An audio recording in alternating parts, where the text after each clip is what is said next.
Hi, everyone. Good morning to you. Good morning. Let me call it the comments here.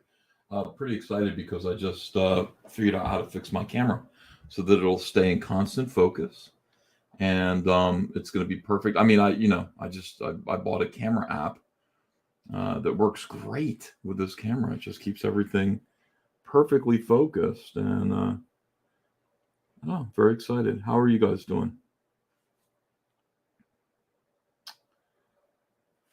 All right, so we are drawing together here. We're gonna get some stuff done this morning. Maybe we'll finish this panel here while I'm live, and it's gonna be chill. I might put music on. Let me put some music on. They have this groovy, chill, special background music. Let me see. How's this? I like that. I think that sums up my mood this morning.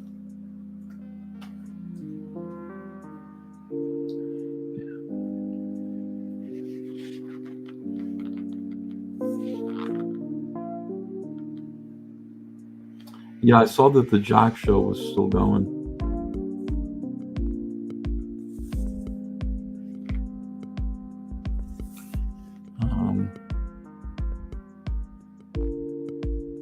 I think it's been going for like 6 hours. I went to bed yesterday at 4 o'clock and woke up at midnight.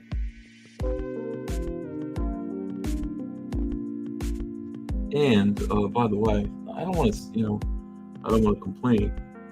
Just to put you on notice. I'm sick again, or I feel it happening. Ava had the worst cough. It's like ever since the kids took their masks off, their immune systems have been decimated by wearing a mask for 2 years. And Ava has been constantly sick since February. A new virus will come, and then Andrea gets it, and eventually I get it. And she's got it right now, and I can feel it coming on.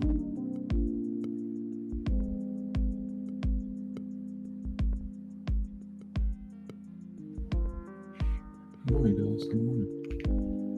Yeah, it's a bad thing.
There's some crazy drama going on in Comicsgate, and I'm not at the center of it. It's amazing.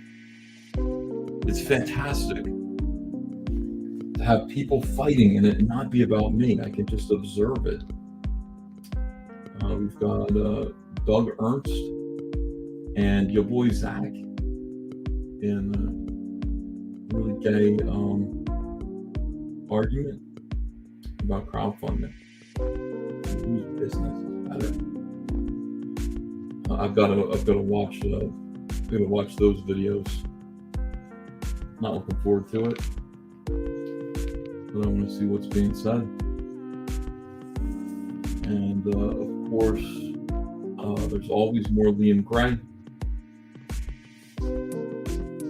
Liam Gray put out a really weird video yesterday.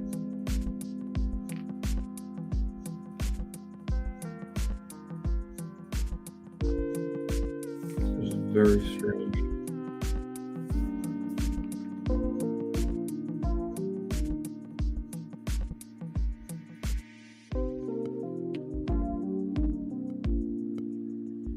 A lot of people will say, I don't like drama, but they're the first ones. The only time they turn on their camera, and the only time they cam up and go live is when there's some drama that they want to talk about.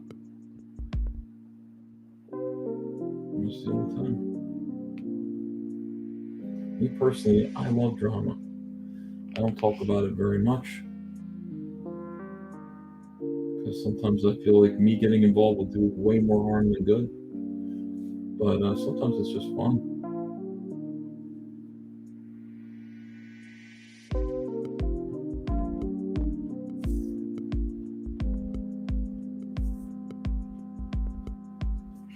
Hi. Good morning. 90 people in here this morning.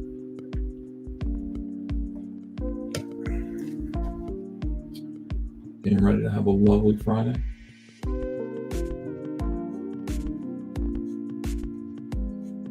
Came down here to my studio. The maids have been here. It's nice and clean. I did tell them to pay special attention to vacuum under my desk because there would be giant cookie crumbs under there, probably. And they did vacuum up under my desk real nicely. So I appreciate that. I ate a wall clock sized chocolate chip cookie while I was promoting Tug. And I think I was already drunk, so I think I spilled cookie crumbs. No problem, all taken care of.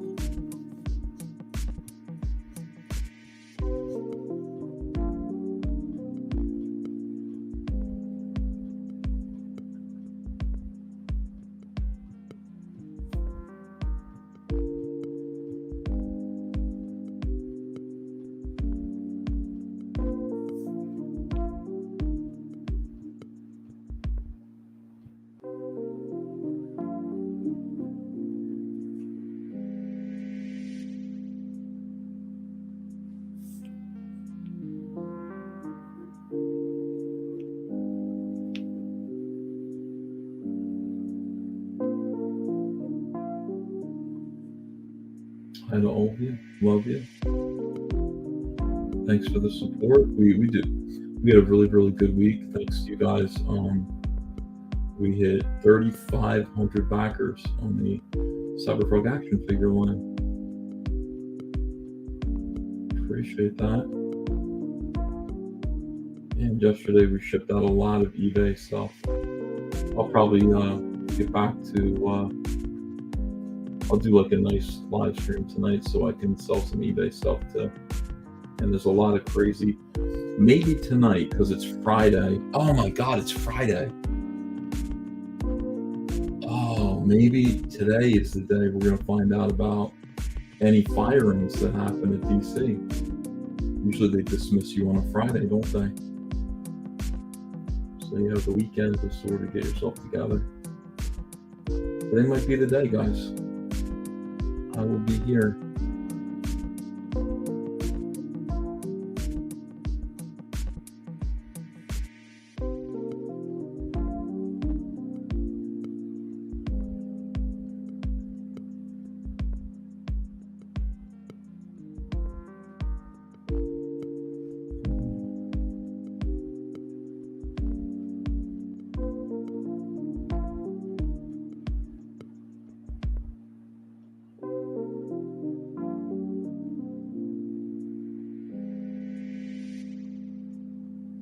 Yeah, could be. I mean, will they fire people at DC? I'm not sure. They've already fired most of their big executives at Warner Media. My question, because I had to explain all this to Andrea. She was like, I was like doing a little dance because, not Walter Hamada, the other guy, DC, Warner Brothers studio head. What's his name? I can't remember. I celebrated about it. It's not coming to me right now, but he gets to keep his job, and that's a big deal. Andrew's like, why do you care? Like, and I'm like, because we spite Ray Fisher. Like, anything that Ray Fisher and like Zack Snyder people want, we want the opposite of that. And they want Walter Hamada and they want this other guy fired because they didn't kneel to Ray Fisher's demands. They want, like, Ray Fisher wants Walter Hamada fired. I want to see that Ray Hamada keeps his job today. That's the main thing.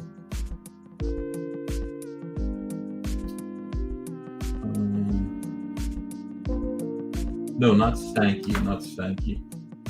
Hold on, let me take a look real quick here to see, remind myself of his name. Toby Emmerich. Yeah, this is a big deal. And I got some nasty notes from people telling me that I was evil. Fuck me. Fuck you, Ethan. Because of this tweet right here. Toby Emmerich keeps his job. Suck it, you Snyder brony losers, and eat shit, Ray Fisher. Entertainment is more important than accountability forever. Boom.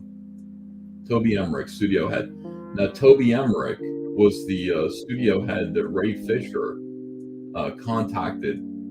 He said, they're trying to make me say booyah. Joss Whedon wants me to say booyah. I don't want to say booyah. And his people called Toby Emmerich to complain. And Jeff Johns said to Ray, he sat Ray Fisher down. He said, look, hey, if you want to stick around here, if you want to continue working at Warner Brothers, don't bring your petty creative problems to the studio head. Don't ever do that again. And Ray Fisher said, that sounds like a threat to me. It sounds like you're threatening my job. And Jeff must have just fucking head planted into the desk, just like, fuck. This guy's an asshole. So basically, Toby Emmerich getting to keep his job because Ray Fisher went, he wouldn't help me. I want him fired. He's an enabler of racist abusers. Toby Emmerich is sticking around. Now all we got to do is get Walter Hamada to keep his job too, and then we win. Essentially, we win. And Jeff Johns. We want Jeff Johns to stick around. So I had to tell Andrea the whole story about Ray Fisher, and she's like, how do you know all this stuff? I'm like, what do you think I do down here on my live streams? I have to research this stuff, and I create my own narrative about it. I have my own scorecard. I make my own decisions, and I have my own feelings about it, and I tell people what I think. That's why I'm a highly successful broadcaster in the vein of Rush Limbaugh, but for pop culture. She said, oh. She's like, thank you for telling me.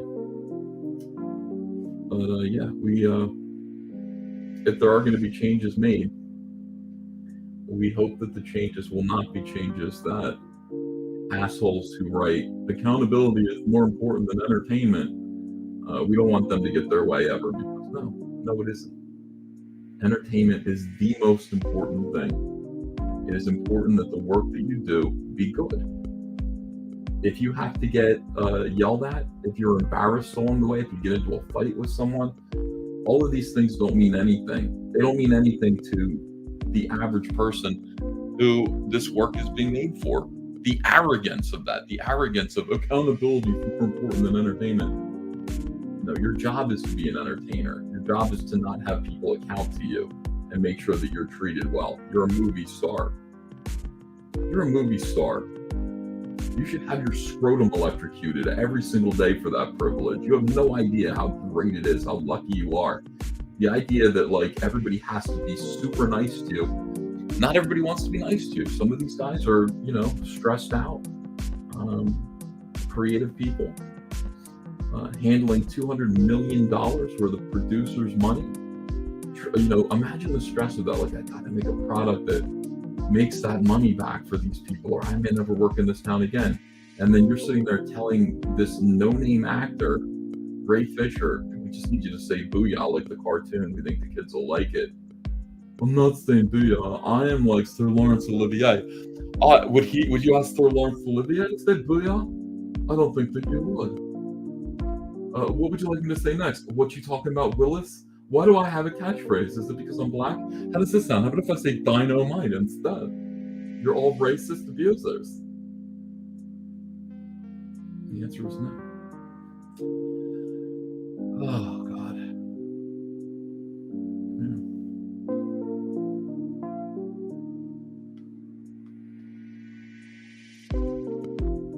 So we want to see Jeff Johns keep his job. We want news that Walter Hamada is keeping his job.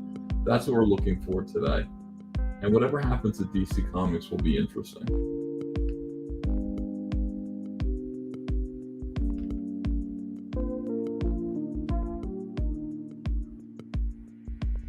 I had to explain to Andrew. I was like, why does he think Jeff's racist?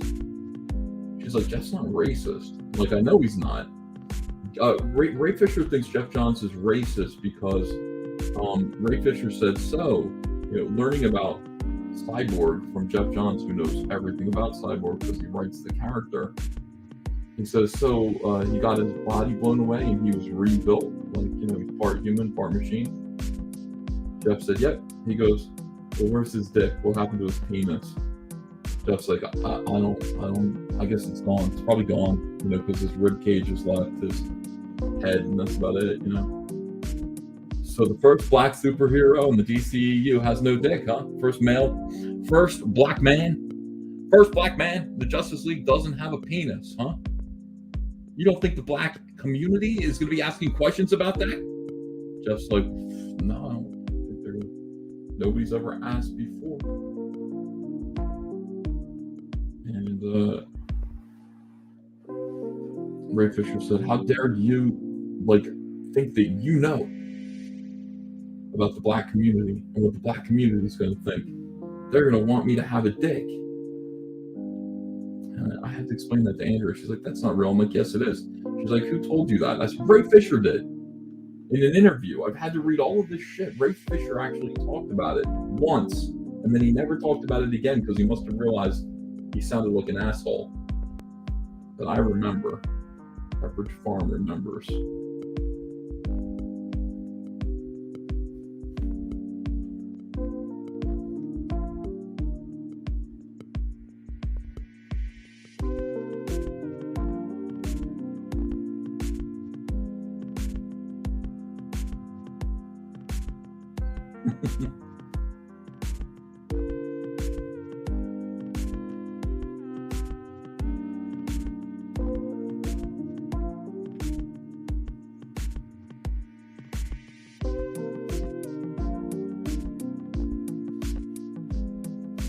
This music helps put you to sleep. You haven't been to bed yet.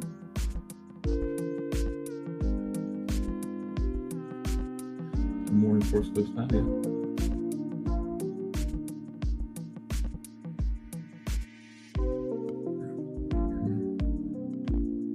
How was the Jack show tonight, Shot?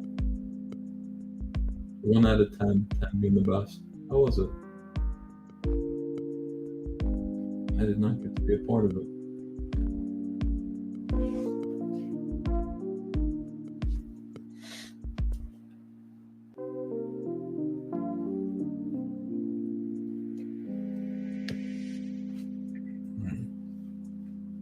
Is this music hard? Well, I can change the music.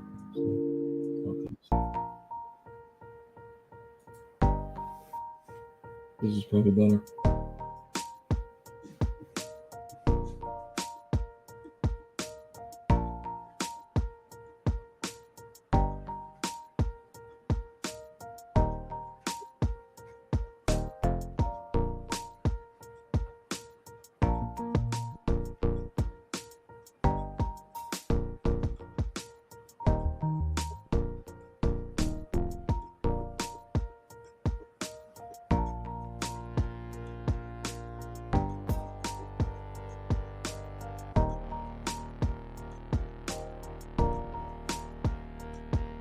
Yeah, Stephen Rockwood says Jack Show is fun, but sometimes I get bored of watching people drink way too much. Yeah, I yelled at him yesterday, and I felt pretty bad about it. I came into the show. I said, "So we've got Dale Keown. Why are we drinking him into oblivion every night? Like Dale Keown gets up at night, like he works like night owl hours. So we've got him here, and we're just like fucking him up, like making him drink shots. And I think Dale was even like, dude, like I'm having fun. What are you gonna? I'm like, yeah, fuck. All right, stodgy old EVS.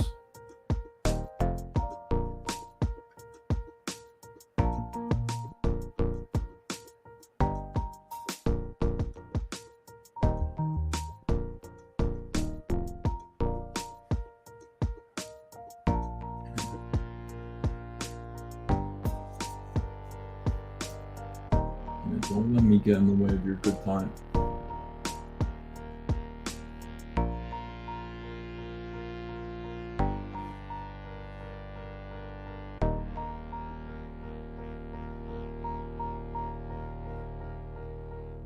I do worry about it a little bit, though.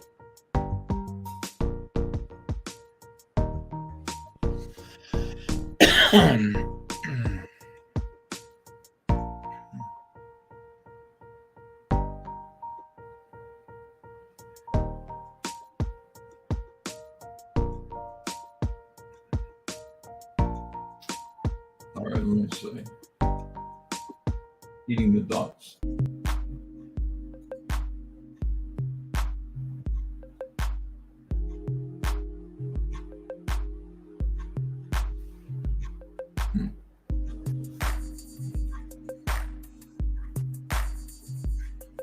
Yeah, all of these songs are now, but they're part of StreamYards. They added this feature where they've got like 8 songs that you can just play. None of them are really good, but they're kind of chill.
What's wrong with my? Oh, is it weird because? Oh, I understand.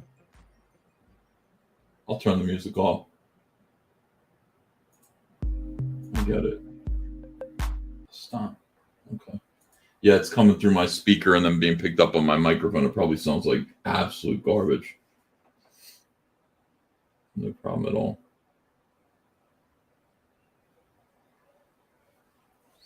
Yeah, I'm not wearing headphones right now. I'm not going to put on headphones until my new ones come today.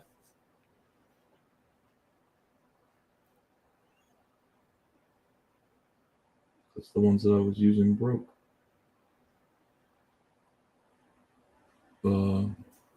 Any open communications with Silvestri, says Aspen Flash Camo. I don't have any. I've never spoken to Silvestri even once, though. You know, like I never met him. I never talked to him. I think I've met almost every other image founder. Yeah, I think I have. But yeah, Silvestri, no, he, Top Cow. I was never really like, I was never a fan as a comic book collector. I am now, but I must confess, when he came on to X-Men in the 80s, I hated it. I was like, I want No, I don't like this style. It just looks all disjointed. I didn't realize I was looking at the future, you know.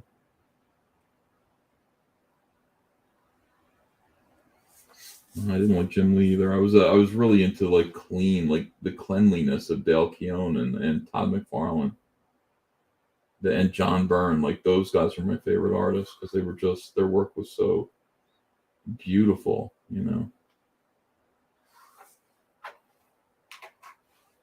The inks were so nice.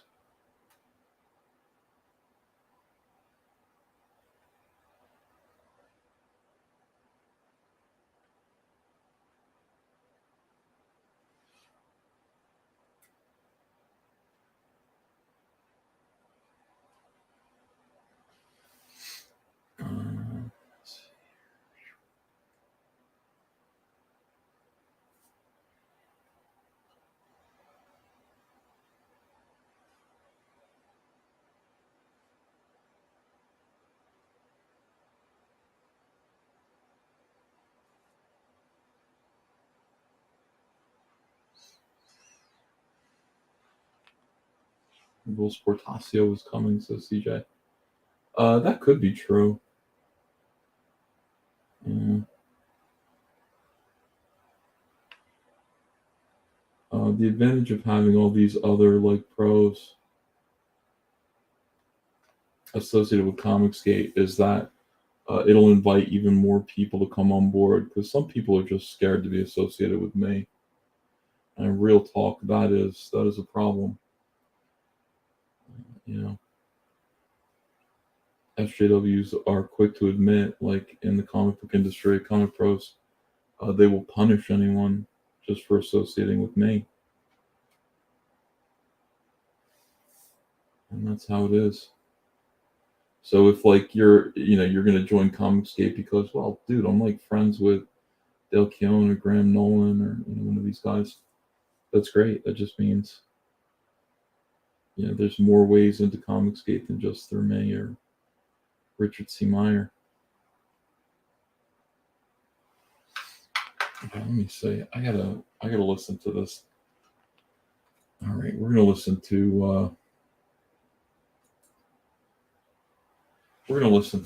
whatever this problem is that your boy Zach was having. Zach getting into a fight with Doug Ernst or something, or maybe it's the other way around. I don't know. All right. Let me see here. There's this. Okay, so that's Doug Ernst's video. Let me see if I can find Zach's video because I think his came first.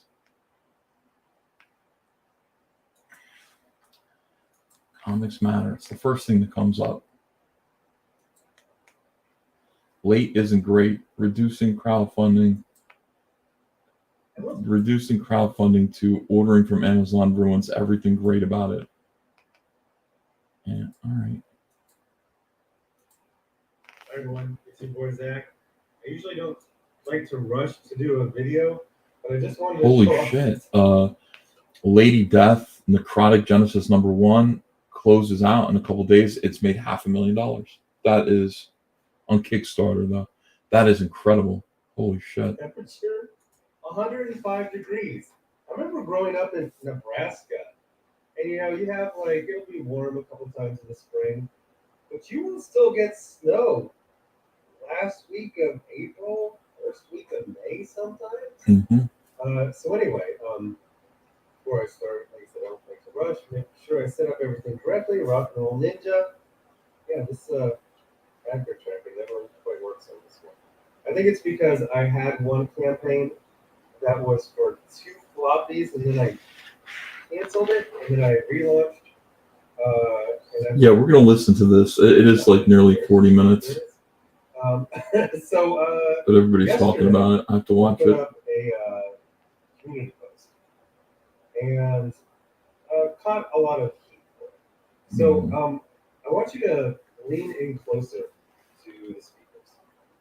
Don't worry, I'm not gonna scream or do anything like that. I don't have like a voodoo zealot. It's not gonna be any one thing. I want you to hear this. My job is not to tell you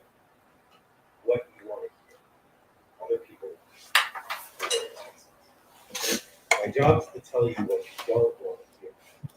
When I started reviewing mostly mainstream comics in 2017, there were a handful of people already out there on blogs and YouTube saying very, very similar things to what I was saying.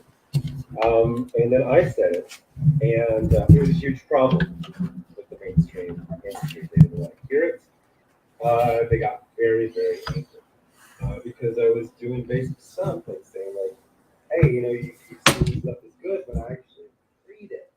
Hey, you say this sells well, but here's the comic book. Like, what's going on? And they got really, really angry because what they wanted to be told was not true. They wanted to be told Miss Marvel is a huge hit. Captain Marvel is a huge hit. Picking random lesbians from community centers to write Marvel comics when they don't read Marvel comics is a sound financial decision. Random lesbians. They got very, very, very angry. And then eventually I stopped. I stopped because I stopped caring. I no longer had any hope for the mainstream. As I've said before, don't worry when I'm criticizing. That means I care. Worry when I've stopped. That means I don't care anymore. Most likely other people stop caring. So I did a response to after I saw a Twitter thread. And one of the things that people get angry about is they will feel called out. A lot of these people, I know them. So if something only applied to one person, I wouldn't make a video about it. I wouldn't do a community post about it. I would just email them directly, which I've done many times in the past. If I do a video, if I do a community post, it's because it's a part of a larger conversation and I've seen multiple people doing it, and I'm seeing it becoming a trend. If I don't care, I'll just not say anything. If I'm saying something, it's because I still care. So I think, forget if this is a response. I think it was just this is kind of a theoretical question, although I think it has been asked more realistically. Doug, do you think it's appropriate to use timely delivery as a selling point? Creators can take it as a jab at them. Yes, I'm not taking it off the table. I pay artists on time. I take huge financial risks. We'll talk about that in a second. I won't mute myself when talking about sound business practices. So there's been a lot of talk lately about books being late or books being on time. And my issue with that is that mine. I don't work in logistics, and I'm not a huge fan. Like I'm not like, ooh, DHL, they're really, they're doing a lot better. Oh boy, no. Like I read comics for fun, for the art, for the adventure, and so it's weird to me that basically every conversation right now is monopolized by, is a book late? Yes or no. I was collecting comics during the early 90s when late comics really became a thing. And it wasn't even discussed that much. And this would be, like, hey, we're launching this huge thing. And then all the stores would pay millions of dollars. And then it would come out 6 months later. And people would, what the fuck? But luckily, it was still popular and it was still wanted 6 months later. And there were opportunities for refunds, they had different distributors. But I remember a time where lateness was a discussion. And even then, I don't remember it becoming, it's basically comics. YouTube, it's just all Amber Heard. And comics is just all lateness. And it's becoming weird, grim task. Amber Heard. It's not funny, it's not fun. And let's just jump into it. That's just Umbrella Guy that's doing that. A scene in Bugsy where Bugsy is on, it's what, the 1930s, 40s. He's going across America. I think it's the early 40s. And he's on a train. And he has a tryst with a woman. And she obviously has feelings when he gets to Los Angeles. For him, it was just a time waster. It was just something to do. And she's spilling her emotions, and he says, it was mostly the romance of the train. Well, I got to tell you, the romance of the train has nothing on the romance of the Amazon warehouse. Just look at it. Just look how exciting and fun. And look, can you imagine? My book could be here. after this woman slowly goes around, hopefully she turns left, does a button hook, and then she picks up my book that you ordered. Good night, And then it Jace. gets put into this bin. A bin inside another Billy bin. Nunez says Dame Gang's on time. Nice. And then it gets taken to this. Actually, I think this is intake. But it gets taken to something similar like this on the other side of the warehouse. And it goes out. And isn't that exciting? Like, that's fun. Oh, it's not. Let's go back to, okay, so I've got my Indiegogo campaigns. This is all of them. And then I've got separated by late. Yellow means it hasn't gone out yet, although it shouldn't be a problem for Fund Your Business and Graphics Art to be finished this month. Bandcamp Blind Spot next month. Rock and Roll Ninja in June, and then start releasing the stuff that I've got squirreled away, like 5 books that are either going to be almost done or completely done. 2 of them, one of which is Jawbreakers Forever, will be completely done when the campaign launches. Here's the problem. Oh, God. Okay, so let's go here back to all. So far, I've sold, or I've had 46,000, basically 47,000 orders, $2 million in sales. And I remember all of it. It's a business, but it's also very, emotional. Like I create or co-create these books, and they mean a lot to me. So I remember every campaign. And you look at all these numbers for months late, going from 0. 1, 2, 3, 4 that were 0 months late. One that was 2 months ahead of time. Mind Your Business has not gone out yet, but it should. It should not be late, so it should go out on time. So you're talking about. I can't believe how great this camera is now that it's in focus. I can really do drawing videos now. If you want to add in minimally late, 1 or 2 months. I can do drawing videos. 7, 8. Amazing. So out of 21 campaigns, 10 of them were ahead of time, on time, or minimally late. 1 to 2 months. You know which one probably had the best reaction out of all of them? I remember the reactions for all of them. I remember for Lost Souls, people were excited, but everyone's like, "Oh, this story, you were talking a big game. You were criticizing all these comics, and then we don't think the story worked." And then it's like my #1 book for reorders to this day. It's a good book. It's just the expectations are so very high. Iron Sights, the expectations were low because people just didn't know. Like, what is this? It's like black and white. It's a shoot 'em up. People absolutely loved Iron Sights. Iron Sights is maybe the second most beloved book. 2 months late. I gotta tell you, the reaction for Expendables Go to Hell was insane. After the first 2 reviews online were negative, so I'm like, oh boy, here we go. And then everyone else loved it, which is interesting because I love Expendables. It's basically The Godfather to me. It's not meant to be. You're not supposed to care about it that much. Like, I'm sitting there thinking, like, did Lee Christmas and Lacey, did they ever get back together? Did she get back together with her boyfriend from the first? Nobody cares. Zach is like into soap operas lately. Don't care. I'm like the only person who cares about that stuff. So it's a franchise I would call it's a popcorn franchise. It's meant when it comes out, maybe you see it on a Friday night with your friends.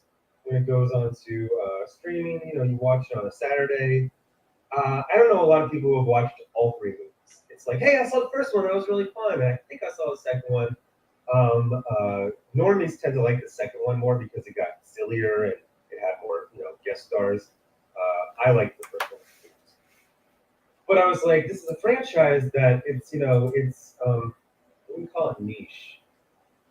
My point is, you're not supposed to be very emotionally invested in Expendables. There's some emotional scenes, but they're made to be light entertainment. So I was like, a lot of these people, they'll even email. They're like, I saw one of the movies. I just like the art and the people on it. I First Watch Studios. Love it. was Billy 16 Nunez months cannot late. wait to see Dame Gang. Here's I got the- Billy. You owe me a beer if we meet because I got roasted for promoting that book. Coffin Comics. People are like, it's porn. This is their latest. I didn't think it was porn. I thought it looked like I fun. love these titles. But they called it a fetish So book. I got this spreadsheet where I track Give me a lot of break. people who I wouldn't say all of them are, like I always say, Iron Spike is actually the company that is the most similar to mine, where it's all over the map. She does all kinds of different genres. She does stuff that she does. She publishes for other people. But honestly, I think her business and mine are very, very similar. So I got Shane Davis, Tim Lim, Sweet Cows, John Malin. Why wouldn't he do my campaigns? Brian Polito. Because originally this pisses me off a little bit. Let me just say, hey, thanks to P Count for $5. Zach does these charts, and it's like, hey, and I go, hey, like, oh, we got Sweet Cass, we got Brian Polito, who wasn't even like up in our community. We got Iron Spike, we got Tim Lim, we got all these other people. Where's my chart, motherfucker? Like, I outsell all of these people, every single one of them. Where is my chart? So I asked Zach, I said, why don't you ever, like, I don't know, why isn't my stuff on, why don't you do all caps comics? And he says, your success isn't replicable. So there's no point in showing it. What are you talking about? Of course, my success is replicable. Ridiculous. It's just a Brian I want to be graphed out. Because I find his business. It can be duplicated, Matthew Fowler. I mean, maybe not to the same numbers, but yeah, of course it can. He had his own company. There's a class. Of course it can be duplicated. And then he made a comeback. And it was, I don't know how to get rid of it. It's weird. I usually just put something here and then. You're going to watch get rid of that like Young Ripid do it. So you see, this is his company. It's all of his books. And you see, it's just this amazing rise. Now his main franchise, his Jawbreakers. Did I say pie chart? I meant graph. Sorry. And you know where my mind is. This dip is actually because they did a crossover with a less popular character and gave her top billing. So if we just delete that, you see it's just unfettered success and growth. Now I've ordered one or two of these over the years. Mm-hmm. And, it's not really my thing. It's very professionally done. But what I remember about it is the amount of stretch goals. So just to reiterate for people who don't know, a stretch goal item is when you get more pages in the books, more, extra items like stickers or bookmarks, what have you. But you don't pay more because the campaign is more successful when it hits a certain amount. You will get a sticker, you will get a bookmark, you will get a poster, you will get an extra chapter in. An add-on is something you pay for. And what's happened is when you get this, you almost literally can't see the comic. There are so many stretch goal items in there. And he's very good at, it's a very professional shop he runs. And I'm just overloaded by their pages. I just order it and I get whatever I get because I can't make heads or tails of this. But there are a lot of different covers, there are a lot of stretch goals, and there are a lot of add-ons. And that's what, he advertises. While his stuff, I don't hear about his stuff being late.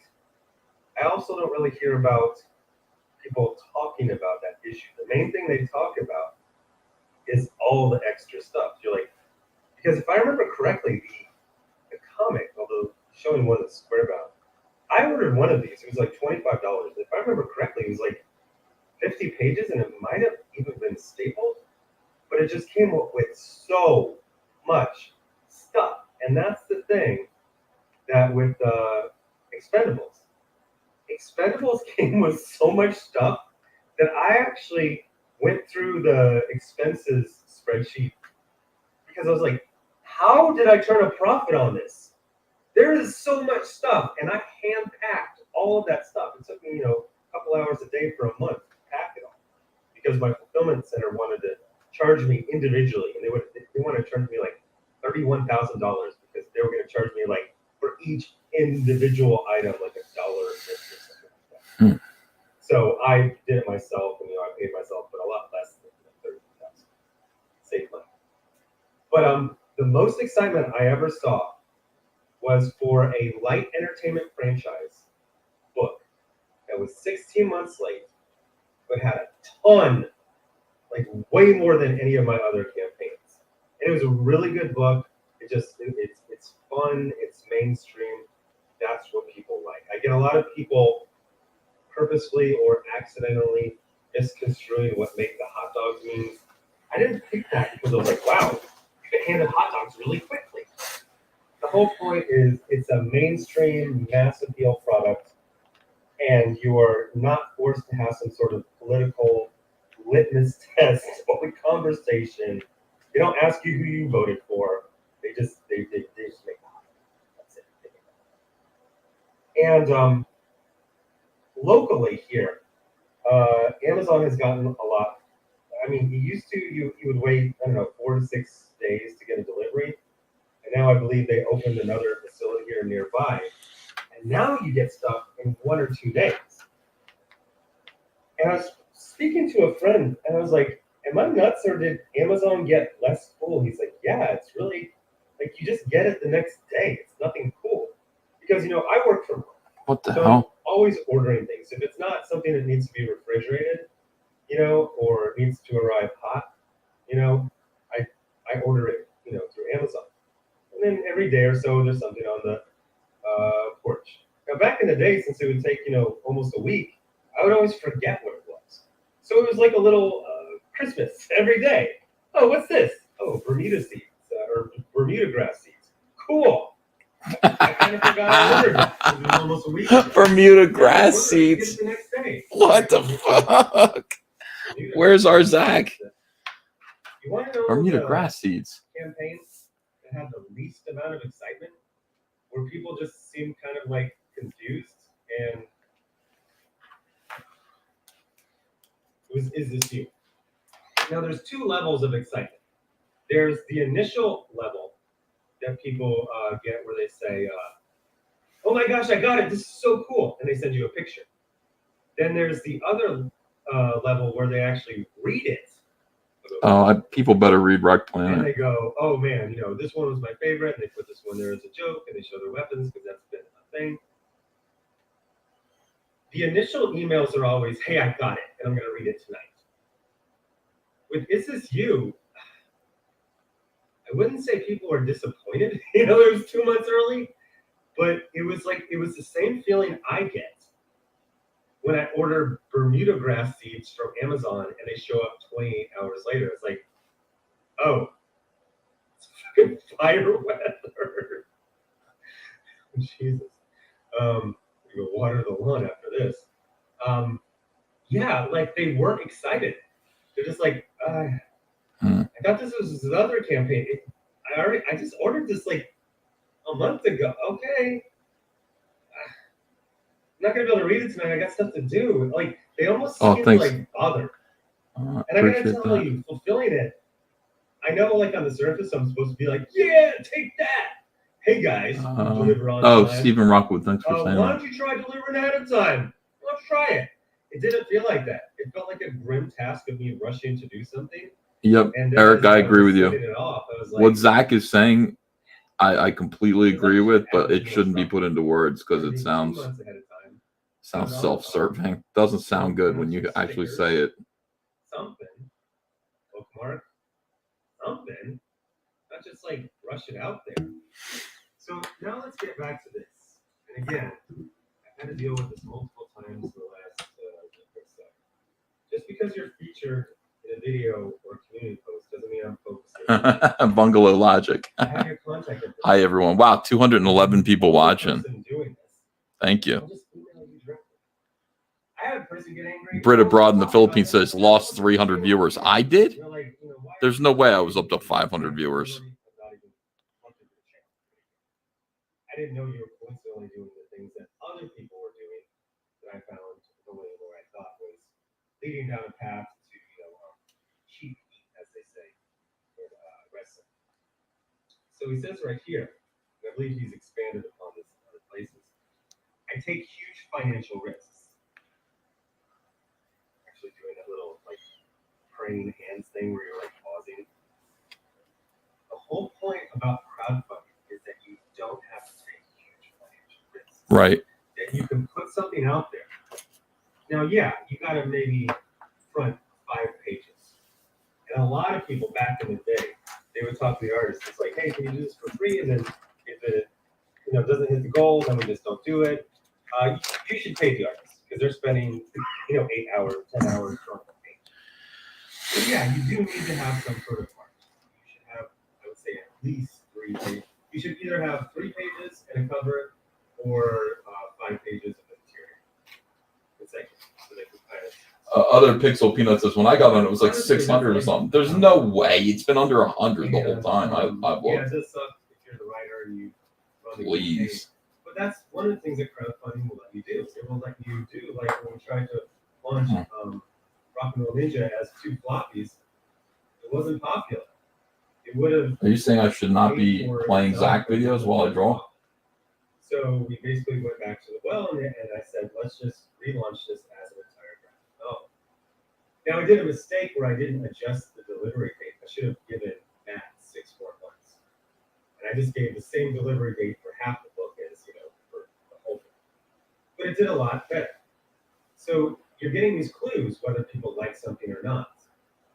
Now, I was seeing in the comments, and people were giving all these analogies, comparisons, and they were like, you were in the Marines, what would happen if you were late for formation?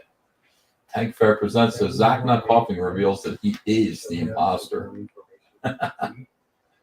Well, Jim Shooter did this and he made the trains run on time.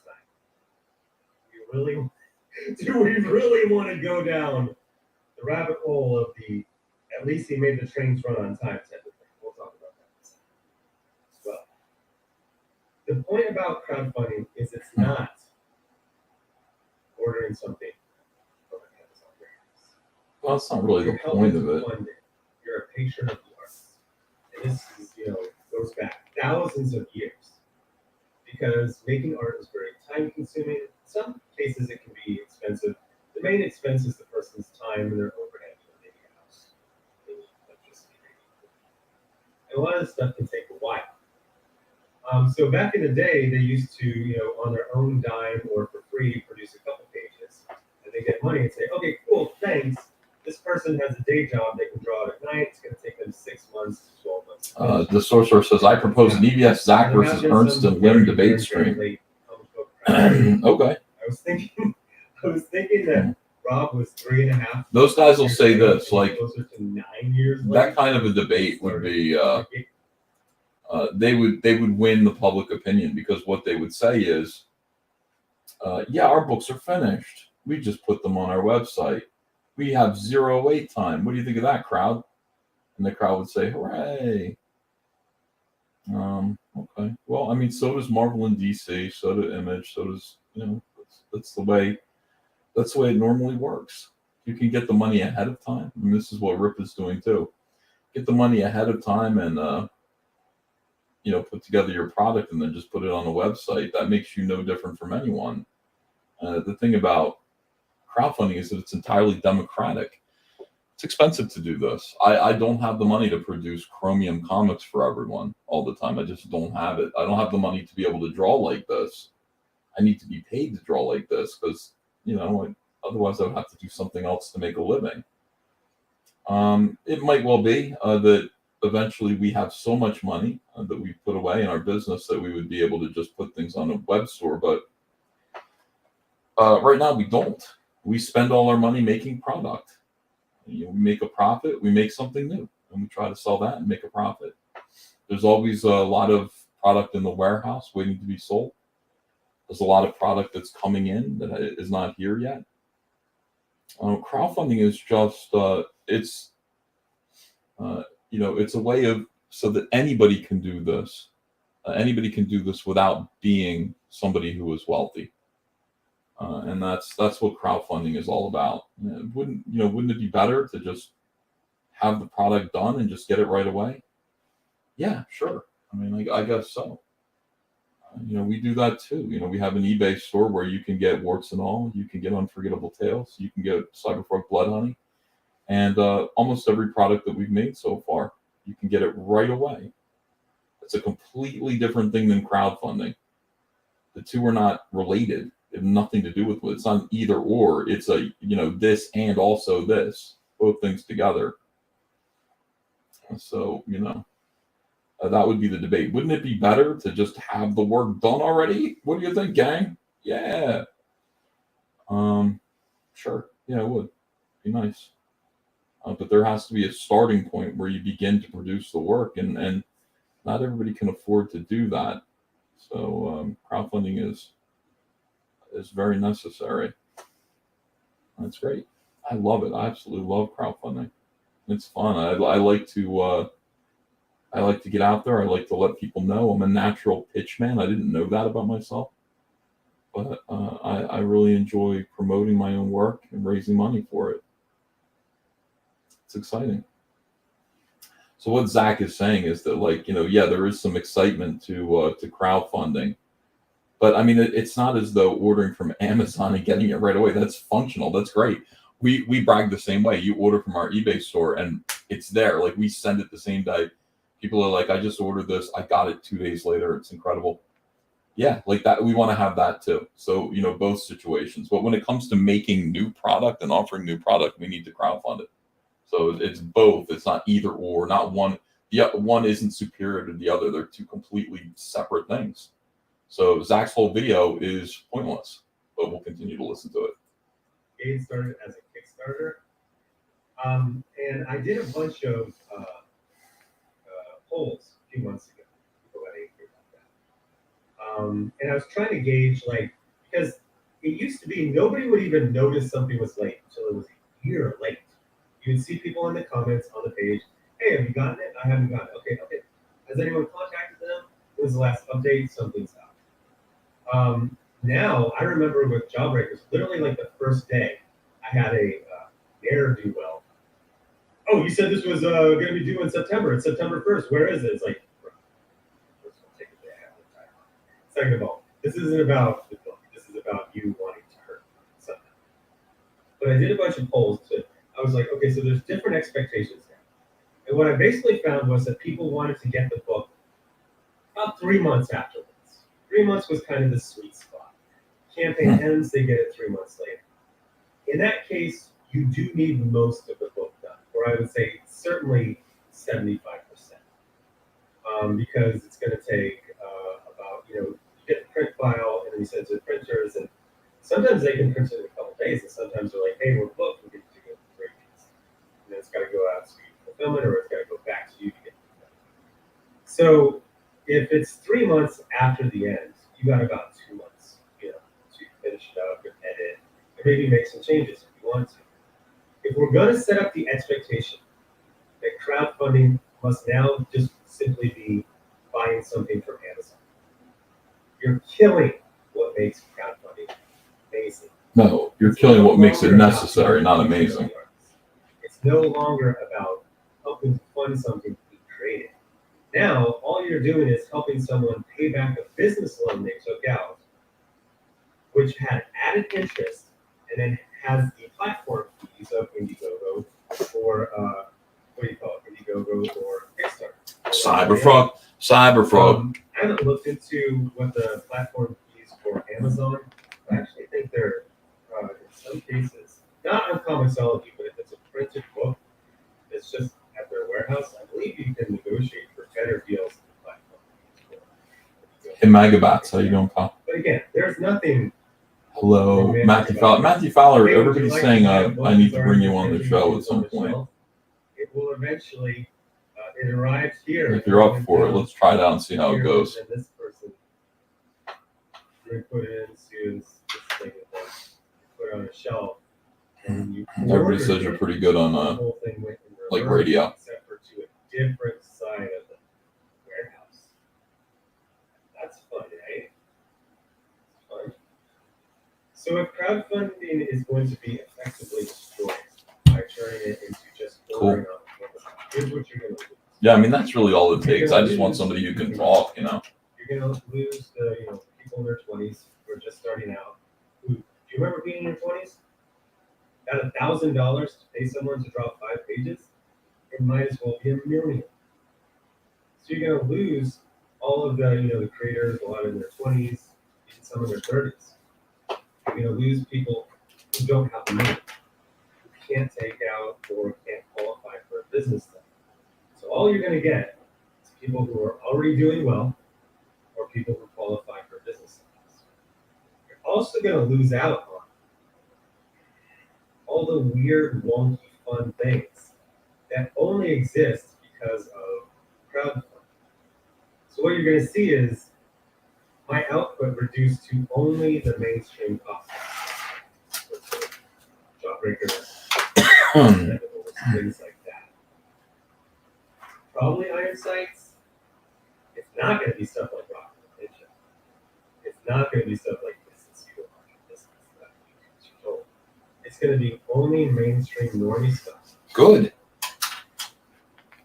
And that is like a second. It's like crowdfunding was, a town, and it went to an artillery barrage where they said, okay, you can't be crowdfunding. You just got to be Amazon. And then there's another one. It's like, by the way, the only stuff that's really This is like a false dichotomy and a half. Zach should not even be arguing this. That's all the weird indie stuff. It's not going to make it. It's not going to meet the new requirements. And so the crowdfunding space, as they call it, is going to become a lot less interesting. Now, somebody brought up Jim Shooter, who I'm a huge fan of. And they're like, Jim Shooter, he came in and he cracked the whip. Yeah, Ernst and Zach. They're not like a fight. They're making videos at each other. Basically, he took a bunch. And I don't think they're happy with each other. I don't think it's a fight though, really. And so one of the things that already existed, but became much more common during Jim Shooter's run, good run, real good run, is the billing issue, sometimes called the inventory issue. The billing issue is the idea that you have something that's usually not written or drawn by the regular team. It's been in inventory, waiting for someone to get sick, to have a case of the Mondays, whatever, to all of a sudden become addicted to video games like Joe McNamara in the 90s. Something happens, and you can't get the monthly book out. So you end up getting some complete nothing burger of a fill-in issue of Spectacular Spider-Man drawn by Keith Fuller. You know what I mean? And if you go back and you try to do completist this and Keith Fuller of Marvel runs specifically, I saw this a lot less. It's Marvel, especially in the 80s. It was brutal. It is almost impossible to find that 12 issues in a row that's done by the same team. So instead of just missing it or having a bubble or having one be a little late, they end up having these worthless. Oh. Villains. I mean, there's a couple that are good. Most of those things are just garbage. Jeez. And so now we're getting to all these analogies: speedy delivery, cracking the whip, the trains run on time, morning formation. That's not what makes crowdfunding cool. I also got some, like I said, anytime you're not doing as you're told and you're not telling people what they want to hear, you're going to get pushback, you're going to get anger. And I got some responses like, oh, so is being fast bad? Oh, you don't want fast books? Don't you want fast service? Oh, hey, Clayton, how you doing, pal? Thank you very much for that. You go out to, whatever, Longhorn Steakhouse. What do you do? Yeah, this is a dangerous. I mean, it's not just a bad disagreement. It's a dangerous one because you can't do those. Like, you got to do both, and this is what All Caps Comics does. We do everything. We're live streaming. We're promoting our books. We figure that's a very important way of communicating with with our customers. We crowdfund, and we don't start the comics really. Sometimes we do. But the comics aren't started until we crowdfund them. We need to know what we're making. We need to know how much money we have to make it with. And that's important. I don't believe in having comics completely finished when you start a crowdfund. That's a pointless idea. It's just a pointless idea. At that point, you're just saying, could I just have the money to print this, please? No, I'm not sure what I'm making yet. And the other thing is, it's not a choice between Amazon and crowdfunding. It's both. Crowdfunding is to make the product. And this is the other thing that I keep telling everyone. It's like, stop thinking like you're going to pocket money from a crowdfund. It's not yours. It's you crowdfund the money. You make a lot of product. You give the product that you owe people for backing. You make sure your backers get theirs, and you overprint. And that goes into your Amazon store or your eBay, and that's what you promote. You then say, "Hey, buy it. You're going to get it right away." And it's been incredibly successful for us. Absolutely incredibly successful to just have product waiting for people, and then people who missed out on the Blood Honey campaign can get it now, and then they want Wreck Planet. I've got everybody wanting Wreck Planet because they've just read Blood Honey. So that's how it is. It's not either or. Like, one isn't better than the other. You have to do all. You have to do all things. You have to live stream. You have to promote. If it's not through live streaming videos, whatever it is, you've got to promote your book. I think live streaming works great. Videos. You have to do crowdfunding. You have to raise money to make product. You have to buy the product, and then you have to sell what's your extra product once you've made it. Either Amazon, eBay, website, whatever it is that you do. So, I mean, Zach feels threatened over that. It's like there's nothing to feel threatened about. Just do it. Sometimes they say, "Are you ready? You're ready. You're not ready. You're not ready. They'll come back in 5 minutes." Order. Usually, you're going to get the drink very quickly, 1 or 2 minutes. 5 minutes later, a salad, maybe some bread. Maybe the bread first. You get your actual entree, your meal. 20, 30 minutes later. This has happened to me a few times. Have you ever gone there and it's like a busy night? So they're doing that math. They're like, okay, we know whatever. Chicken. Scissor. Okay, let's change to a sizzle. Okay, all right. So we know, law of averages. We sell 20 Malibu chickens every hour between 5 p.m. and 8 p.m. on Fridays. So they just have them ready. And you ever just sit down and your food is like, here's your entire meal. You're like, I just got here. I'm talking to someone. There's a whole rhythm here. I actually do believe there's a sweet spot. And this isn't a good argument. I think there's a point where I'm on Zach's side about everything, but sometimes I don't know. You actually get a better result. Not being late, but the idea that these things have to ship weeks or months, singular, after the end of a campaign or 1 or 2, I don't think so. Because like I said, I've had 21 campaigns, of which I've fulfilled 17 so far. 2 more go out in the next 30 days. The most excitement I've ever seen was from a book that was 16 months late. The least, and once people read Isusu, they liked it a lot. Usually people don't read stuff the same day they get it. They'll get it on a Tuesday, Wednesday, they'll read it on a Wednesday. It's actually always very suspicious when someone says they read it the first day. I remember specifically back with the first Jawbreakers, there was all these people who just had it in for me. They're like, I got this book, and I opened it up and I read it. They will literally say they read it in the mailbox. Worst comic ever. Threw it in the trash. Nobody believes that stupid ass story. Somebody was sending me a picture. It was Alex the campaign. Here I am eating my breakfast and doing my morning reading. It was 2 100-page graphic novels. You weren't reading that stuff. You were showing off that you read it because you're from an unfashionable group, straight, white, and cis. The 2 writers that wrote those 2 books were not straight or not white. One of them was cis. Or no, I think one of them was straight. Pretends not. Anyway. A normal thing is to get it and read it, a couple days later. When people actually read it, they liked it a lot. They liked Narsak. That's a popular line.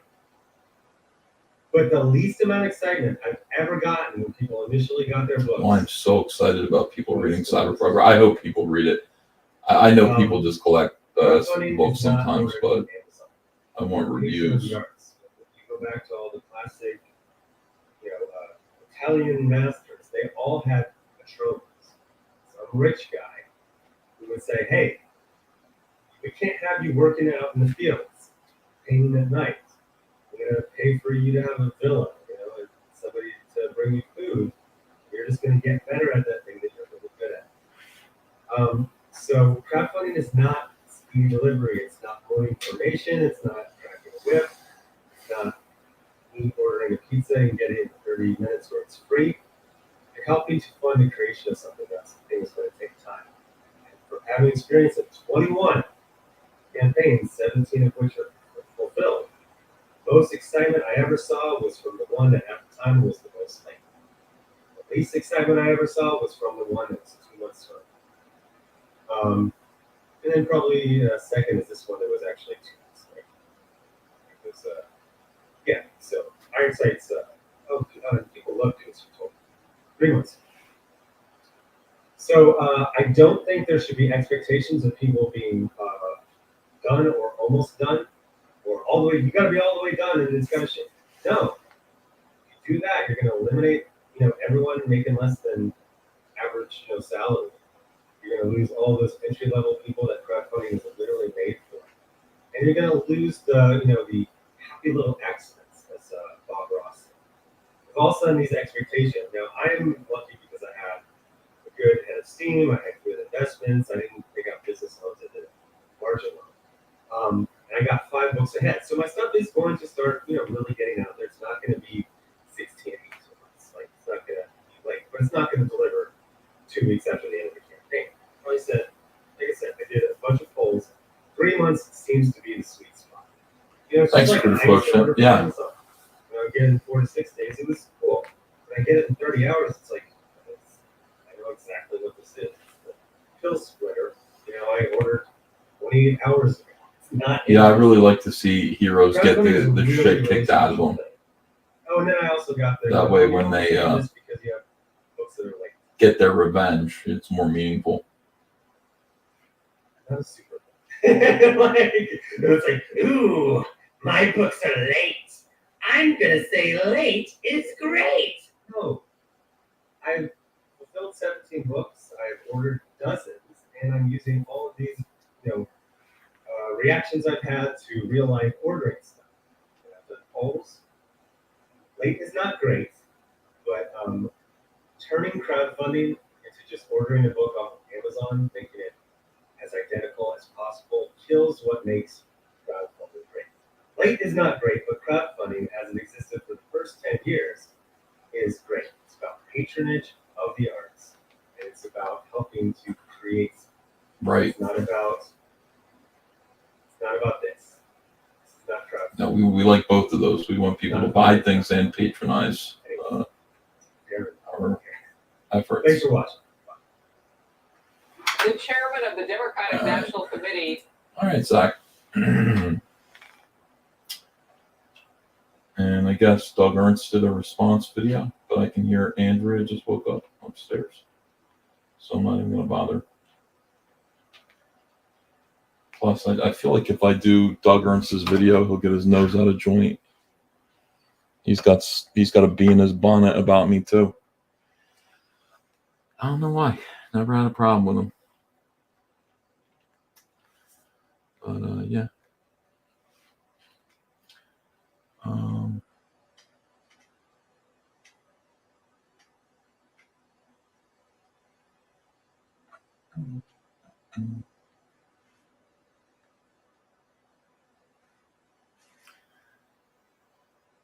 Yeah, the hero should not look pathetic when he gets beaten.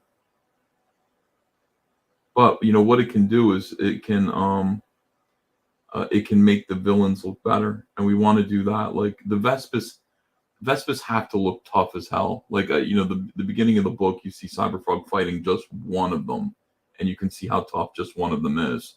So when you see a swarm of them coming, the reader should just be like, fuck, you know, like, oh my God, like no possible way.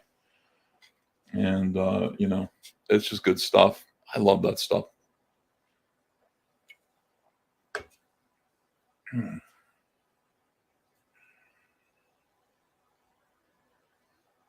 Let's see. Meh, says Adrian Stone. Why the drama? There's always drama. There's always drama. I don't know. Oh, it's fun. You know, we're on the internet, and so basically, to some degree, there are internet troublemakers who enjoy stirring the pot and you know, saying this guy said this about you. Or like creating some false drama, you know. And that's something that I've noticed. At first I hated it, and I don't care. It turns out that drama is good for the most part. Every time there's like some dramatic showdown, let's just say, you know, that there was some debate between me and Zach and Tim Lim and Doug Ernst. Don't you think there would be a lot of money coming from that? Like if all four of us were on the same stream arguing, I hope it would be on my channel. Super chats would be absolutely insane. We'd be promoting our books. Those books would sell. You know, it is true. It is true that controversy creates cash. And, you know, really all we're here to do is entertain, you know, people. So if it's entertaining to see, you know, everyone debating or arguing or fighting, I don't really have a problem with it. I'm not looking for it. I don't want to talk to those guys at all. But yeah, there's every reason to do that. We all kind of roughly believe the same thing anyway.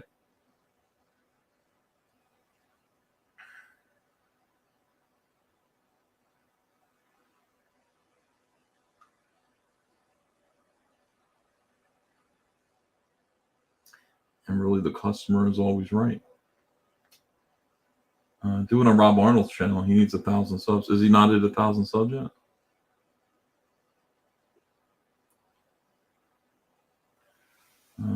Let's see here. Yeah, or getting high and making it yourself. That's right, 30 Ramen. Well, I just tell you what I think. I don't care.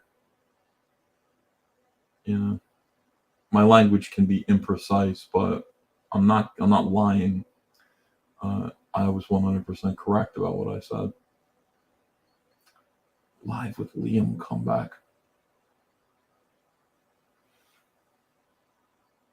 Why is John doing this? So Sir Angus Fungus. Doing what? What's he doing? Hold on a second. Are they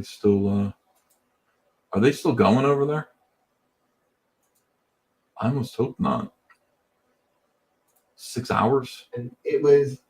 They're still going. It's Cecil and Anna. Hold on a second here.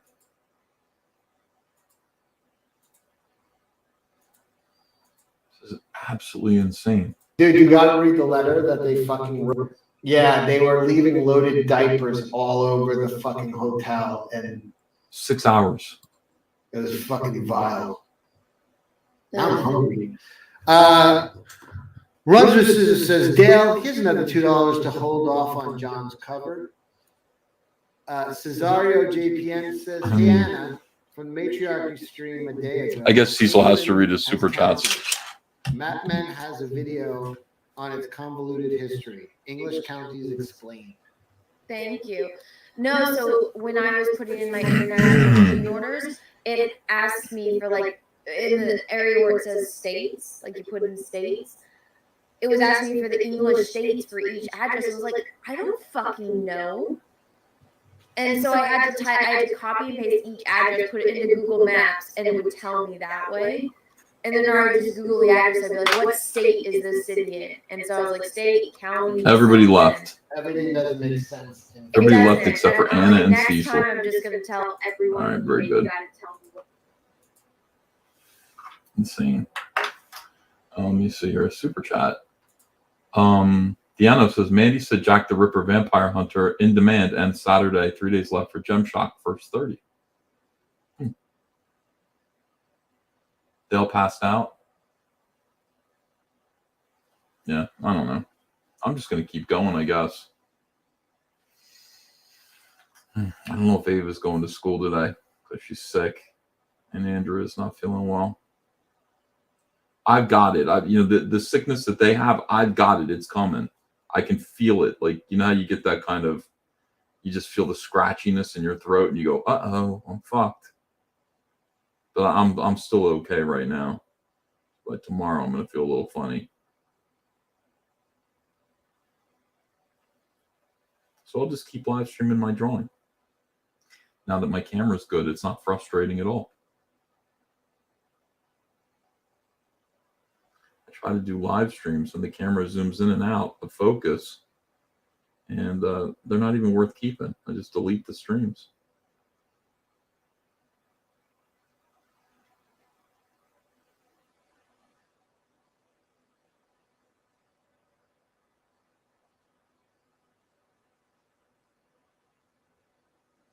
Static Coder, wow, thanks for $10. Script for my comic is complete. Now focusing on the art and forming my company, Static. Cool, man. Congratulations. Let's go. Yeah, I got a new page from Kyle today. It's pretty good. Happy about that. He's only 2 pages behind me now. I like it when he's 5 pages behind me.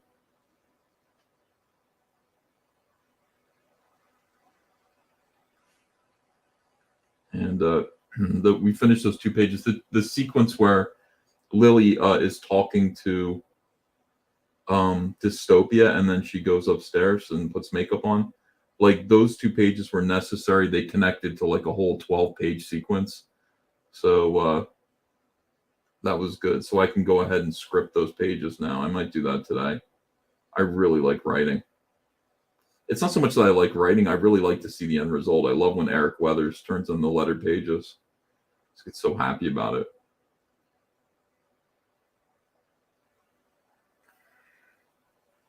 I don't go in order when I draw. I just kind of draw scenes. I draw the scenes and then I kind of connect them.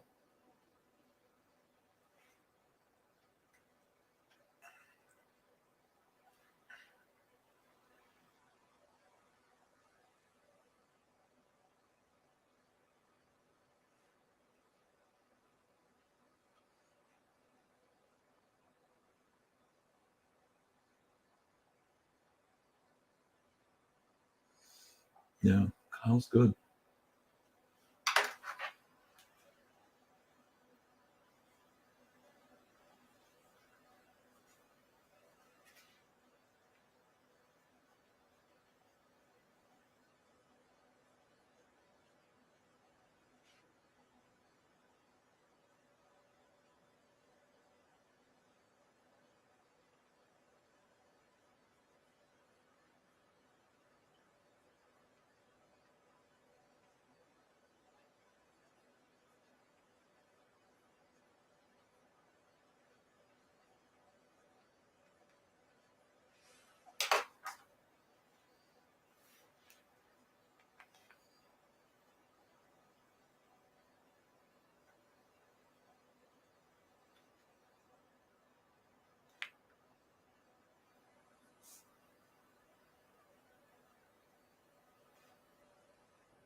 Hi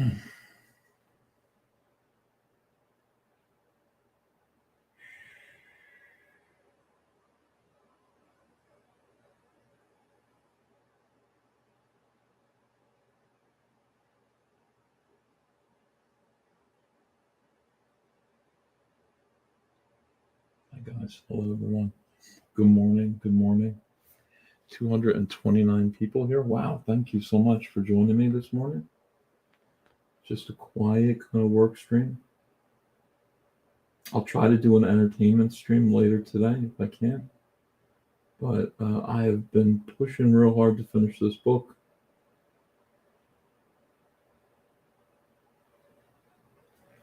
And it is important.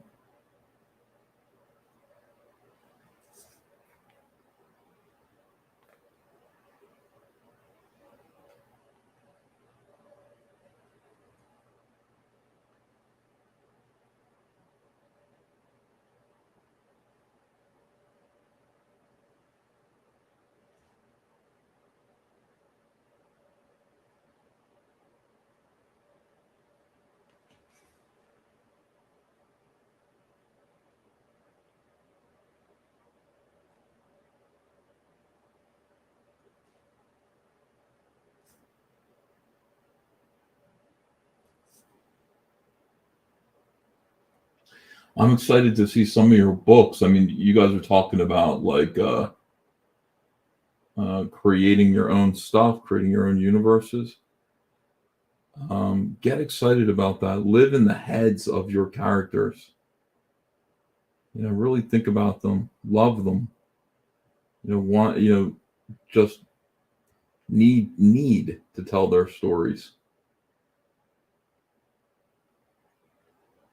And try to come from an original place. I know we've got some really talented people, next level creators out here that can do it. But don't ask me for help. I'm very busy. My entire email box is people saying, hey, can you read this? Will you help me with that? Holy cow. I'm just like, what do you... No. No time.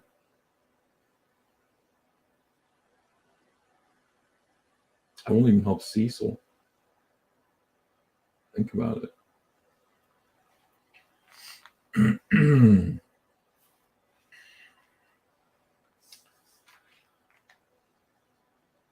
How could I help you if I won't help Cecil?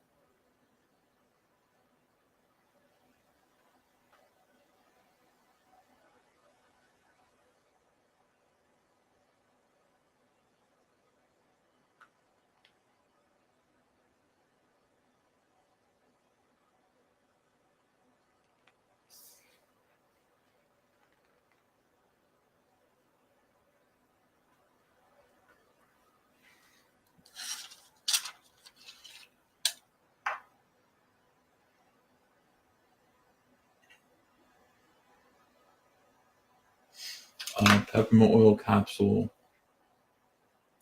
Let me see. A favor. If you do put Factory Seconds Frogapaloozas in a flash sale, please could you do it when it's still daytime in the UK? Thanks. Yeah, we're gonna put the contents of Frogapalooza zine in the collected edition of Unforgettable Tales 1 through 3. So we've got a couple of campaigns coming up. One of them is the Second Chance Cyberpunk Wreck Planet campaign. Okay, and then the other one is going to be the hardcover collected edition of Unforgettable Tales. So we'll do that, and then I just figure we'll fill out the back of Unforgettable Tales with the contents of Frogapalooza zine. So you'll be able to get that. Let me see. What's the best way to promote a book via Super Chat? Indiegogo link, elevator pitch. Just letting people know, Skip. I would say just saying, hey, everyone, check out this. Check out this. And I'll read it, No, I never got to meet Derek Riggs. I know he lives in North Carolina or something.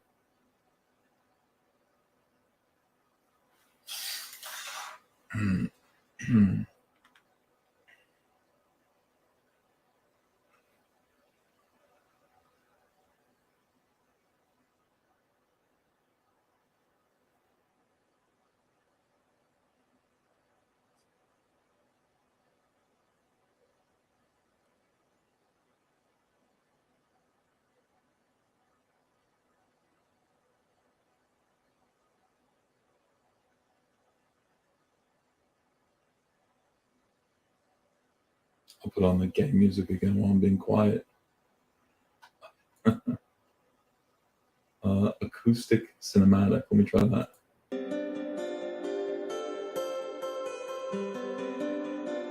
Oh yeah. Who wouldn't like that?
The music is cringe.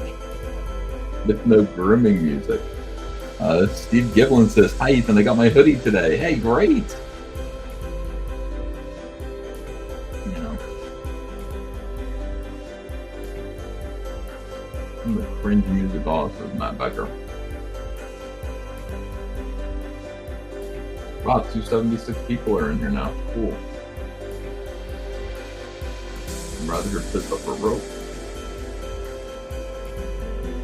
Jack Show was taken down.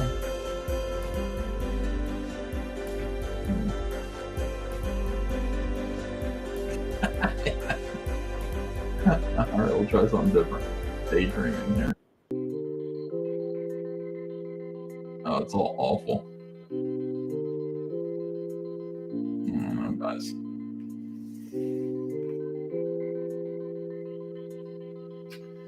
I don't know.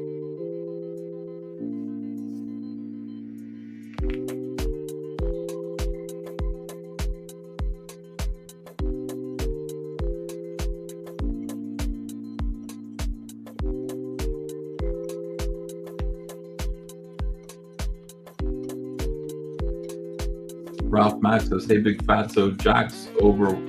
What's going on in here?" Just a mellow drawstring, really. I mean, not a lot. I prepared nothing. But feel free to send me super chats.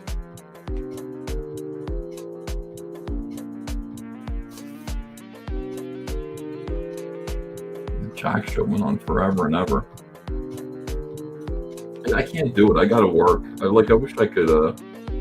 Wish I had more time to just go on infinite live streams, but I'm gonna be doing less of those. I'll be doing my own live streams, and they will be 2 to 3 hours. I will promote my stuff, entertain.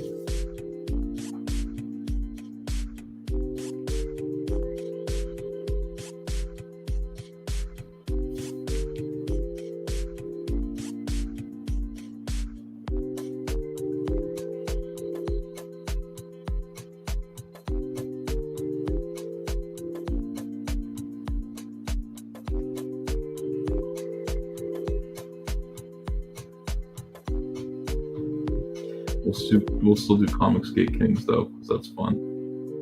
I know we're a bunch of old guys, but I really like it.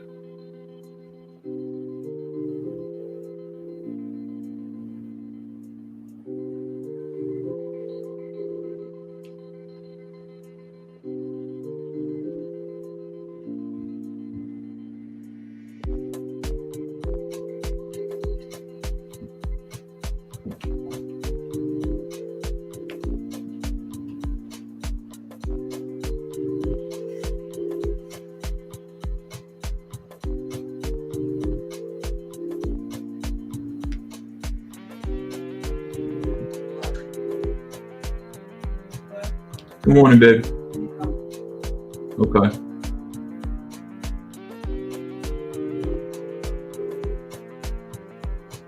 All right, hang on a second. I'll be right back, guys.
That just means we're going to be shipping more packages to you guys and making you very happy. I promise you, when you go to your mailbox and you get Frog in your mailbox, it's a great thing. Getting Frog in your mailbox is probably the best thing that anybody could do. It is really nice. People like it. Frog. Many know him today as the Frog Father, the Human Sunbeam, EVS, or Uncle E. However, before he would don any of these familiar monikers, he was simply a young man with a dream of becoming a professional comic book artist. In between trying to eke out a living, EVS created Cyberfrog, part amphibian, part alien cybernetics, all attitude.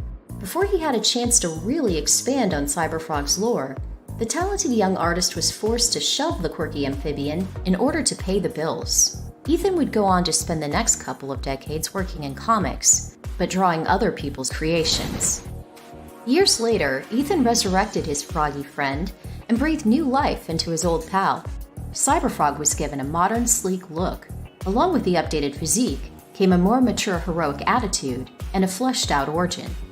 Fans were very excited about EVS's new take on the Frog, and showed their support by backing Ethan's new Cyberfrog comic to the sum of well over $800,000. Fans just couldn't get enough of Cyberfrog, and so Ethan humbly listened to his supporters and dusted off his old work. He offered a complete collection of all of his early 90s Frog books in the appropriately titled Cyberfrog, Warts and All. In addition to this collection, fans were treated to the Cyberfrog Unforgettable Tales comics. These 4 books featured a polished-up version of the first Cyberfrog stories created by EVS. These books received the George Lucas treatment, as Ethan referred to it, sans the whole Han shot first kind of debacle. Yes, I bet you have. While Warts and All was the classic Cyberfrog stories in their original, rough, and unaltered format, Unforgettable Tales was cleaned up, colored, and given a more modern feel. While I really dig the modern version of Cyberfrog and feel he's a bit more representative of how a hero should behave, there was just something charming about the original version of the Frog. EVS fully embraced the unapologetic violence and edginess of many of the comics from that era. I suppose OG Cyberfrog was somewhat a product of his time. His behavior mirrored the cynicism of the 1990s and the arrogance of youth of his creator. Cyberfrog's initial debut features a hero who's not exactly sure who he is or where he's from. While he's driven to protect the innocent, he doesn't particularly care for humans. In his defense, the few people the Frog has interacted with haven't exactly been all too kind to him. This version of Cyberfrog patrols Manhattan, hunting the criminals who are plaguing the streets. Why not Philly, as is the case with modern Cyberfrog? Well, as the amphibian is quick to state to readers, it's where all the superheroes are from. And it's an expected cliché at this point. Cyberfrog's ability to break the fourth wall is an aspect of the original comics that I really like. There's something kind of cool about having a fictional character not only chat with readers, but also be aware of their creator. The snarky Frog even hurls insults at his pops Ethan. This banter made me feel more connected to the character. The first 2 issues of Cyberfrog, originally published by Hall of Heroes, sees the reluctant hero take on a street gang named Traffic and the supervillain group Rush Hour. Readers are also introduced to the cursed, maladjusted teenager Ben Reilly, aka Deathfly. These stories, while available in their original format in Warts and All, are also featured as Cyberfrog Unforgettable Tales No. 1 and 2. These 2 stories are mostly all action, with very little story, and Cyberfrog makes quick work of the bad guys. The Hall of Heroes Cyberfrog sequel just didn't quite gel with the first book. This story was more of a vanity project. It featured in-jokes galore that held more meaning to Ethan and his fellow comic buddies than it did to readers. For example, EVS pokes fun at his then publisher Alan Stewart. He even had Cyberfrog inadvertently kill fellow creator Trent Kanuga's original comic character, Deadbolt. Unforgettable Tales No. 3 was the original sequel to Cyberfrog No. 1, and it would have featured the continuation and conclusion of the Deathfly story. Ethan states that he feared the story wasn't good enough, and he ultimately decided to scrap it. The story was believed to have been lost forever, but Ethan's longtime friend Trent Kanuga managed to hold on to a rough copy after all these years. Thanks to Trent, readers are finally able to read this story. The fourth and final book in the Unforgettable Tales series features Creed, another one of Kanuga's creations. This was an interesting mashup that sees the worlds of Cyberfrog and Creed cross paths in a creative way. The old Cyberfrog stories aren't exactly well fleshed out creations, but they are still fun to read. There's something about the classic frog that I just find so endearing. I'm sure it had something to do with being a teenager myself back in the 90s. Yes, Cyberfrog came across as a bit of a jerk back then, but it was more in a Bugs Bunny-esque sort of way. Like he was a boss and he knew it kind of way. I wish modern Cyberfrog would adopt just a bit of that flippant attitude. Not so much of the blatant disregard for the people around him or the brutal execution of wrongdoers, but a bit more of that arrogant sarcasm might be fun. Young Ethan and the original Cyberfrog never took themselves too seriously. The first comics were just about a reluctant hero, goofy bad guys, commentary on pop culture, and wicked fun art.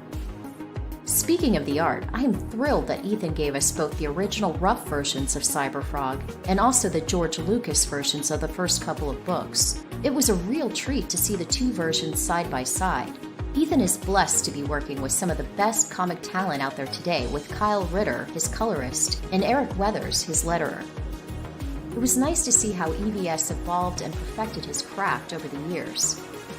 For fans of Ethan Van Sciver's Avenging Amphibian, Cyberfrog Warts and All and the Unforgettable Tales books are a real treat. These classic stories have only served to whet my appetite for more froggy goodness. Frog in your mailbox, it's a great thing.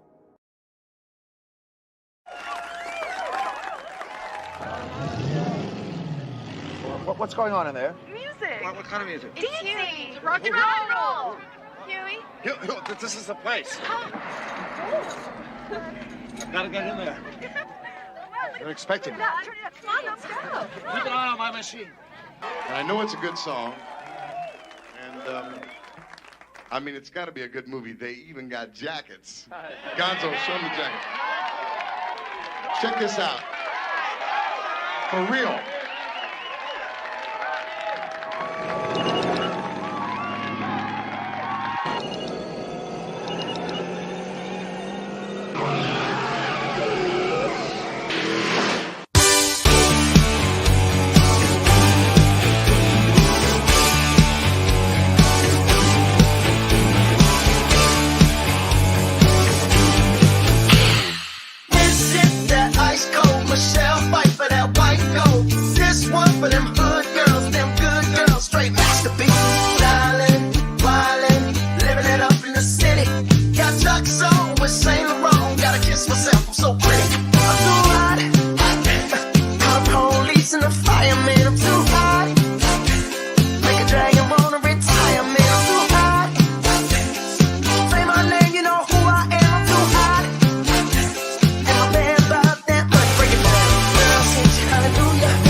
That's the power of love.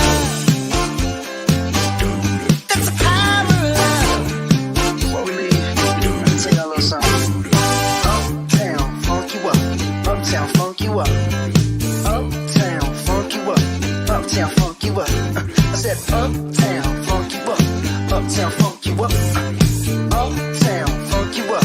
Uptown funk you up. Come on, dance, jump on it. If you said and flown it. If you freak dead and own it. Don't brag about it, come show me. Come on, dance, jump on it. If you said and flown it. Well, it's Saturday night, we in the spot.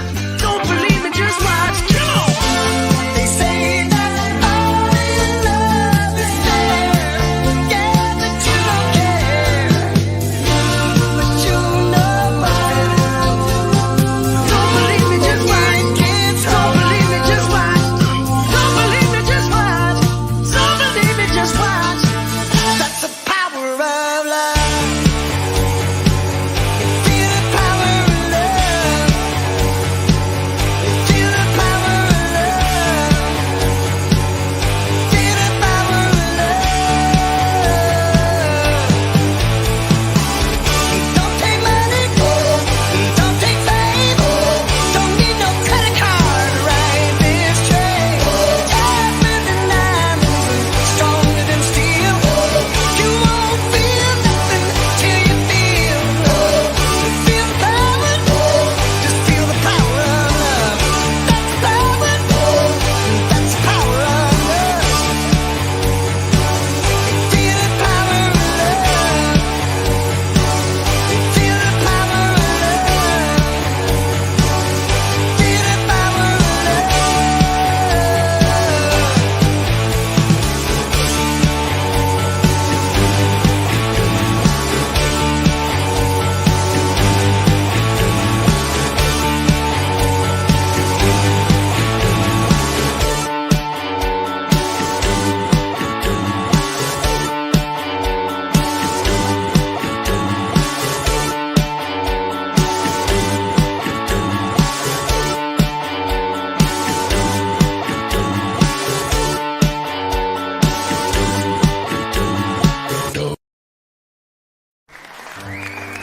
The people of Iowa and New Hampshire and South Carolina have spoken, and I really respect their decision. So tonight, I am suspending my campaign. Yeah.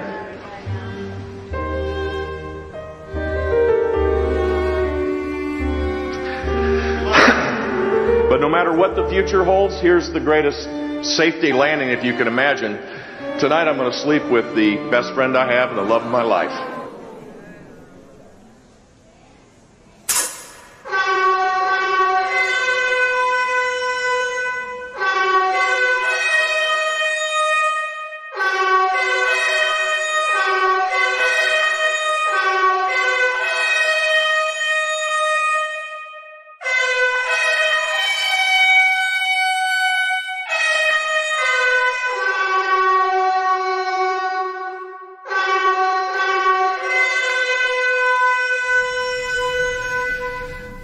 Please clap.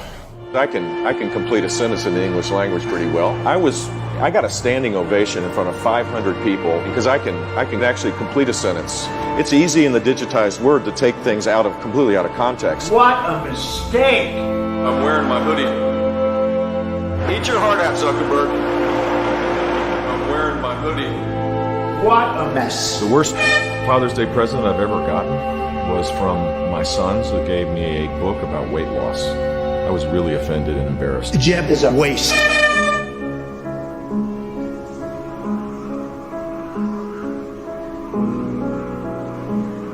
I love you. You're a good little moose. Jeb is a mess. You're a good little moose. It requires a lot more work than it needs to. It's not as intuitive as the other Apple products. The battery gets out too quick. I don't have time to learn all the applications. Jeb is a mess. MacBook Pro, baby. iPhone. I watched 2 and I watched 3. Jeb is a mess. Boycott Apple. Boycott Jeb Bush. How do you like? I just thought of it. Boycott Apple. Here's the thing. Jeb is a mess.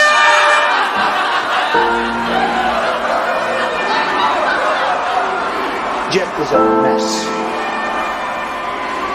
Hold it, you dummies. Jeff is a mess. Jeff is a mess. Jeff is a waste. Jeff is a mess.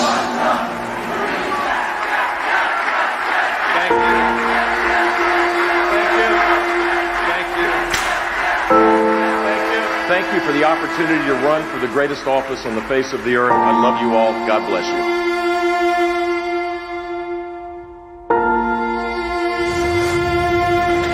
Why keeping our country safe?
Sorry to keep you waiting. Complicated business.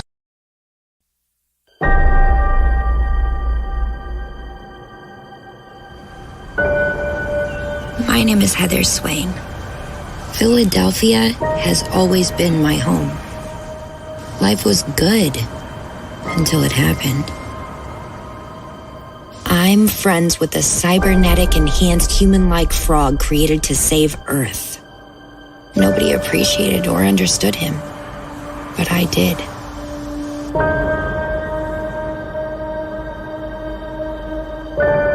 We were good friends who enjoyed hanging out with a bucket from the chicken fry.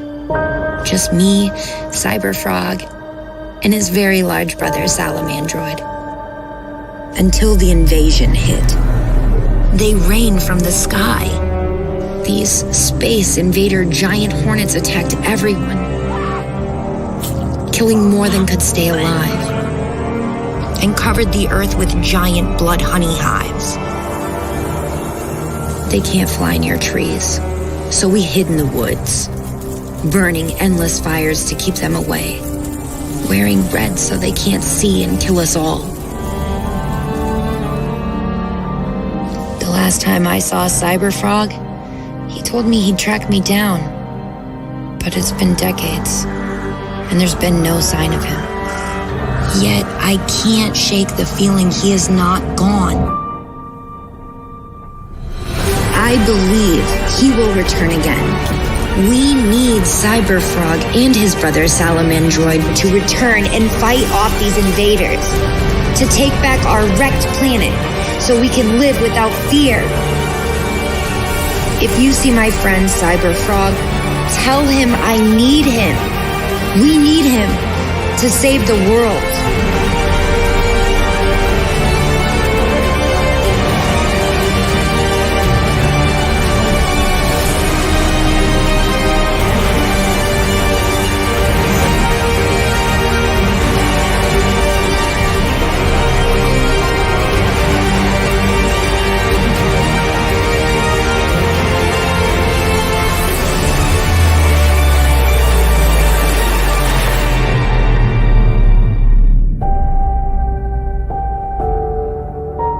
This is Cyberfrog Wrecked Planet. Join the fight.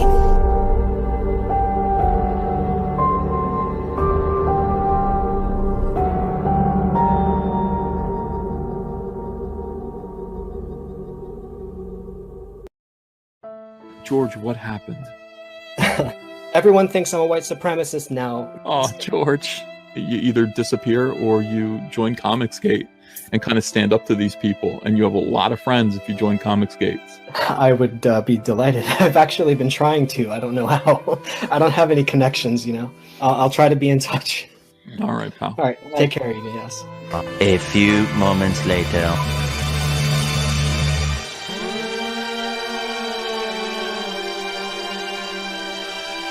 Sell my book on your street, Ethan. I'm begging.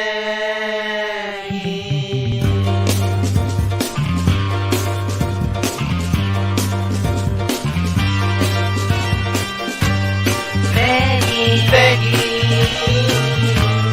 Sell my book on your street, baby.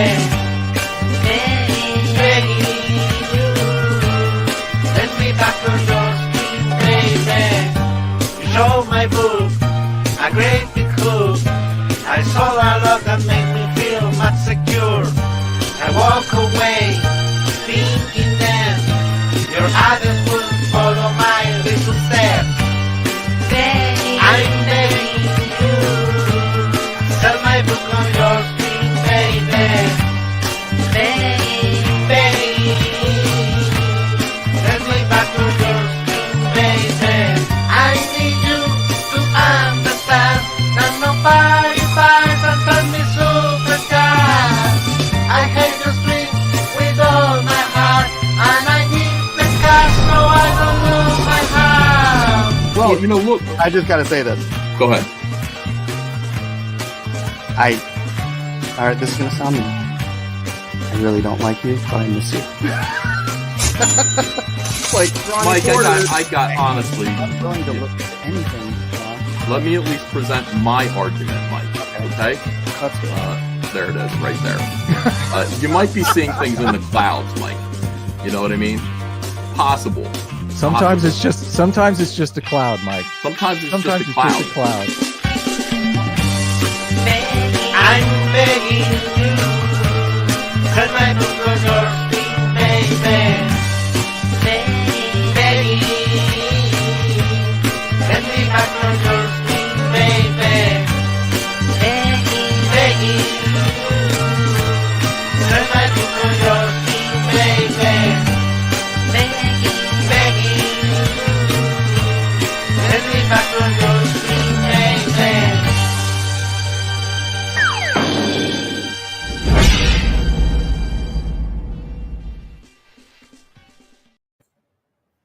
Hey everyone, thanks for sticking around. I'm still here. I keep coming and going. I gotta take Kaylee to the bus stop, get the kids to the bus, make sure that everybody goes to school. I'd rather just keep the stream going because it's I should be back in like 20 minutes. So I'd rather keep the stream going and playing bullshit, or at least just leaving the camera on so you guys can just hang out, talk, then start a new stream if that's okay with you guys. I hope it is. I will be back. I'm going to be back in just a little bit. So I'm going to keep playing. I'll play another long video. If you want to leave and come back in a little bit, but rather than disrupt the stream, I think this is the best thing to do. Okay. Love you guys. Thanks for hanging in. I'm going to play that. By the way, this video was made by Abra to Chat. What was her name? Abra. Her first part of her name is Abra, and then there's a 2. And she is awesome. She made this great video, having gotten all of my merchandise and everything. And it looks like an infomercial. It's really professionally made. She's great. I really appreciate her. The name of her channel is at the start of this video. I'm going to play it again because it's like 7 minutes long. That's a pretty good length video. So I'll see you guys in a little bit. That just means we're going to be shipping more packages to you guys and making you very happy. I promise you, when you go to your mailbox and you get Frog in your mailbox, it's a great thing. Getting Frog in your mailbox is probably the best thing that anybody could do. It is really nice. People like it. Frog. Many know him today as the Frog Father, the Human Sunbeam, EVS, or Uncle E. However, before he would don any of these familiar monikers, he was simply a young man with a dream of becoming a professional comic book artist. In between trying to eke out a living, EVS created Cyberfrog, part amphibian, part alien cybernetics, all attitude. Before he had a chance to really expand on Cyberfrog's lore, the talented young artist was forced to shelve the quirky amphibian in order to pay the bills. Ethan would go on to spend the next couple of decades working in comics, but drawing other people's creations. Years later, Ethan resurrected his froggy friend and breathed new life into his old pal. Cyberfrog was given a modern, sleek look. Along with the updated physique came a more mature, heroic attitude and a fleshed-out origin. Fans were very excited about EVS's new take on the Frog and showed their support by backing Ethan's new Cyberfrog comic to the sum of well over $800,000. Fans just couldn't get enough of Cyberfrog, and so Ethan humbly listened to his supporters and dusted off his old work. He offered a complete collection of all of his early 90s Frog books in the appropriately titled Cyberfrog, Warts and All. In addition to this collection, fans were treated to the Cyberfrog Unforgettable Tales comics. These 4 books featured a polished-up version of the first Cyberfrog stories created by EVS.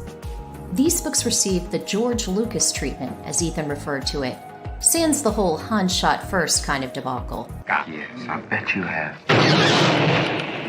While Warts and All was the classic Cyberfrog stories in their original, rough, and unaltered format, Unforgettable Tales was cleaned up, colored, and given a more modern feel. While I really dig the modern version of Cyberfrog and feel he's a bit more representative of how a hero should behave, there was just something charming about the original version of the Frog. EVS fully embraced the unapologetic violence and edginess of many of the comics from that era. I suppose OG Cyberfrog was somewhat a product of his time. His behavior mirrored the cynicism of the 1990s.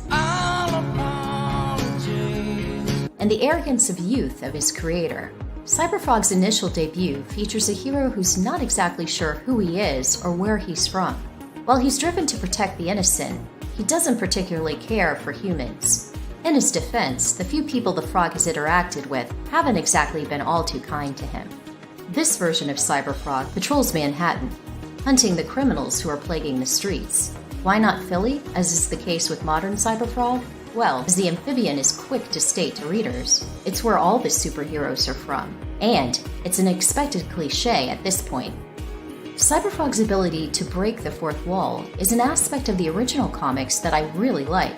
There's something kind of cool about having a fictional character not only chat with readers, but also be aware of their creator. The snarky frog even hurls insults at his pops Ethan. This banter made me feel more connected to the character. The first 2 issues of Cyberfrog, originally published by Hall of Heroes, sees the reluctant hero take on a street gang named Traffic and the supervillain group Rush Hour. Readers are also introduced to the cursed, maladjusted teenager Ben Riley, aka Deathfly. These stories, while available in their original format in warts and all, are also featured as Cyberfrog Unforgettable Tales number 1 and 2.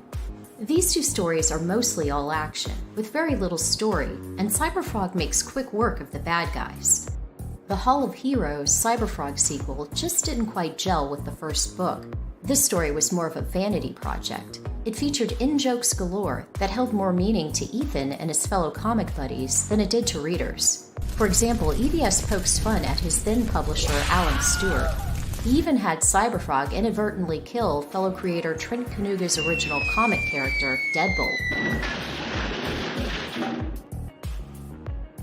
Unforgettable Tales number 3 was the original sequel to Cyberfrog number 1, and it would have featured the continuation and conclusion of the Deathfly story. Ethan states that he feared the story wasn't good enough, and he ultimately decided to scrap it. The story was believed to have been lost forever, but Ethan's longtime friend Trent Kanuga managed to hold on to a rough copy after all these years. Thanks to Trent, readers are finally able to read this story. The 4th and final book in the Unforgettable Tales series features Creed, another one of Kanuga's creations. This was an interesting mashup that sees the worlds of Cyberfrog and Creed cross paths in a creative way. The old Cyberfrog stories aren't exactly well fleshed out creations, but they are still fun to read. There's something about the classic frog that I just find so endearing. I'm sure it had something to do with being a teenager myself back in the 90s. Yes, Cyberfrog came across as a bit of a jerk back then, but it was more in a Bugs Bunny-esque sort of way. Like he was a boss and he knew it kind of way. I wish modern Cyberfrog would adopt just a bit of that flippant attitude. Not so much of the blatant disregard for the people around him or the brutal execution of wrongdoers, but a bit more of that arrogant sarcasm might be fun. Young Ethan and the original Cyberfrog never took themselves too seriously. The first comics were just about a reluctant hero, goofy bad guys, commentary on pop culture, and wicked fun art. Speaking of the art, I am thrilled that Ethan gave us both the original rough versions of Cyberfrog and also the George Lucas versions of the first couple of books. It was a real treat to see the 2 versions side by side. Ethan is blessed to be working with some of the best comic talent out there today, with Kyle Ritter, his colorist, and Eric Weathers, his letterer. It was nice to see how EVS evolved and perfected his craft over the years. For fans of Ethan Van Sciver's Avenging Amphibian, Cyberfrog Warts and All and the Unforgettable Tales books are a real treat. These classic stories have only served to whet my appetite for more froggy goodness. Frog in your mailbox, it's a great thing.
All right, good morning. I'm back. Wow, we still have 169 people watching. Amazing. You guys are the best. All right, wait. I have the keys in my pocket.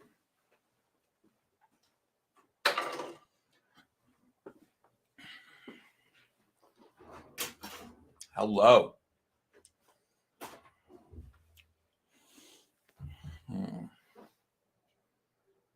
Phone. Cancel.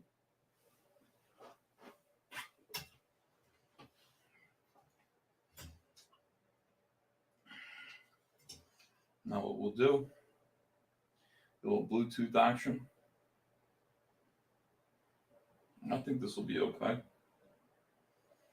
I don't think there'll be any complaints. I mean, not from YouTube. Maybe from you guys. I'm chewing gum. I have been, haven't eaten anything. Okay, let's see here. There you go. A little music in the background.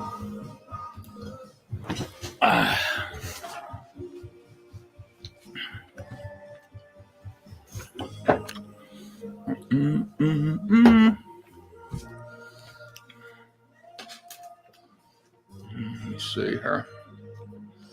Settings. No. Share extra camera.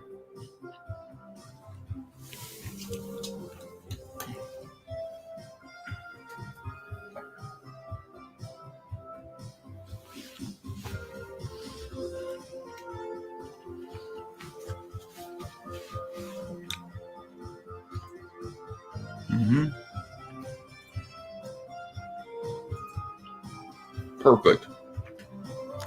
Good morning. Let's draw. Old man EBS.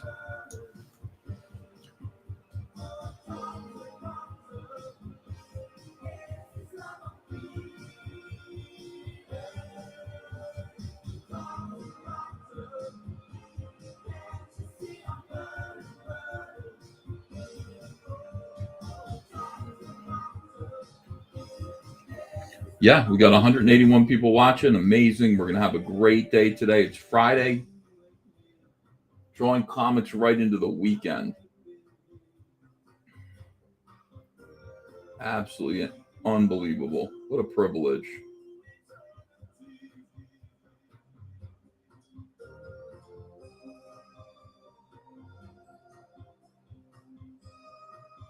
How cool would it be to get other artists in here? And that's what we could make Comicsgate. We could make Comicsgate into live streams in which people are doing their work together. Wouldn't that be great?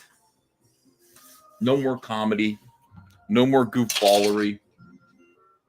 No more making fun of SJWs. Imagine. No? Joseph Fazio says, morning, General Van Schreiber. Well, thank you, Joseph. Morning to you, too. Thank you for $2.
Hey, Tug, how you doing? Good morning to you.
drop it. Give me 20. That's a good way to start Friday morning. Welcome. It's the 80s on 8, Mark Edmund. Good to have you with us. Tony Basil and Culture Club are coming up, and we're doing Friday, so it's all good today. I'm going to play you this one from 1988, while at the same time mentioning that you need to go, if you go onto my Twitter page or my Facebook page, I posted this Rick Astley cover. He covered the Foo Fighters song Everlong, just an acoustic, just a guitar and a microphone. And I gotta say, he kind of crushed it. He didn't actually mention Taylor Hawkins, but this just surfaced. It is current, so I'm guessing a little tip of the hat, I think, from Rick to Taylor on that. But this is what you're looking for in the 80s.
And good morning to everyone. Good morning.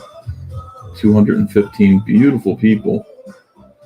You need to understand that 215 people just watching me quietly draw. That's nothing I would take for granted. That is incredible. A lot of people put on big live stream shows and they don't get 215 people in there. I'm quite grateful for all of you. And thank you.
Howard, you're right, damn straight. Things can only get better. Well, no, mine at least. But things will get better. Howard's got a new album coming out this summer. He's actually going to be touring this summer with Mid-Jur. That's really cool. That Cruel World Music Festival in Pasadena next month. Man, it's everybody under the sun. Furs, Morrissey, Blondie, Bauhaus. Unbelievable. After that, I will say this. It's amazing. You got the Unity Tour with the Pet Shop Boys in New Order. You got the Psychedelic Furs and Exxon Tour. Yeah, that's a great double. Yeah, we got tickets for the Pet Shop Boys in New Order. That show was canceled after COVID. It was postponed, so this September. Can't wait. I've never seen either of those groups It live. was a trio, now a duo. Heaven 17.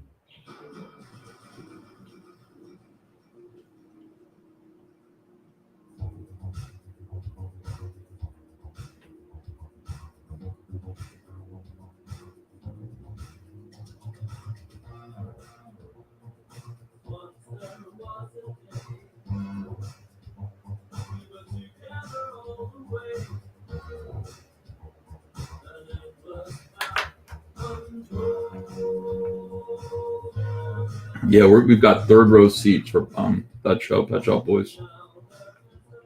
Should be good.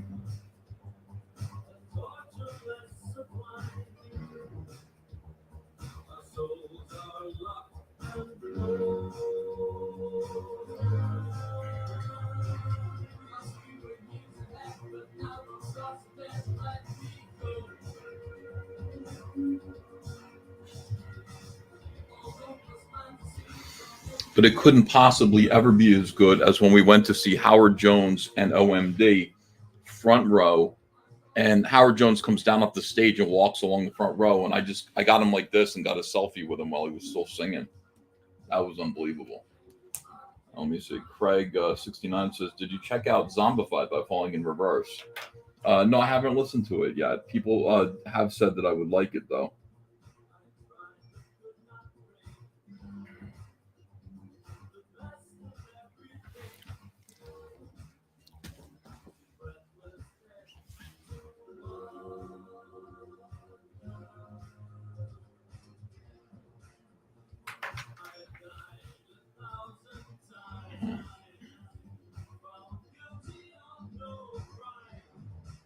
I was found guilty of no crimes.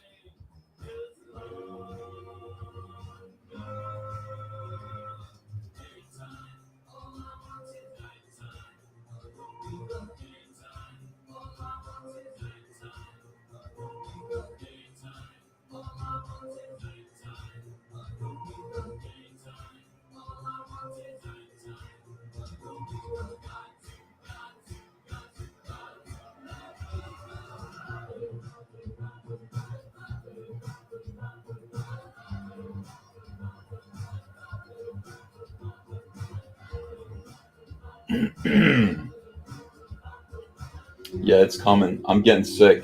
Damn it. These kids just bring home disease.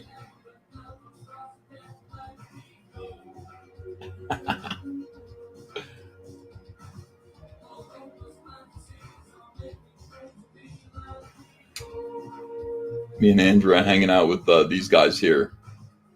I don't know if you know them.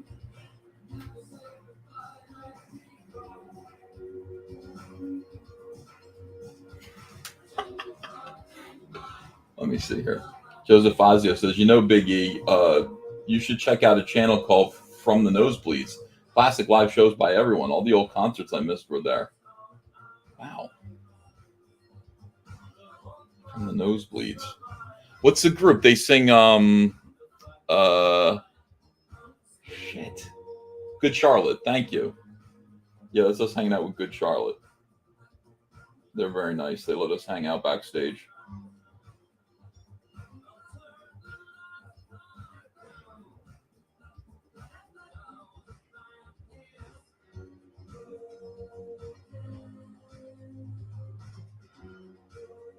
Very fortunate.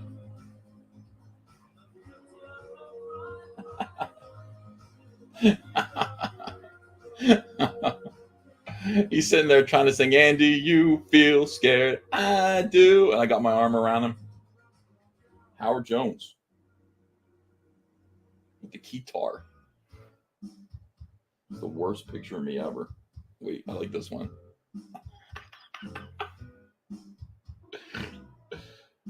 What's the reason to sit in the front row if you can't do shit like that? You got to do stuff like that.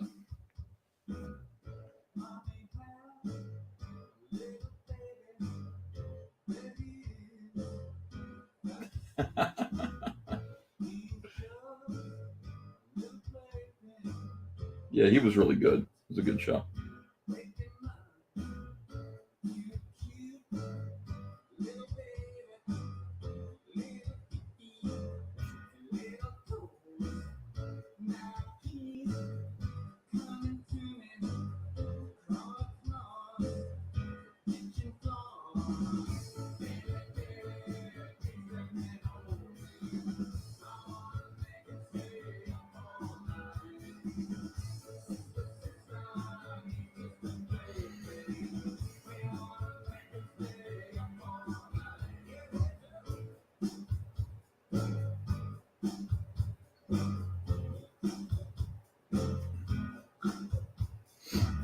Thank you, Frankie says, was he pissed or did he, was he cool about you? Well, I didn't interrupt the concert. He came down and ran along he walked along the front row, and basically everyone got up and kind of, you know, I don't think I was the only one to get a selfie with him. It was like, that was, and I think if you're in the front row, like, it's really cool when they give you extra opportunities like that.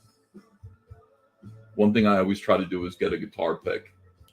And I got OMD's bass guitar pick, you know. I want souvenirs from concerts.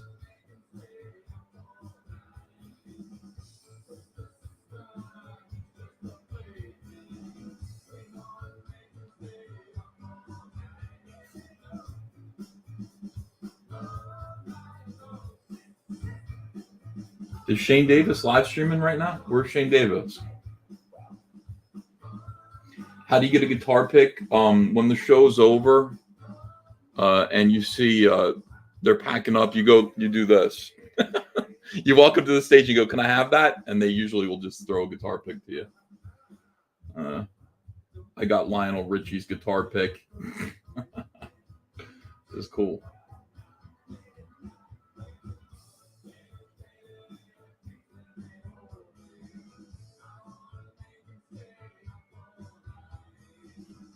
Oh, Shane was here early? Earlier? I didn't see him.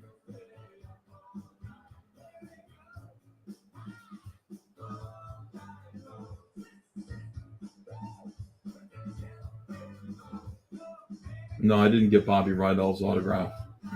I don't know if I got any of footage of him or a picture of him either.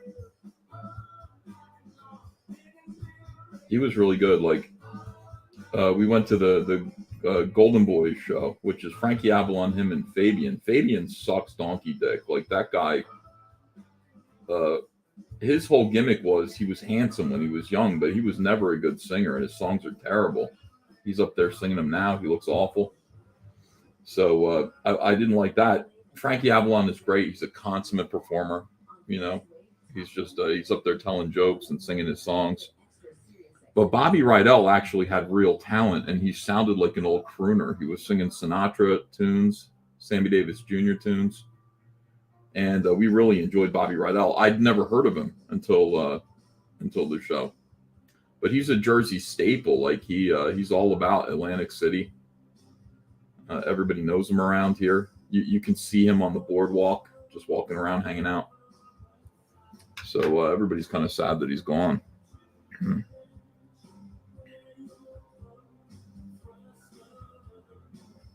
And Andrew was too. I mean, Andrew was like, "Oh no, we're hoping this." I think we would have gone to see Bobby Rydell again.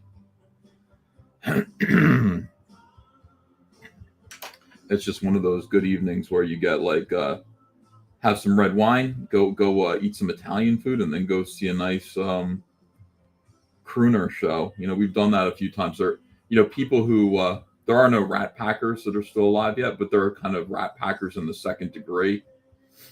So we'll go see them. people who sort of hung out with the Rat Pack, sort of.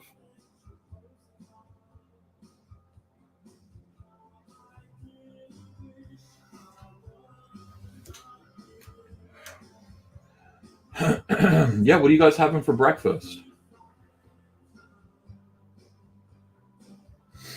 CJ says, do you have a wheelhouse when you draw Cyberfrog?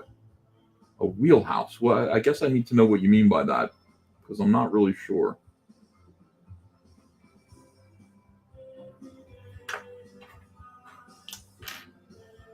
Because I'm in ham sandwiches. Mm.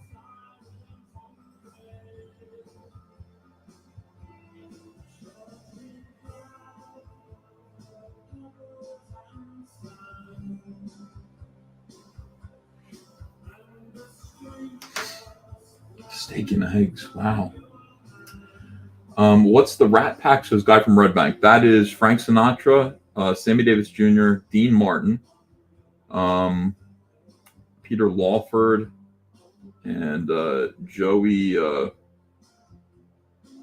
Whatchamacallit? What's Joey's name? They were entertainers in the 50s and 60s. They would hang out together. And they owned Vegas. They just had a great time. Whole legend about them. Joey Bishop, thank you. Yeah.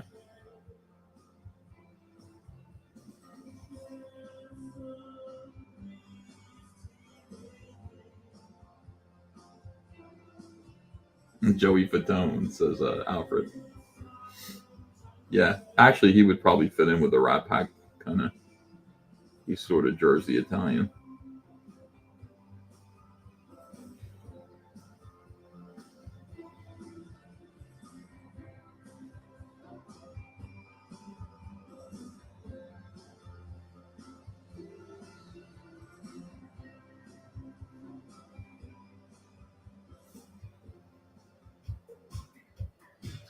So, we went to see,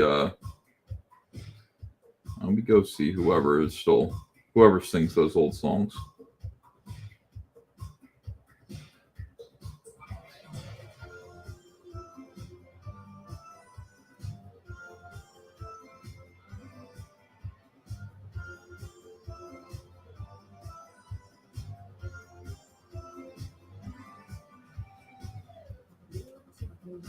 And I took Andrea to meet Angie Dickinson, who used to date Frank Sinatra, and she was the unofficial only female member of the Rat Pack. She's still alive.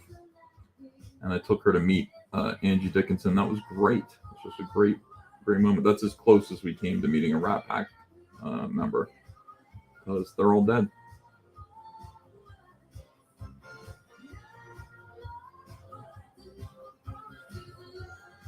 Yeah, she was in Ocean's 11.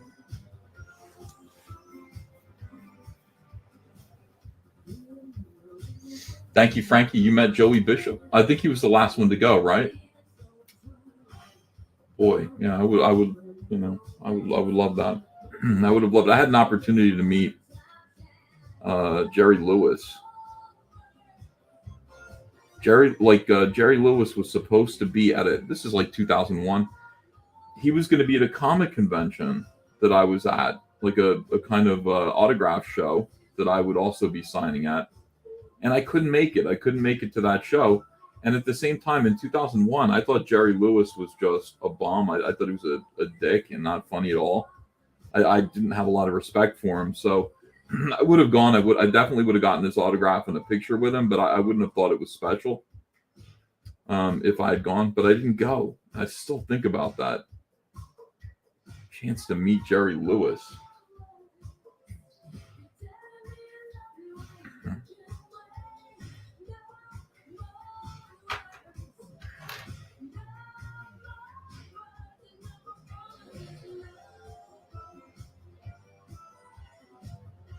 But at that show, that same show had great guests. I got to meet Pete Best in an earlier one from the Beatles, formerly of the Beatles. I took a picture with him. That was great. I would go to conventions just for autograph opportunities. Who else is going to be there? What celebrities are going to be there? I went to this one show that Barbara Eden. This was when Barbara Eden first started touring. She wasn't really doing very much, and she was going to be there. And I said, I'll waive my appearance fee, but I want unlimited Barbara Eden autographs. What do you mean unlimited? I mean, I have all of the I Dream of Jeannie DVDs, and I want her to sign every single DVD sleeve. Like every season has like 3 different sleeves. I want her to sign all of them. And the guy's like, all right, it's a deal. So I've got 1 million Barbara Eden autographs. I really love collecting autographs.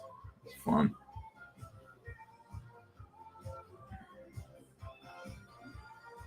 Whose birthday is it? Casus, it's your birthday? Happy birthday. Sinatra is saying happy birthday to me. It's not my birthday. Is that a joke going on right now?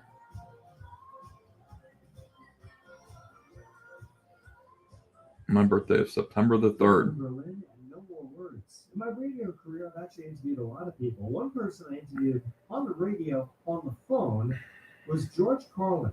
He was a man obsessed with words. If I said a word to him, he'd go, what does that mean? I've never heard that word before. What does that word mean? He would actually break down a word. You remember the 7 words you can't say on the radio? Yeah. FCC violation could get you fired when you were doing terrestrial radio. Now here at Sirius XM, to be honest with you, I could technically curse. I don't think school. Kids are listening. I don't think you need to make a point by cursing, but he would take a word and break it down. That was his, whole shtick. Well, not a shtick, but I mean, words are funny. But I interviewed him. He's actually a nice guy, down to earth. It's like I interviewed Dick Clark. He was a nice guy, down to earth. I interviewed Jim Henson. That was 90 minutes when Labyrinth came out. Oh my God, my favorite interview in the world. I got that on cassette. Now I have. Wow, he's talking about people he's met too. Jim Henson. My body decomposing. I'm afraid the tape's going to Gee whiz. decompose. So I'm afraid to take it out of the box. But I have the memory, and I share it with you right here on First Wave. Sirius XM Radio. Good morning, Alarm the Duck and Erasure.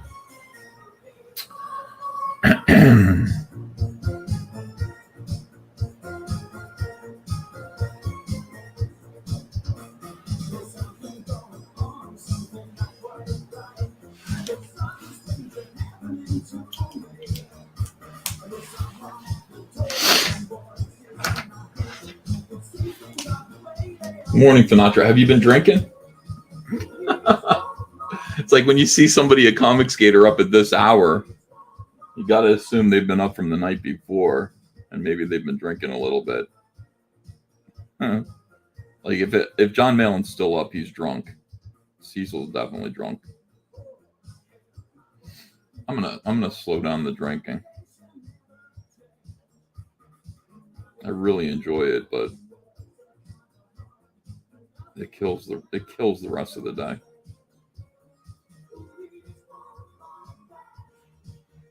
Getting nothing done.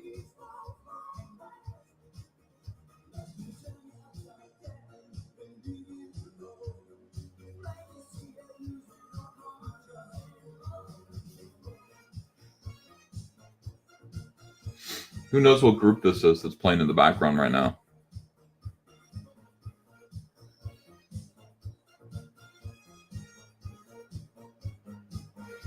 I bet everyone from England knows who it is, and very few Americans.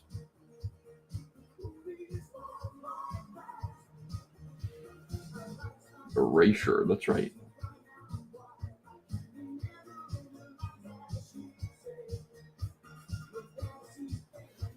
Is Erasure coming back? They canceled their show.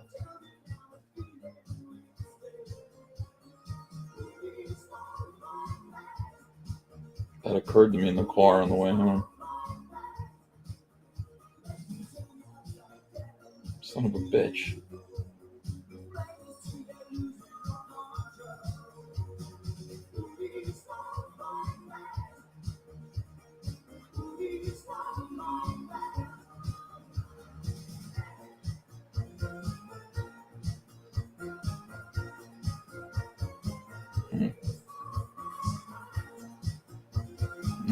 Whatever. I'm glad I didn't buy those tickets.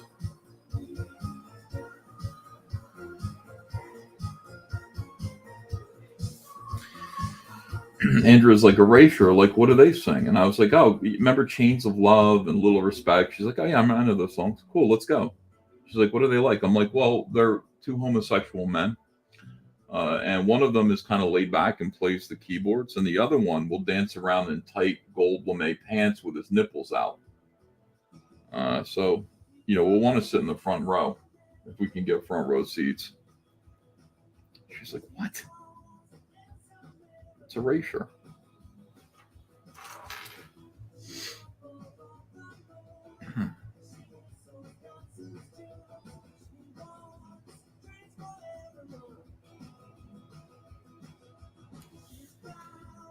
Be a good time.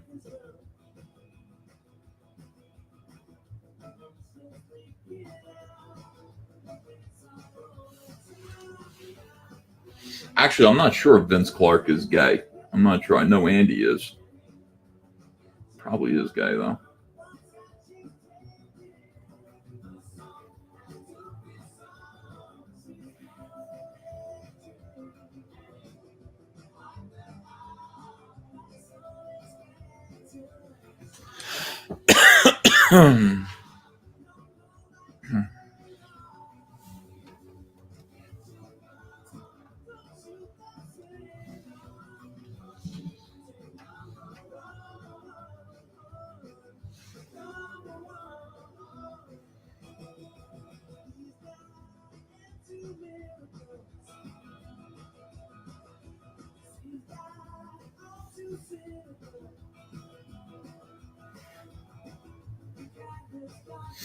Vince Clarke is straight, says Monkey Jeebus. Are you sure?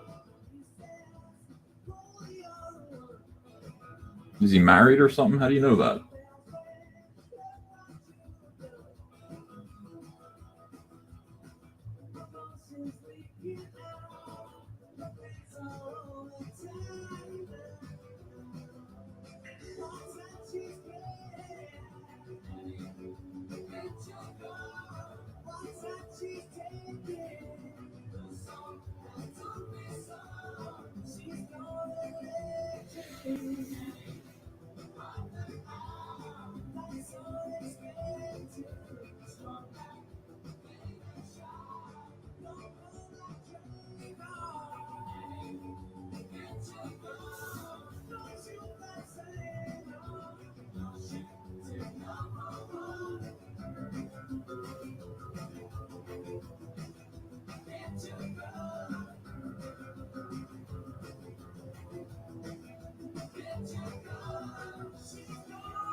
Wow, that blows my mind. If Vince Clarke is straight, I don't even know what to say. I really assumed he was gay. God,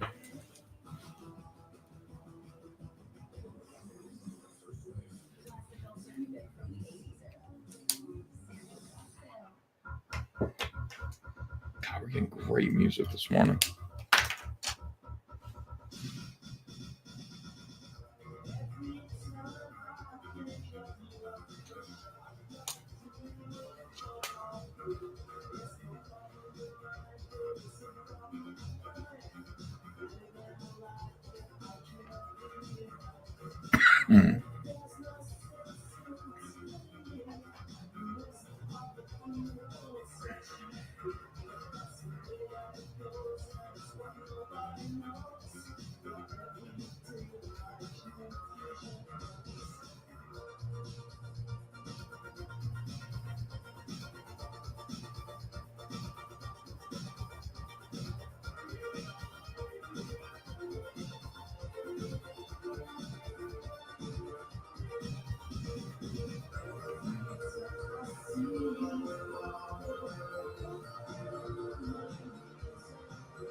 Oh, Sir Angus Fungus, thanks for $5. Ethan, possibly could you play What's Next to the Moon, ACDC? I know, but it may work. Hail Frogs. I just have this on Sirius XM. It's playing whatever they play. I would love to be able to do that for you, but I'm not actually the DJ here. Sorry.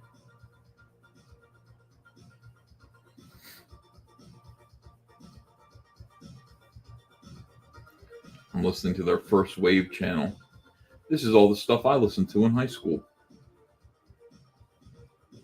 I listened to Iron Maiden and Metallica when I was like from 6th grade to 9th grade. I think 10th grade I started getting into New Wave. And this is all I listened to all day long.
Oh no.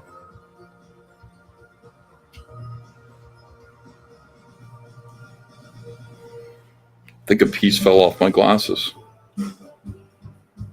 I need to get new glasses anyhow. Is this going to be a problem?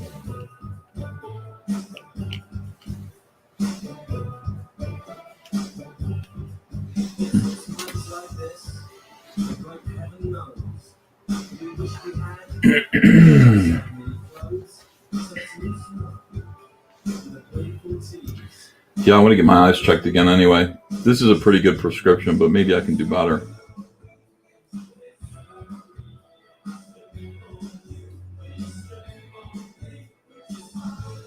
When you're Adam Ant and you're young and you have a song called Strip where you're like, I'll strip for you if you strip for me.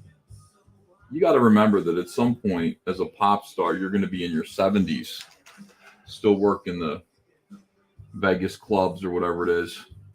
And you're going to have to be up there at 70 years old going, I'll strip for you if you strip for me. Probably that's going to be an unsettling experience for most people in the audience.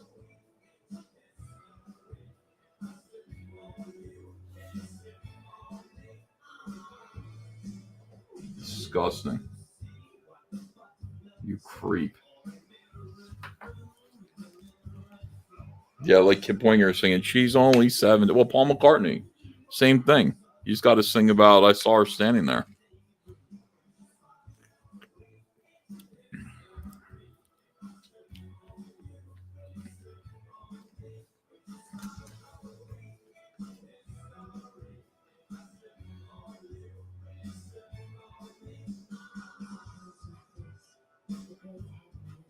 Absolutely disgusting. Keep your clothes on, you effing pervert, you weirdo, you freak, you cross-dressing menace, you grooming pervert, you groomer. I like the word groomer.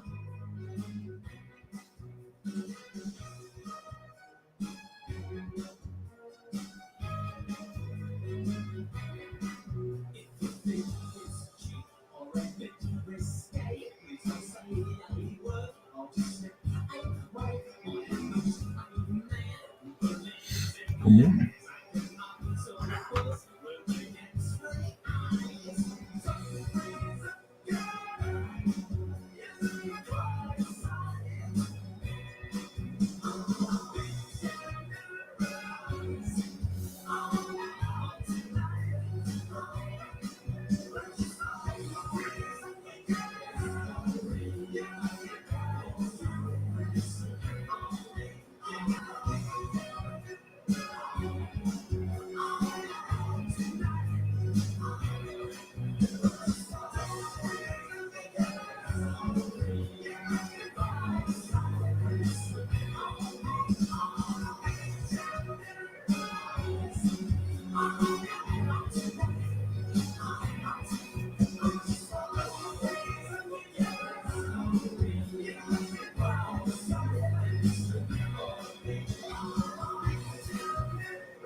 Hi, Lance. I'm your home for classical alternative music. It's Friday morning. Thank God. It's been a rough week. How about you? It's been a rough week?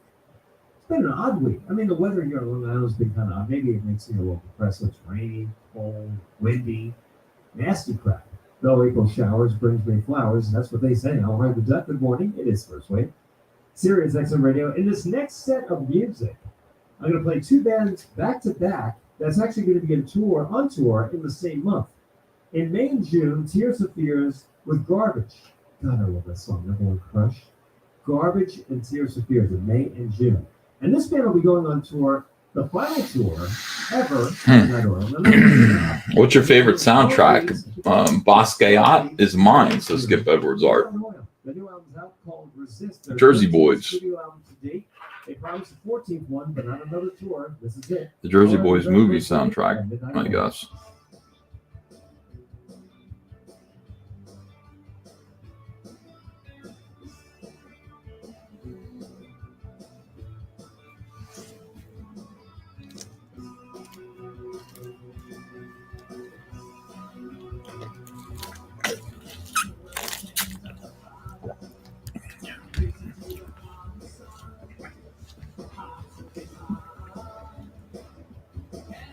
Yeah, maybe we'll go see Tears for Fears.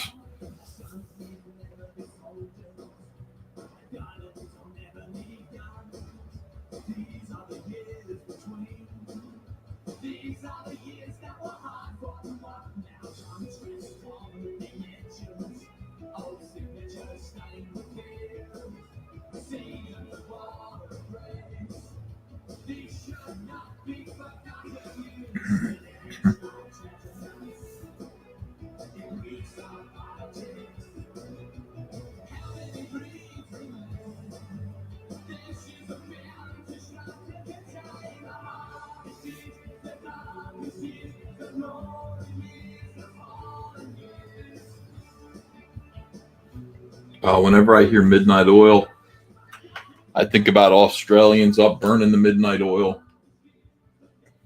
on YouTube. Certain Australian comic skaters burning that midnight oil. Making fantasy books for kids.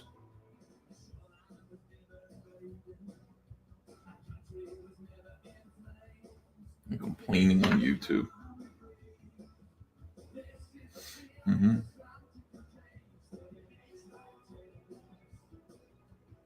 I don't take any of it personally. I see what's going on in Australia. I think everybody over there's got to be nuts.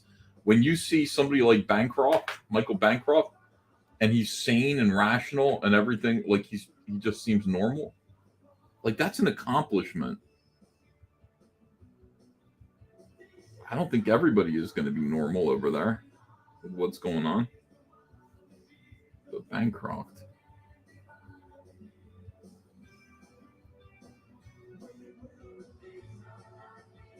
I mean, come to think of it, though, really only, I guess every Australian in Comicsgate is pretty normal except for one. One of them's a real weirdo. One Australian is a real weirdo and a creep. You know who I'm talking about. Rob.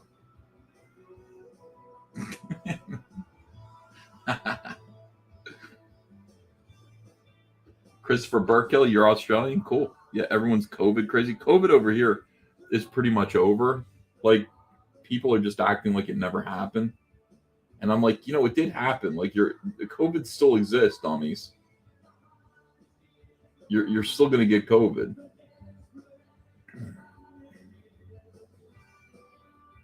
Everybody thinks that they're acting like it's polio and it's behind us. Yeah, Rob Arnold.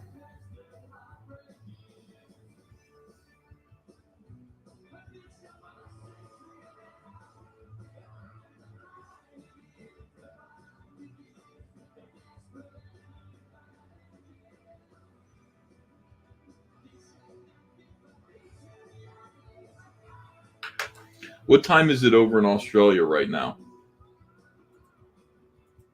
Is it a reasonable hour?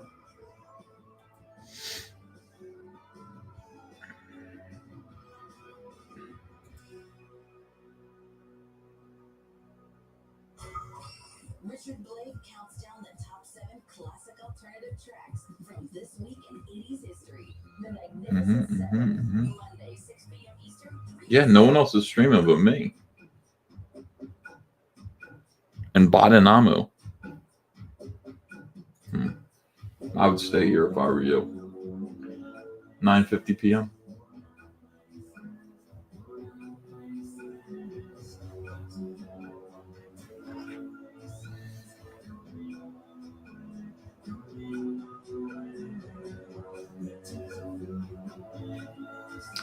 All right, if Liam Gray streams, go over there and tell him I want to talk to him. He's got me blocked. But if he streams, go over there and say Ethan Van Sciver wants to talk to you. He wants to have a one-on-one conversation, meeting of the minds, meeting of incredible creative geniuses.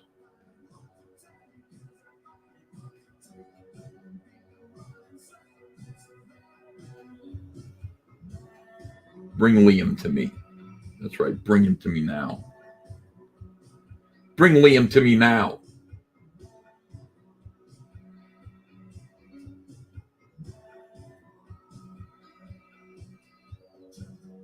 Sinatra, what? You want me to do it on your channel? Okay.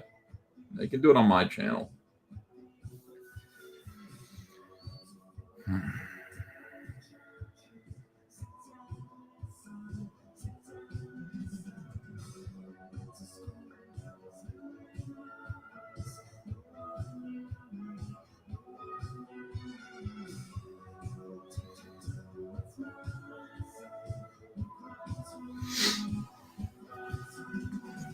Either that or Micah Curtis, one of the two. Maybe Micah Curtis would be better. This is a year of reconstruction.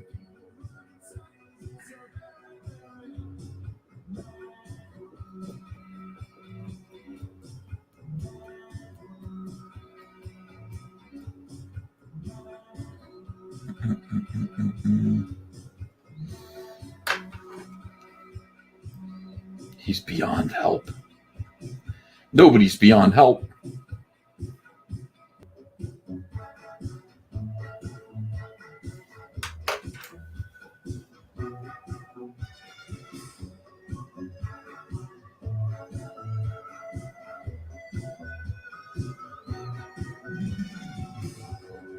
All right, I changed my mind. I don't want Liam. I want Micah Curtis.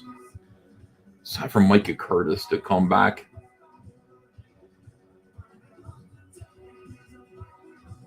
He's a good guy.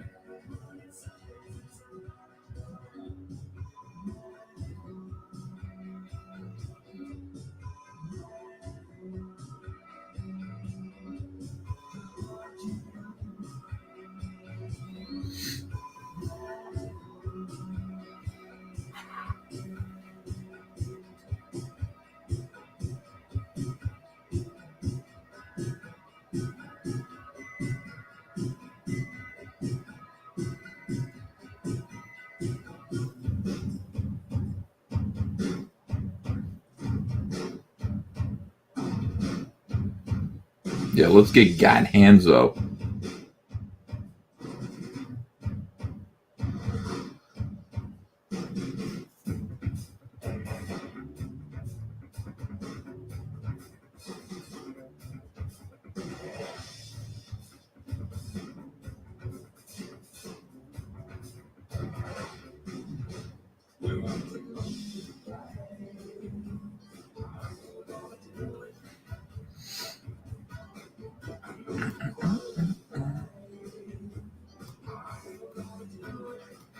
Yeah, I'm ready. I'm ready for Micah Curtis. Mike hasn't posted anything in a week, says Monkey Jeebus. Doug35 says, Ethan, why do you want to recycle people who have already turned on you? Move on. Because it's not about me. It's about the greater good of Comicsgate. Like, you know, I can't just assume that, you know, just because Micah Curtis had turned on me, that he has turned on Comicsgate. Plus, it's fun, honestly. It's fun to get these guys back. It's good entertainment. Sometimes it works.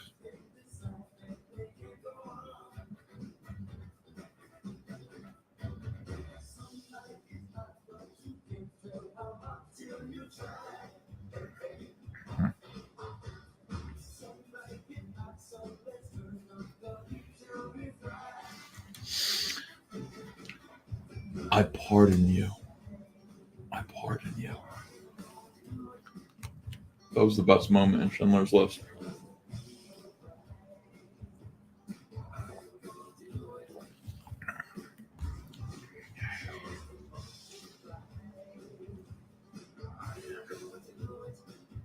Are you gonna do it?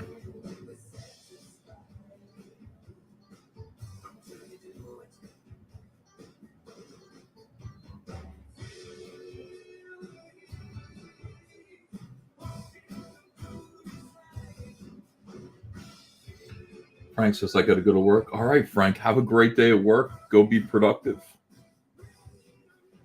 You know, we'll still be here when you get back.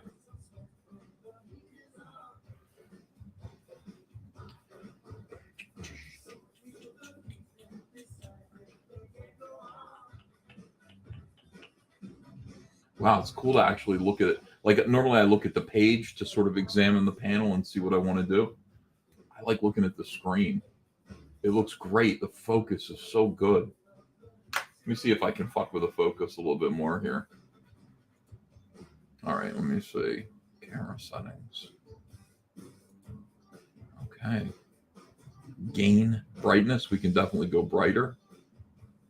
Oh, this is awesome. I'm so glad I downloaded this app. Contrast. We can get it like, we can make those blacks real black. Look at that. Let's just go kind of regular on that. Saturation. You can see all the blues popping out. I'm delighted with my new purchase. Sharpness. Turn the sharpness all the way up. Hell yeah. White balance. I feel like the white balance has always been off on my stream. You know what I mean? Let me see. What is this? Gain. Gain. I don't know if that does anything. Backlight. That does nothing. Color enable. I know what that is. Camera control. All right, zoom. Look at that. You guys can't even tell me that you're not excited about this. Look, look, look. Okay, we don't want to do that. We want to zoom out. Focus.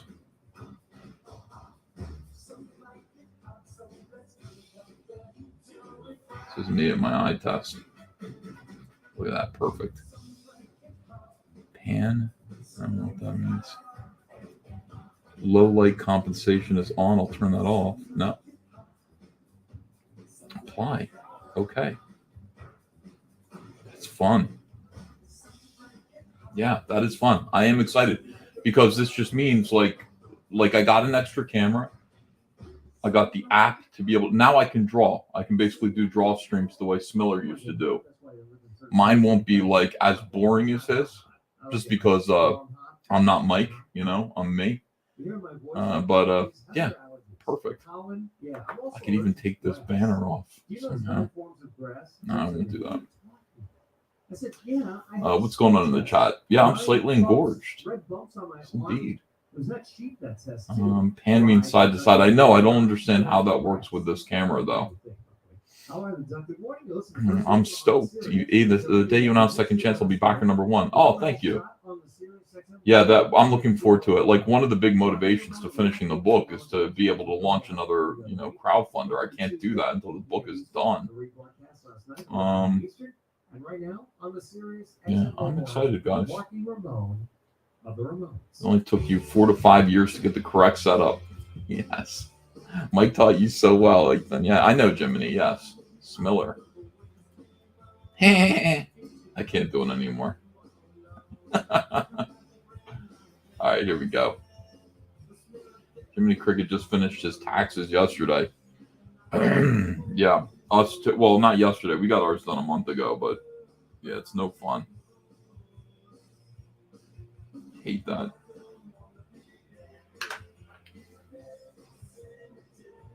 Little Ramones.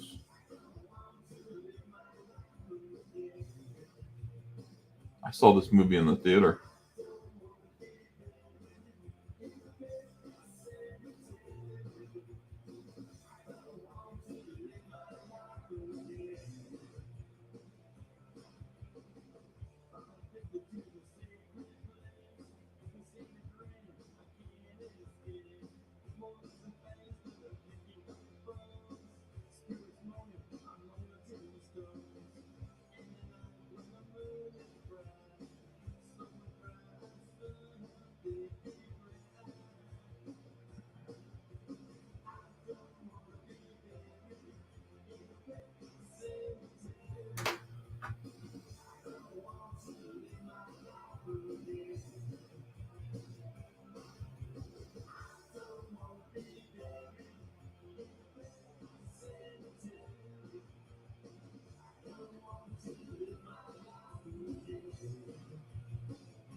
Henry Thurno, I will. I'm going to do an entertainment stream tonight. I'll do a news roundup stream. That's kind of why I didn't want to turn off the camera while I was taking the kids to school, because I didn't want to lose a notification for tonight. You only get 3 notifications per day.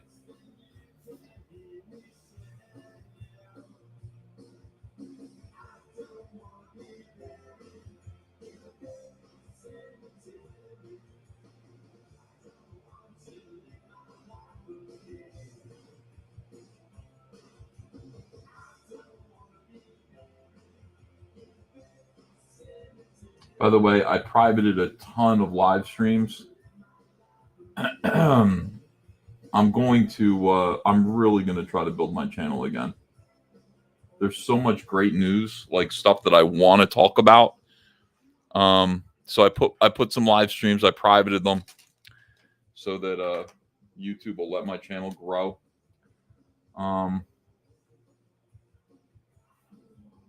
It's all old stuff that everybody's seen already. I left like the last 5 streams up.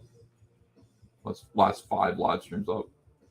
Yeah, I'm gonna start doing short videos again. I'm pretty sure that what's going on with DC and Discovery right now is right up my alley. I have a whole cool narrative about it.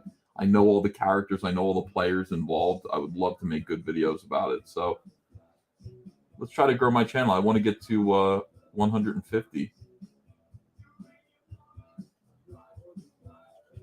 Live streams kind of hamper that process, or when you keep them up. You can live stream, but you have to kind of take them down.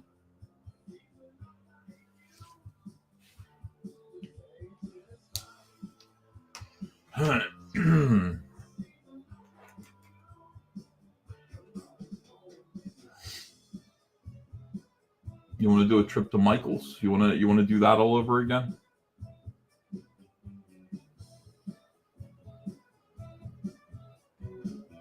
Yeah, I want to talk about the Discovery merger and chronicle whatever's going on with DC.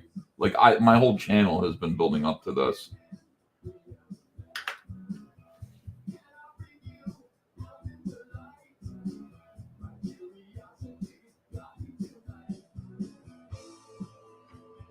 I did like a lecture about it. I was talking about what was going on there. I got hate mail. I mean, I'm getting people sending me letters like, you're taking joy in like the downfall of the comic book industry. And I really had to think about it. Like, am I? Like, I don't know if I am or not. I feel kind of sick about it. At the same time, there are people who I want to see disemployed. But you know, the idea of DC Comics going away or Marvel going away or all of the changes to the comic book industry, even though it's been, it's been poisoned to such an extent that I don't know if it could ever be the same again. It still doesn't make me happy to see this stuff happening.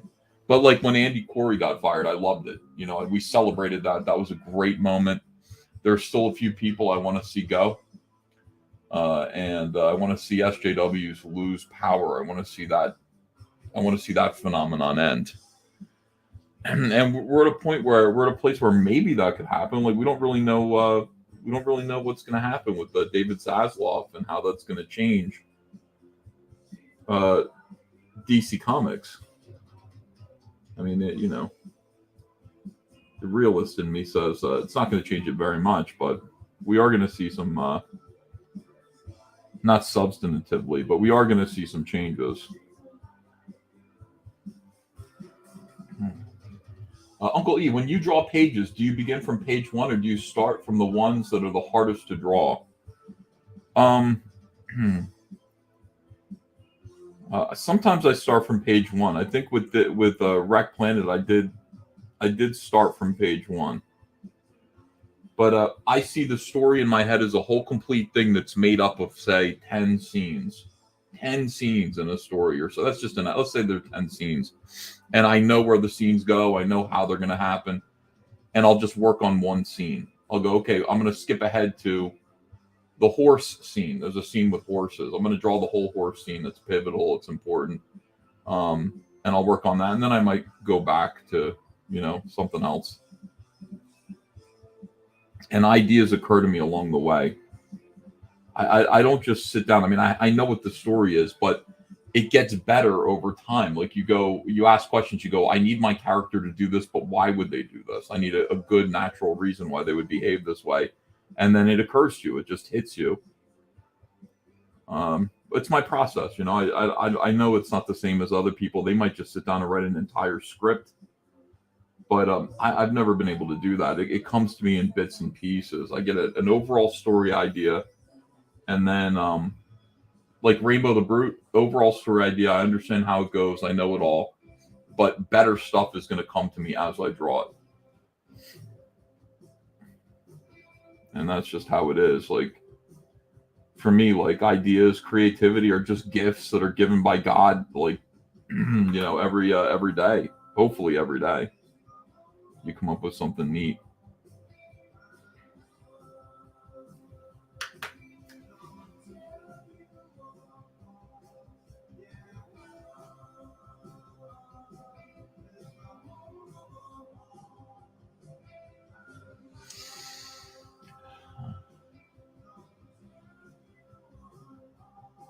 Oh, 3D Robin, you're beating the shit out of me lately. It is true. I don't take YouTube that seriously. I like it a lot, but I just, I can't get myself to be like, you know, Jeremy or Nerdrotic. I can't get myself to do that. Like, maybe I need some help. Really focus on my YouTube. Because I know I've got the talent that those guys have. I watch their shows. I go, they're not funnier, brighter, more interesting than me. I can do what they're doing. But I don't focus 100% on my channel. I'm focused mostly on Comicsgate. You know, I'm focused on my comics and other people's comics. So I don't think too much about my YouTube channel. I need it to be there, but I don't, you know, making thumbnails. Fuck that, dude.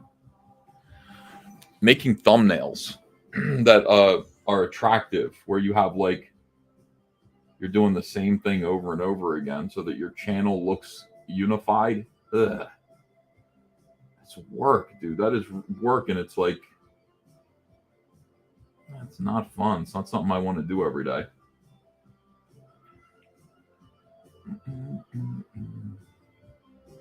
Yeah, I don't want to do that. when Ethan has a thumbnail where he has his head in his hands, I'm out. Yeah, like I'll be sitting there like this. Wait, there I am. Like this, and there'll be some bullshit behind me. Like, is DC gonna die today? I'm not doing that. Fuck, I'm not fucking being a YouTuber like that. There's got to be a way I can succeed a YouTuber without being an asshole like that. Shouldn't say asshole. Some of my friends do that. But all of YouTube is like that, where it's just like little images of people rolling their eyes and stuff, or just kind of like, you know, oh God, horrendous. Guy from Red Bank says, "Did you say Jeremy is funny?" No, Jeremy is not funny. Neither Jeremy is funny. Not at all. Do those, but with Cyberfrog, says Nick Riddick TV. That's a really good idea. Like, I could make a bunch of Cyberfrog reaction drawings and use the. I mean, that wouldn't be bad. I wouldn't hate myself if I did that. That's a really good idea, actually.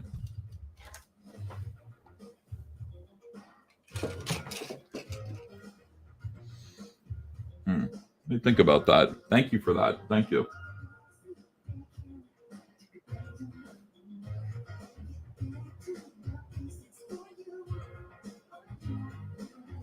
Turn my whole channel, like, the theme could be Cyberfrog.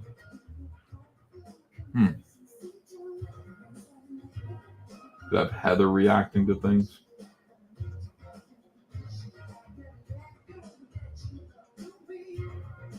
Salamandroid.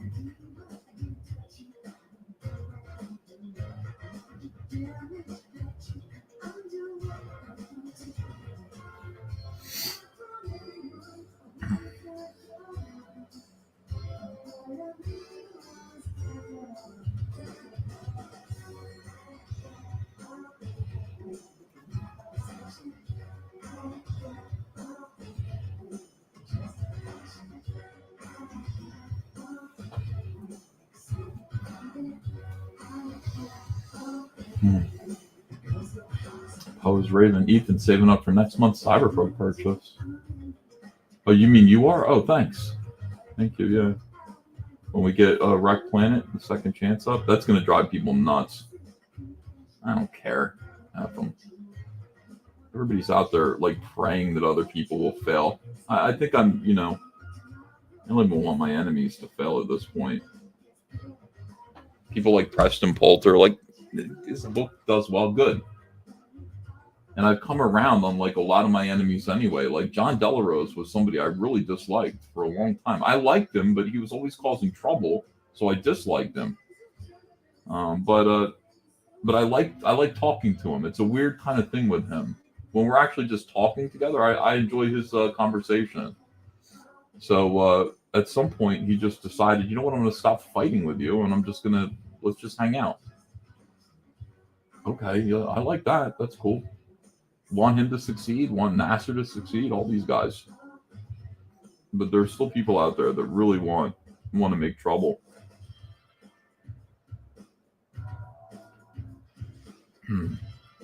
3D Robin says, you brought him back to troll Liam. Who, Nasser, you mean? No, I didn't. The fact that it did troll Liam was a pleasant surprise to me. 3D Robin. I brought him back because I like Nasser, and Nasser I felt like was one of my discoveries, and he was such, like, he's got this sort of, like, autistic sort of accidental asshole thing about him that I think is funny. And he is trying real hard. He gets his books out and all that stuff. The fact that Liam flipped out about it, I thought was hilarious. I was like, good. Make some content out of him saying,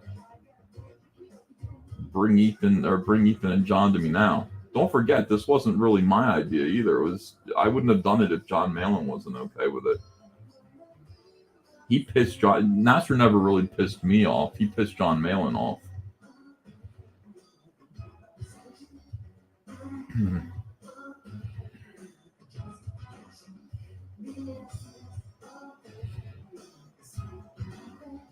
Hey, Mark Walters, how you doing this morning, pal? Adrian Stone says, did you mean Nasser or JDA? JDA didn't bother Liam. Like, I don't think bringing him back, I didn't even think about that. Nasser seemed like he was Liam's arch enemy. It was something I wasn't really aware of. I'm certainly aware of it now.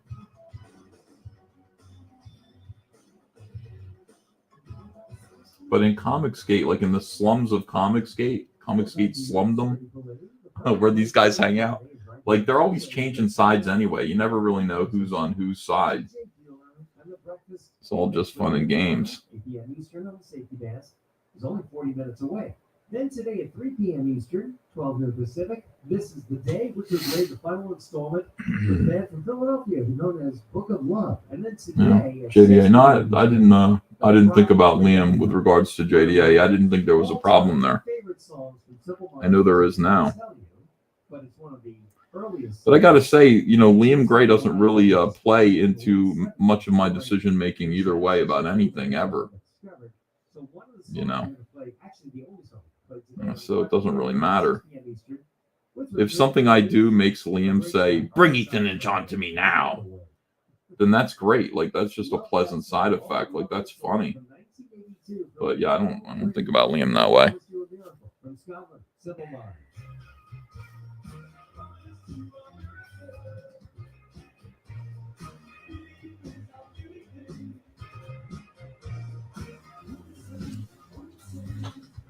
Yeah, slums are fun, CJ.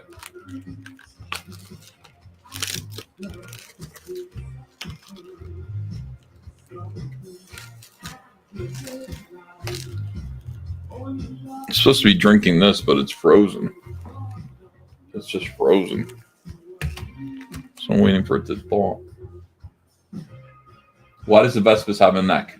Oh, they have necks. Simple as that. They have necks. They have a rib cage. They're not. They look like wasps, but they aren't. They're something other than that.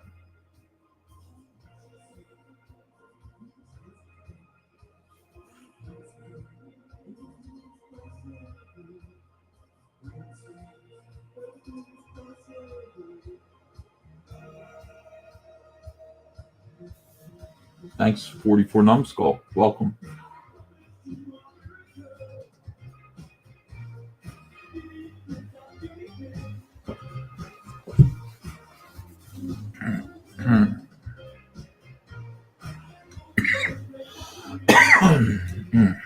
Hear that?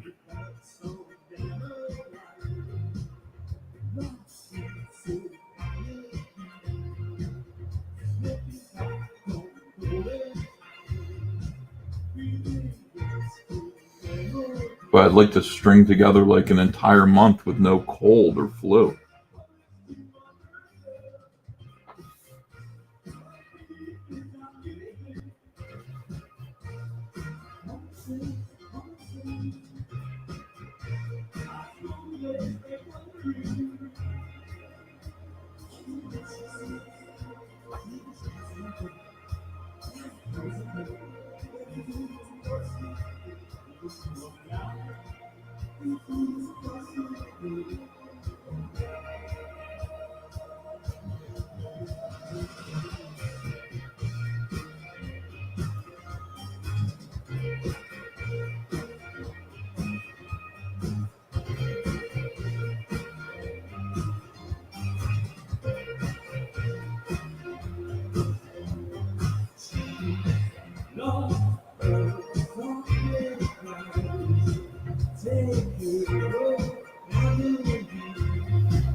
Yeah, Ava brought home the cold. Again, she was snotty and everything for like 4 days. And then Andrea, of course, because Andrea was taking care of her, Andrea picked it up. So that's what, this morning she came down here. She's like, I need your help. I was like, I'll help you. Getting the kids off to school. And I just said, go to bed. And I hope she's in bed right now. Hope she's not working. I don't think we have much eBay stuff to to go out today. She wakes up every day and goes, "How much eBay?" I'm like, "Oh, we did a live stream last night. There's a lot." But I didn't do a live stream last night.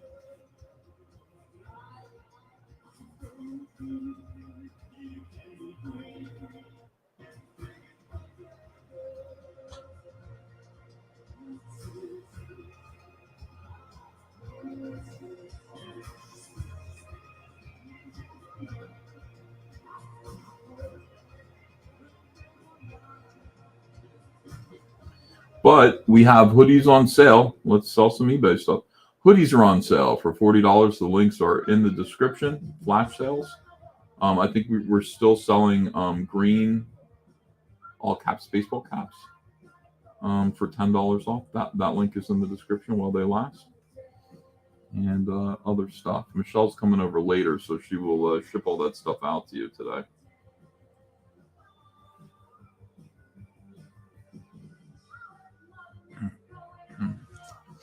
Hey, E, what pens are you using? Hey, Mark. Copic, see this? Copic multi-liners. And these are the, you can get these as like a disposable pen. They're plastic. Or you can get this. These are meant to be, these are refillable. Okay. I never refill them, even though I've got the, let's see. If the tip dies out, you can get this here. These are spare nibs. You just pull that out and put one of these in there instead. About $10 to $12 a piece. And they come in all kinds of different sizes. They are superior to Pigma Microns, which is what I used all through the 90s. Everybody switched over. In the 90s, every artist was using Pigma Microns, you know, for pen and ink stuff. Not for, mostly people were using Crocals. But if you used pens, you were using Microns.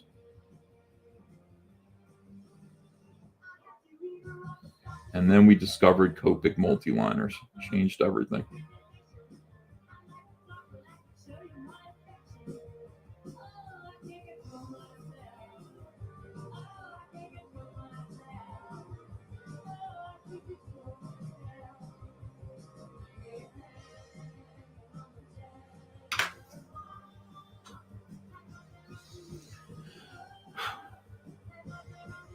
Yeah, it's going to hit me. Maybe tomorrow. Hope I can still draw. Your face is the draw stream, says the Fixio. Thanks, man. Feel free to draw my face. Lord Adam, EVS, do you ever deal with your hands cramping while drawing? No. Thank God not. You know, I know a lot of guys, young men, who got had all kinds of problems with their hands, and they'd have to stop drawing for a little while. Carpal tunnel syndrome. I've always been lucky like that. No problem.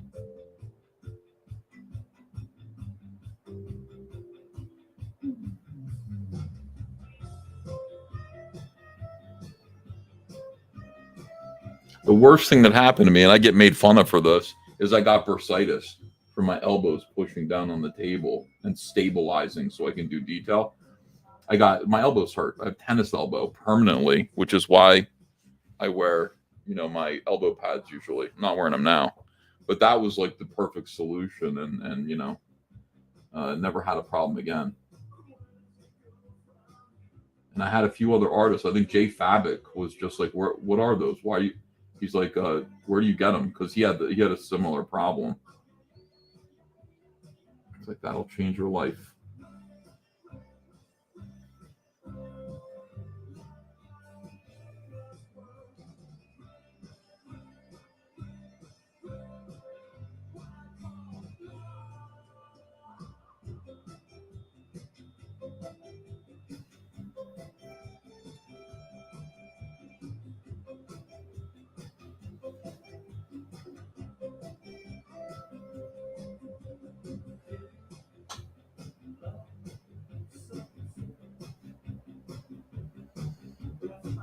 I think Cyberfrog is like the coolest new character. I know SJWs hate him like he's become a symbol. The left, the mainstream.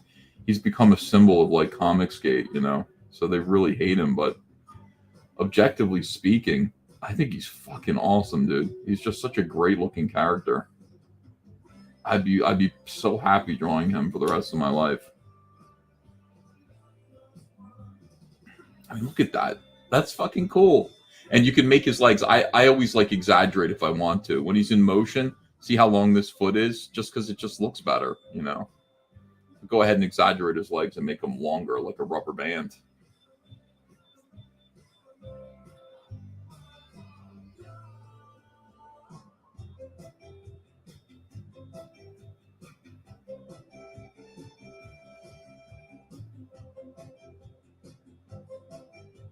I think if I wasn't in trouble with the mainstream, they would like Cyberfrog too.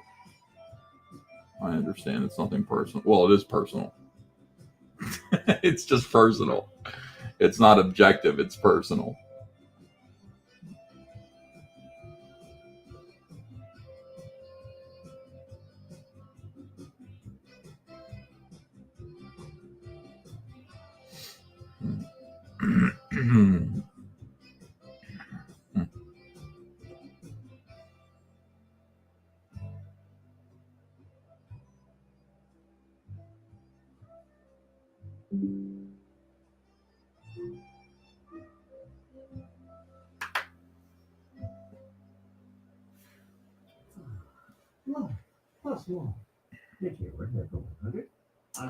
Yeah, I don't care about the mainstream either, but I want more people to read Cyberfrog. So that's, you know, that's the thing. Once I get enough issues done, I will put this in shops. Like let me get the first 4 books done, and so I've got a nice 300-page collected edition. I mean, something really thick like a manga, and then just be like, I'll put that in bookstores. I'll put it in comic stores, and we'll see what happens. You know, I don't know. I don't know what'll happen. I think so many people have heard of Cyberfrog right now, even though many of them have heard about it in like a negative way on Twitter.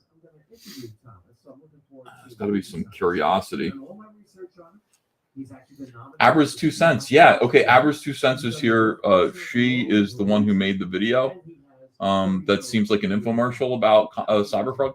Abra's, you're awesome, and maybe I could get you to make something like maybe I could commission you to make a video, maybe advertising one of my other books, you know, because I really appreciate that. I showed it again twice today.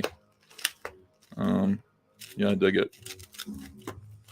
Everyone subscribe to Abra's 2 cents right there.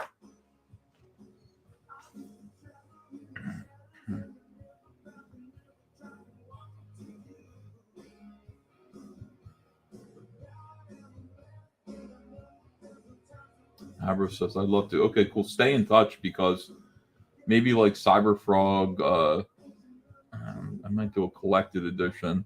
Well, no, I am doing a collected edition. I might do a commercial, like a video for the collected edition of Unforgettable Tales.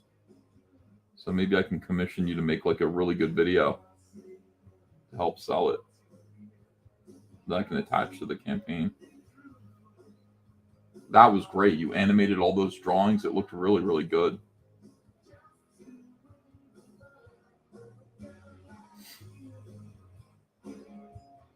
And all your facts were accurate too. You did like you talked about the books and where they came from, and you were 100% right about everything.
I'm a sucker for fat jokes at my own expense. I laugh at all of them.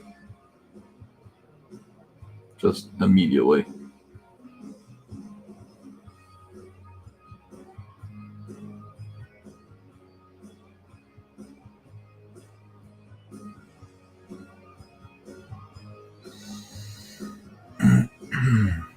Sir Angus Fungus said, Cyberfrog grabbed both my children, 7 and 5, straight away. Go large.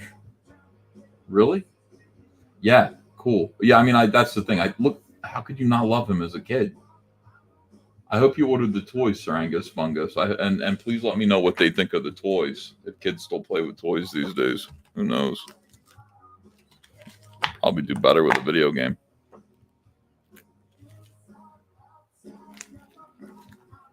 It's still frozen.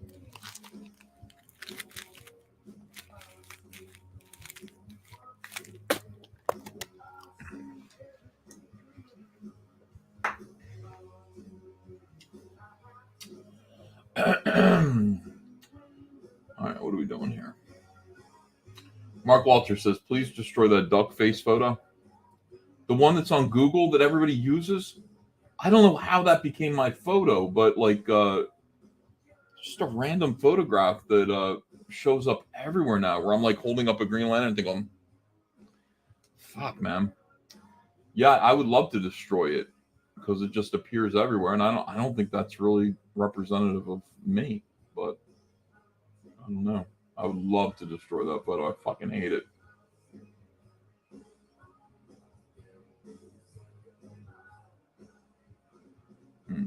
Geronimo dunking on me here. My son's like Cyberpunk, but they changed quickly. That was 2 years ago.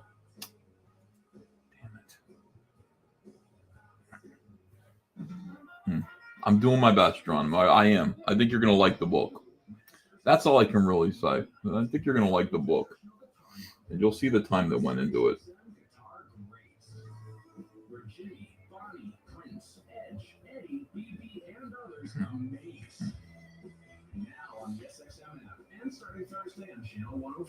Part of me realizes also that Cyberfrog's real time is not now. Like, it's like nothing's going to happen with Cyberfrog right now. Like, it's not going to be a movie. It's not going to be a TV show. It's not going to be a video game unless we do it ourselves. Not with the climate, politics and everything like that, the way they are now, the way it is now. It's just not going to happen. So it's best to use this very dark time in comics to create something great that's going to stick around and survive past a time where Americans hate each other, which is where we are right now. It's a scary time. I think about it all the time. We got people talking about splitting up, and the country being divided. That's awful. It really is just awful. It's not what I want at all, even though I really do disagree with the left, and I like being a Republican. The idea of us being so childish that we would throw away the unity of the United States of America when so many people died to preserve it in the 1800s during the Civil War. It makes me sick to my stomach. There's something really fucking wrong with this country right now. So my attitude is now is the time to work.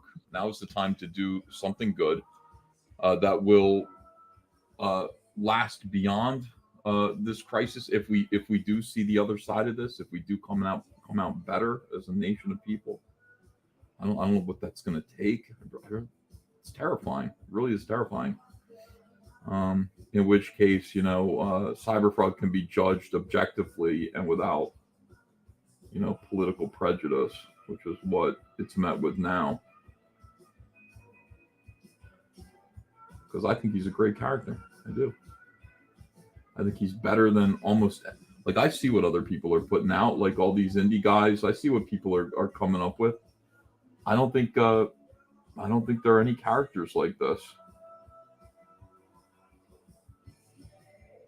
Nothing that's going to, nothing that could possibly last for decades. I do think Cyberfrog is that good.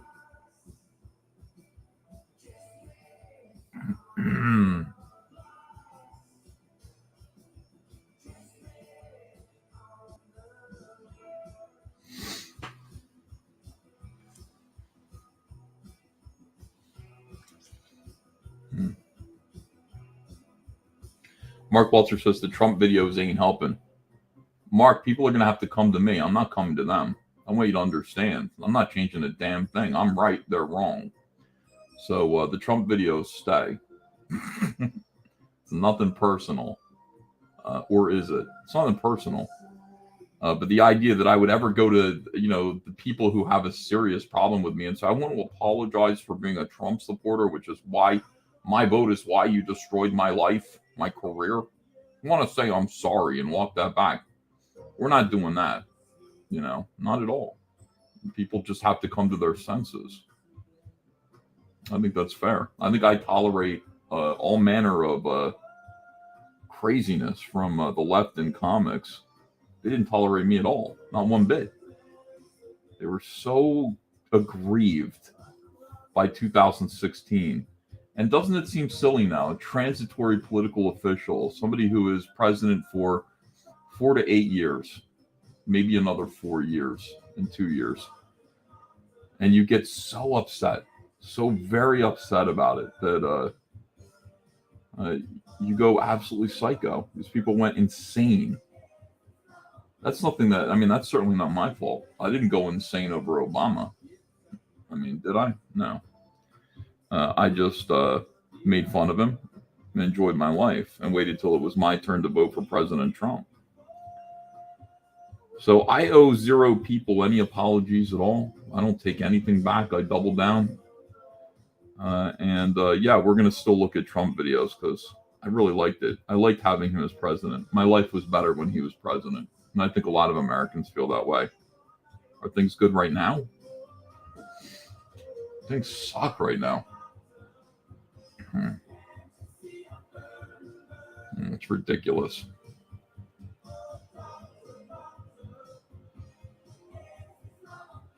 This is how bad it is right now.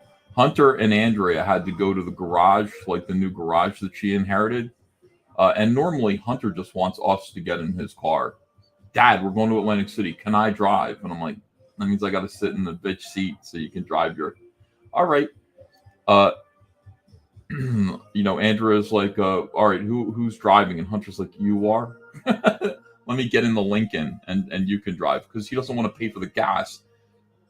Gas is twice as much as it was a year ago. It's insane. Hunter would rather sit and ride a bitch seat in a Lincoln than show off his car. That's not good. That's a sign of the times. Sean Hollywood says, E, did you see that New Jersey bill about that passed about sex ed? Yeah, I did see it. I just saw an article about it. I haven't looked into it too closely, and I didn't even know about it. I didn't know that was a thing. Yeah, the midterms are going to be fun.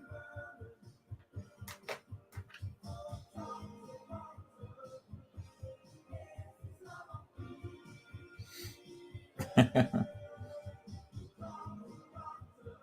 got like a note from DC Comics in 2017, like, stop gloating. Please don't gloat. Editorial sent me a note. Please stop gloating. What do you mean, dude? Why can't I gloat? Why can't I celebrate?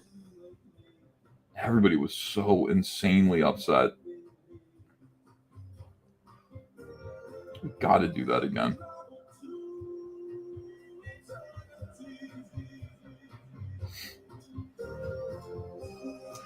JDC, what is sad is that as a conservative in my America, the socialist can't exist and just leave me alone. In a socialist America, I'm outlawed.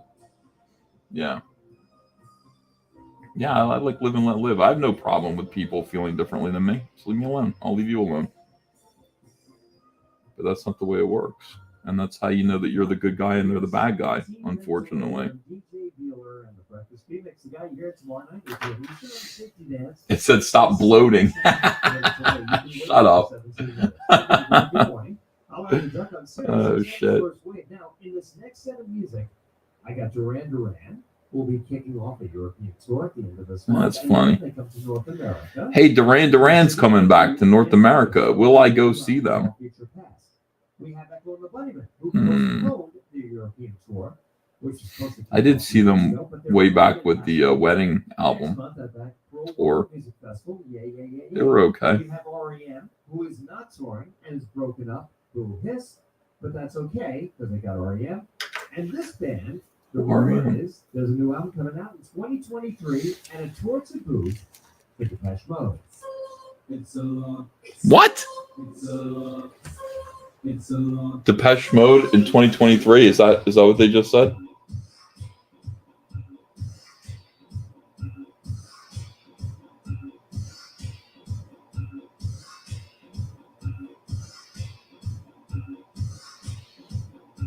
Let's find out if that's true. There's a rumor.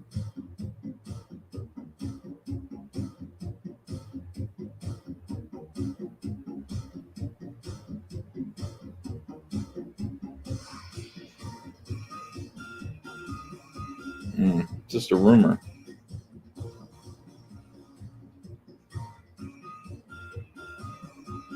New studio album and comeback tour in 2023.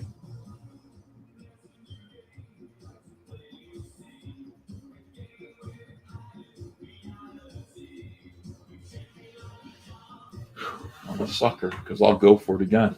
I'm here. Their last album sucked so bad.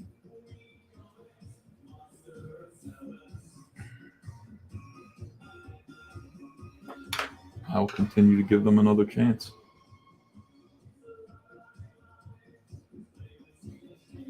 With you on time and me underneath. Equality. Gaming or what TM says, good morning, EVS. How are you? I'm great. I'm great. Good to see you. Master and Servant. This is a fucking awesome song.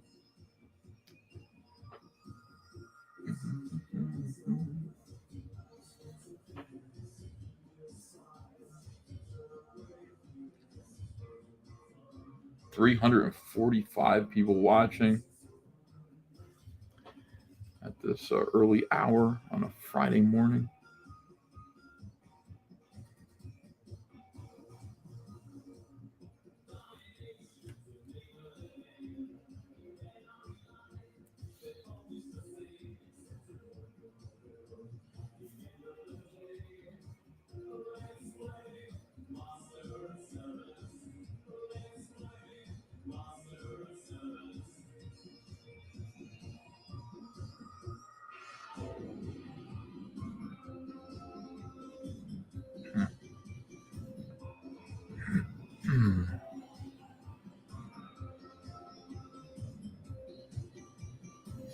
Yeah, this song, from Some Great Reward. This album was when they started to get good. Some Great Reward is a really good album. All the way through.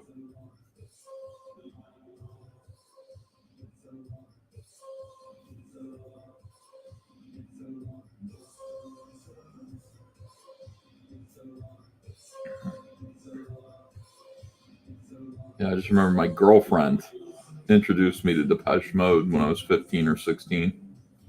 And I bought this cassette tape, and just listened to it for an entire summer.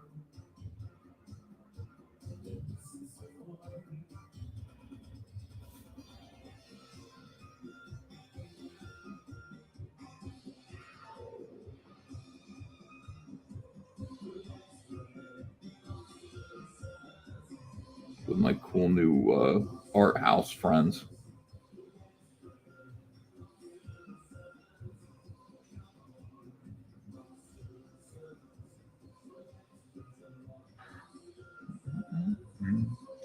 What page is this? I don't know.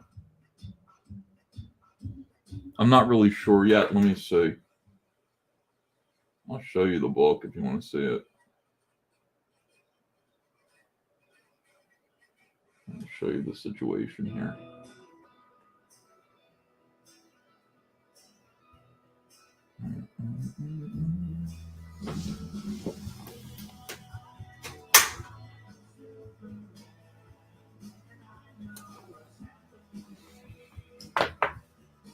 So here's the whole book right now.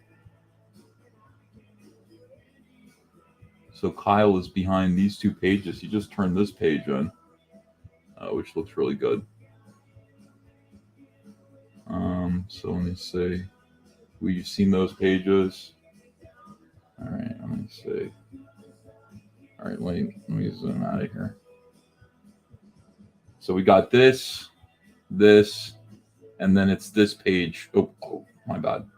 It's the page right after this. Yeah, whatever this page is, and I'm not sure yet because there's another page that I haven't done yet before this. Got to finish that one up. Yeah, I don't want to spoil things. Also, there's this sequence here which I'm thinking about just holding over for Cyberfrog 3. It might be a good opener for Cyberfrog 3 rather than part of the ending of Cyberfrog 2. So I think that might be what I do. You know, all these leftover pieces and parts from Cyberfrog 2 that I will build into Cyberfrog 3.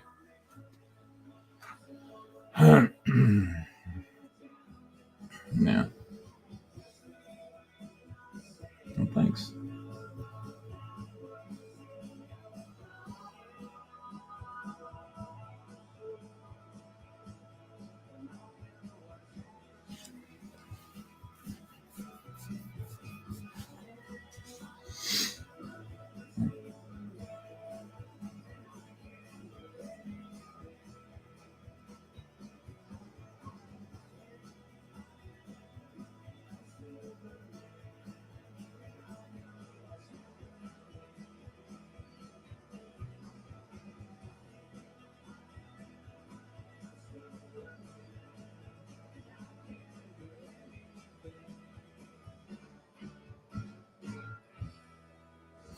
What's the news on the action figures? Says Lord Adam.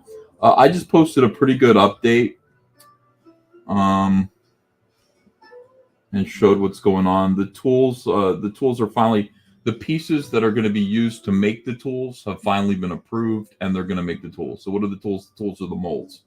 So had to make sure that the pieces that the molds were going to be built from were good, so that they would reproduce the detail of the figures carefully. So we got all that done, and yeah. But you can go to the First Wave Cyberfrog action figure page. If you haven't backed it yet, do back it. I need your money. It's not even a case of I want your money. I need your money for this thing. So go over there and take a look at it. There's a whole new update. I'm going to be updating Wreck Planet probably today, much to everyone's, I'm sure, delight. Because everybody on the Wreck Planet campaign wants to kill me right now. I just don't it's like, here are some pages. It's not finished yet. I guess that's what I'm supposed to do, but I can't even bring myself to do that. I can't stand asking people to wait, but I need people to wait.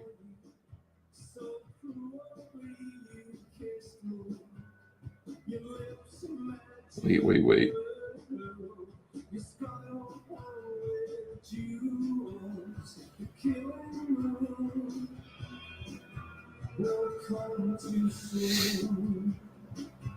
Backed action figures at least twice, EVS. Oh, thanks. Thank you, Snuggy Jr. Yeah.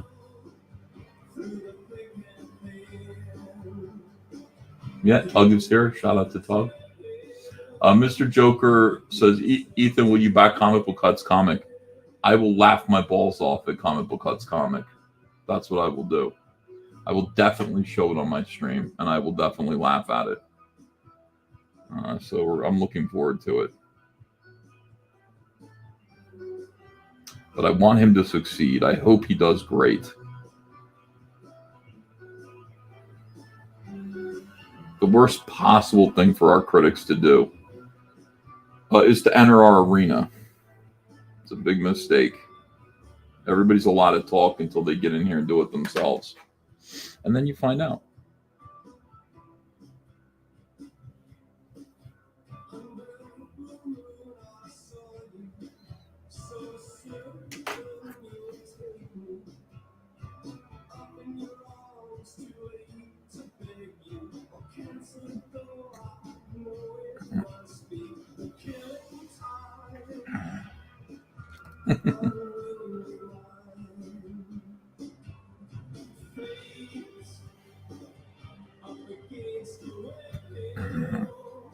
Linkovich Tomovsky. The People's Chump, comic book putts. I hope you're kidding, Linkovich. EVS, when are you putting up the new variant action figures? I'm going to do that at the same time that I put up the Cyberfrog Second Chance campaign. So I'll be promoting the new action figures. I'll be promoting Cyberfrog Wreck Planet at the same time. I figure that would be the best thing to do.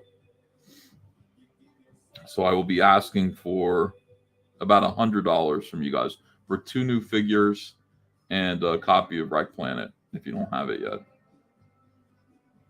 $105, I think. I don't know.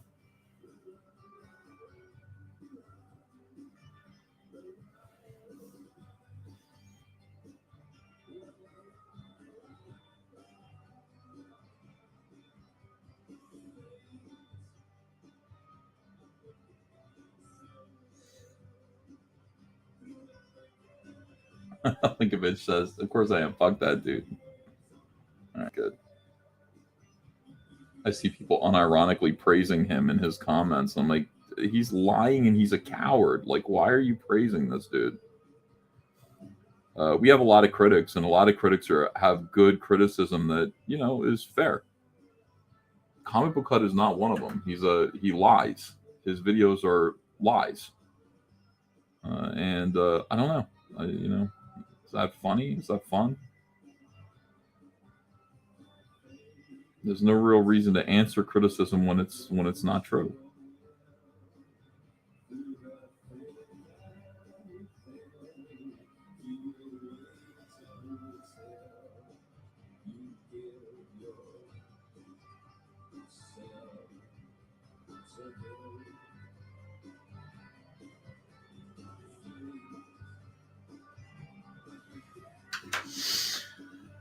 We drew this whole panel together, didn't we? Didn't we? We just started and just we did the whole thing.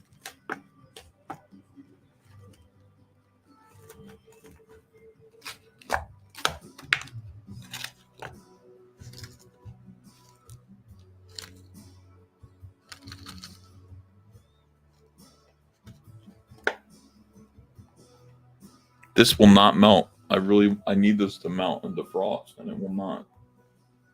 It's my breakfast.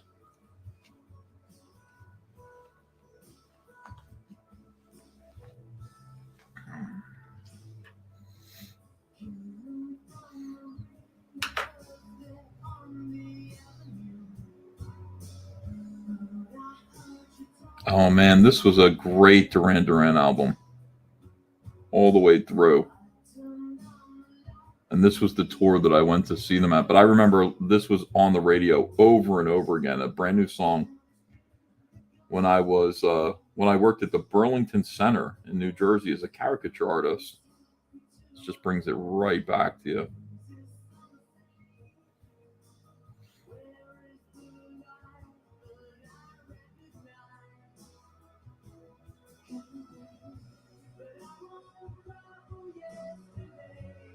Maybe I will go see Duran Duran when they come here.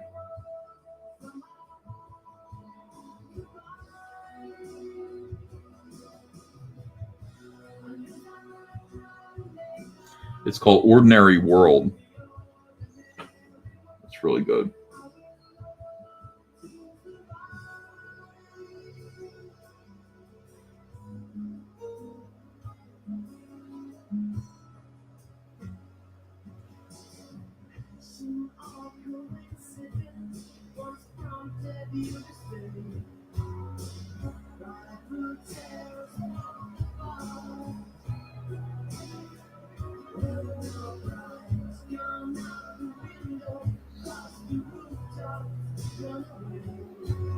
Chuck Finley. I don't know, man. I think this is really good. I think this is kind of like Duran Duran's Violator, this whole album.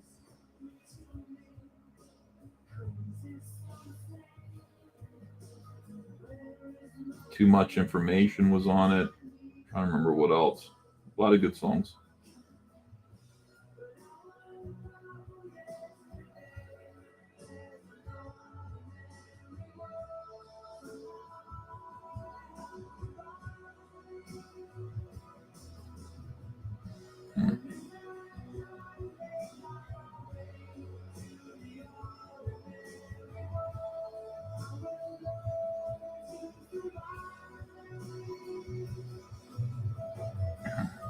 All right, you don't have to like it.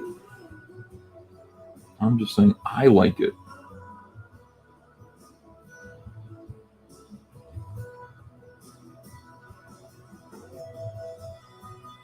And I like it mostly because it takes me back to a pretty good time in my life.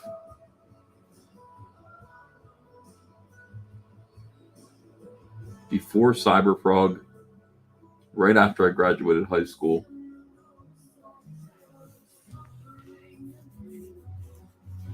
just about to meet Andrea for the first time.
One of two hit singles from the wedding album from 1993, It's Ordinary World from Durant. 1993, yeah. And thank you for being my friend in MySpace.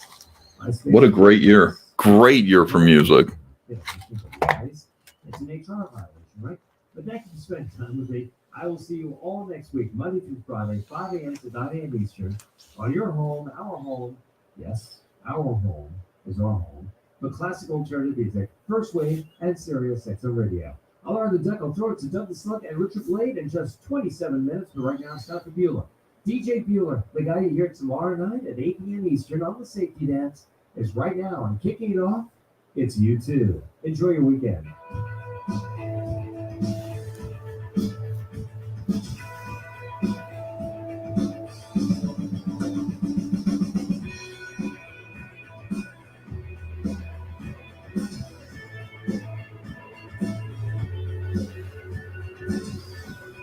I can't believe REM broke up.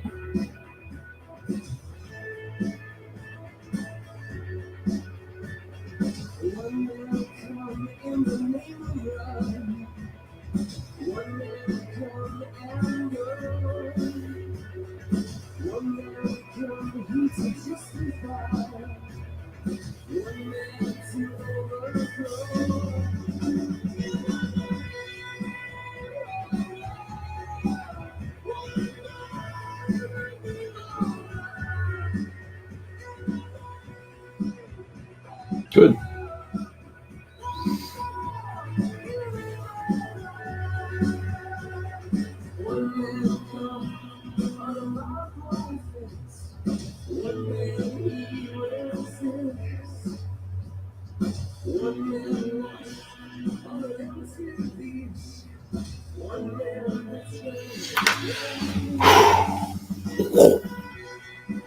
Beautiful.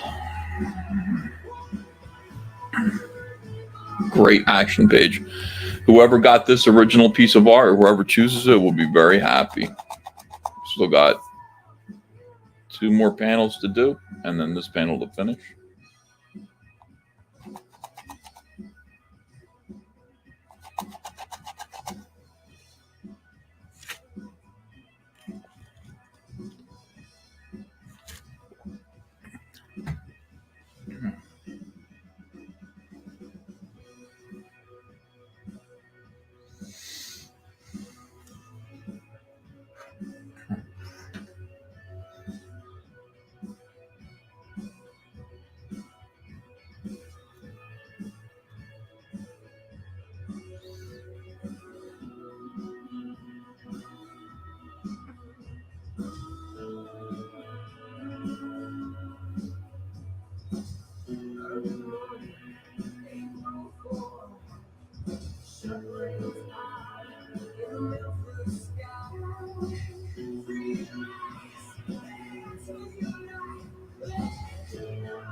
Hello, guys. All right, let me see. Hate this DJ BS, says Patrick T. And now I remember why I hate radio. Weird segue, says Adrian Stone.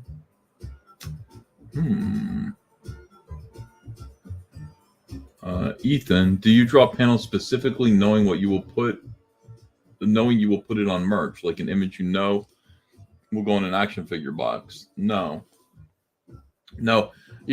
Things like that happen. Luckily, you just go, wow. I know this is going to be a iconic Cyberfrog image. Might turn out great, might not. So no, but I mean, this would be pretty cool as something. I don't know what, but this panel here, this is Cyberfrog escaping from the Vespis swarm. Like they get him, and then he breaks away, and there's a Vespis right behind him who catches him again. Bang, and then they're on him.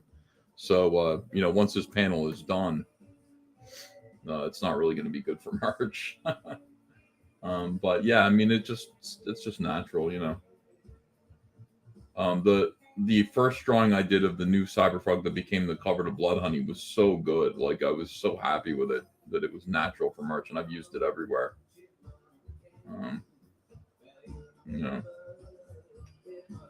Let me see. Did you delete the draw stream with all the jokes? I don't remember which one that was, but it's likely that got taken down, not against my wishes, which is what happens a lot of times with these draw streams. Back up a little bit there. Thank you, Abris. I appreciate you. Let me see. That's for some poor schmuck to rotoscope in Photoshop. Tolkien. That's a Jersey word right there. Tolkien. Yeah. No, they weren't on PC jokes. They were like anti-jokes. They were really stupid jokes, and I wouldn't stop. Yeah. I don't really tell racist jokes. It's not something I do. Despite what you heard, I find racism to be disgusting. Not interested in it. I'm a little cold. Hold on a second. Let me get a coat on.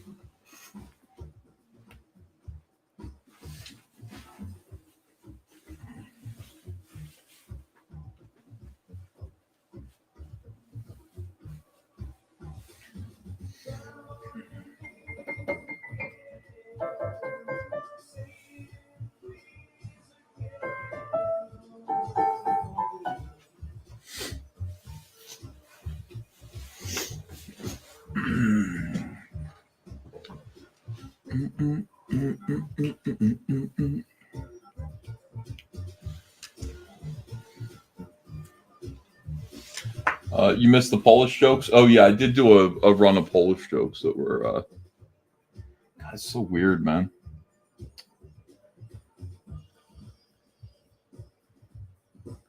I do remember as a kid, like at Jersey Public School, they had like these book fairs, and you could get these books. You could order Truly Tasteless Jokes, and Truly Tasteless Jokes were entirely racist. That's all it was. It was like a whole chapter on black jokes, Puerto Rican jokes, Chinese jokes. Why did they let us get those at school? That's just a different time where, it's like freedom of speech. People didn't worry about it so much. I don't know. But I do remember that. I think about that and just go, what the hell? Like, things have really changed. Truly Tasteless Jokes. I remember reading them. They're all like, how do you stop little black children from jumping on the bed? You put Velcro on the ceilings. That was one of the jokes. And it was like, because they get stuck. Because they get stuck on the ceiling. Jumping on that. Yeah. Highbrow stuff. Very highbrow stuff. Yeah. And all the kids would like... all the kids would buy those joke books. Jersey. Blue State. You would think that kind of thing would be like, more in the South, but no, it was Jersey. A lot of jokes about watermelons. I didn't get them. I didn't get them. Not my thing.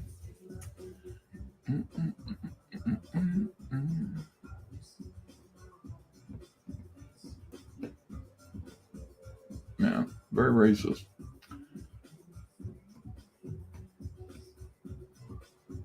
Yeah, no, I get it. I get the joke. Stupid.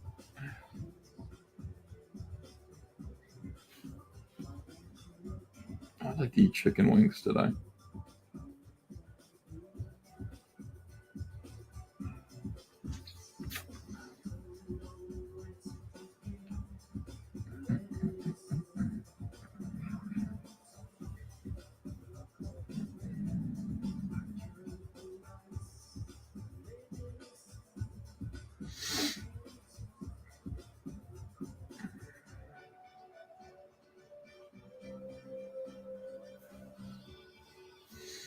Yep.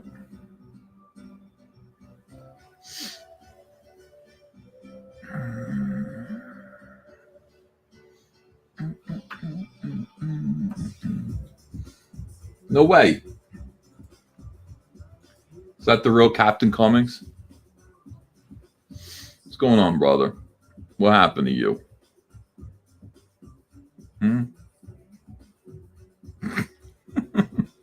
I still miss you, man. I loved your old videos. You're a mess now. It's a disgrace. Hey, Donald DeLay. Ethan in the glasses and suit, like an old school cartoonist. Hell yeah. Yeah, you better believe it. Haven't seen Donald DeLay in a while. Donald, why don't you come be a part of Comicsgate Kings? You know what I mean? Get in here and on Monday, be a part of the group. People would like to see you. I gotta schedule this. I know a lot of people are asking about it. Let me see what everybody thinks. I'm supposed to do an art auction every season, and we're supposed to do one in April. Let me see what everybody thinks. That'd be good. Yeah, no, I could use the money too. I got some stuff. Yeah. Let me see what everybody's doing, and let's get an art auction together.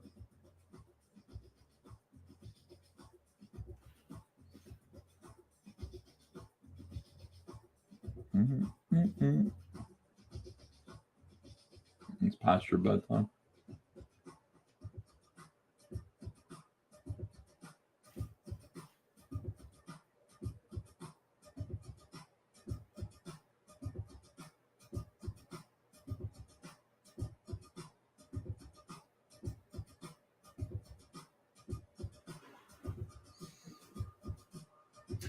Forensic Tools Poozle. What was the Duran Duran song played earlier? It's called Ordinary World.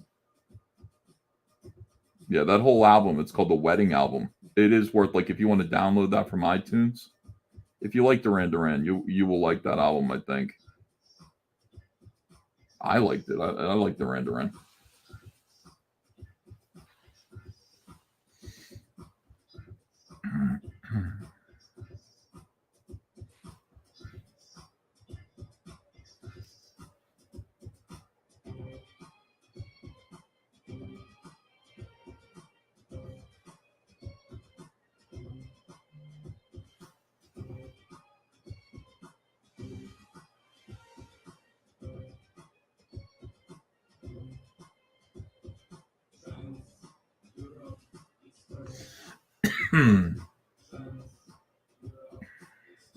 The Wedding, not the Wetting. The Wetting album would be good too.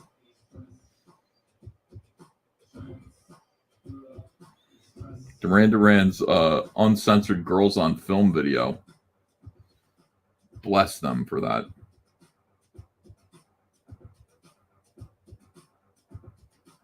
Almost as good as Blurred Lines uncensored video, which I'm also grateful for.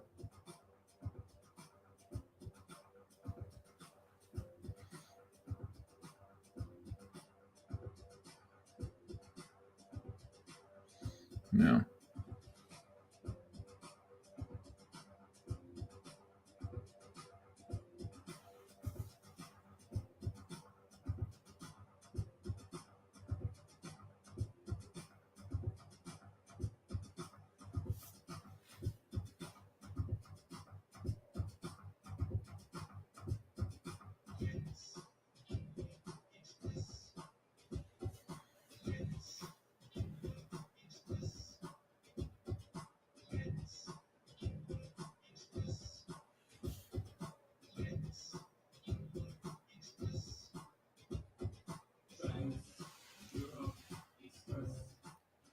Really itchy.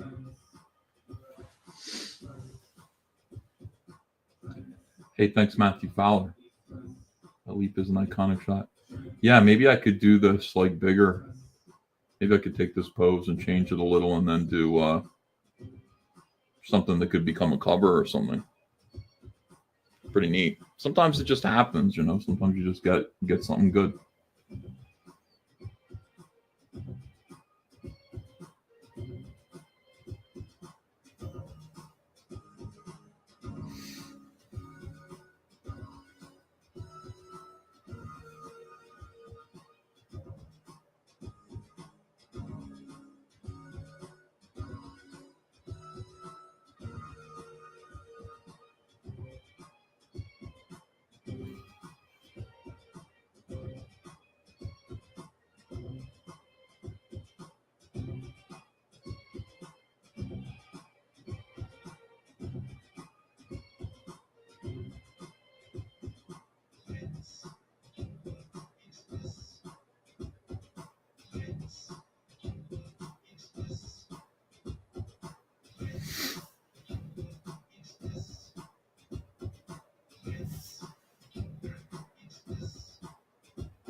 Oh, wow.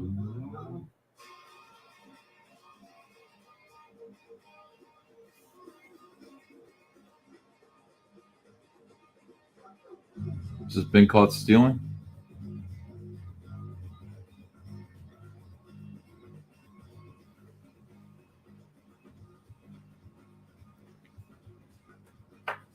$374 people watching. Wow. Hi.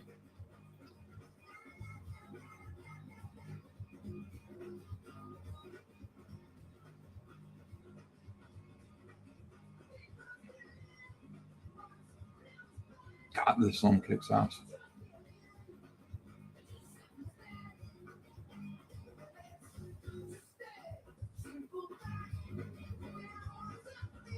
Oh, dude. Oh, thanks for $2. Thanks for all the recent streams. Fantastic art. Hey, thank you. Appreciate it. Really? This was an annoying song? Thanks, Donald. Yeah, I'd appreciate it. People would like to see it. Shift things up a little bit. Get some different people in there.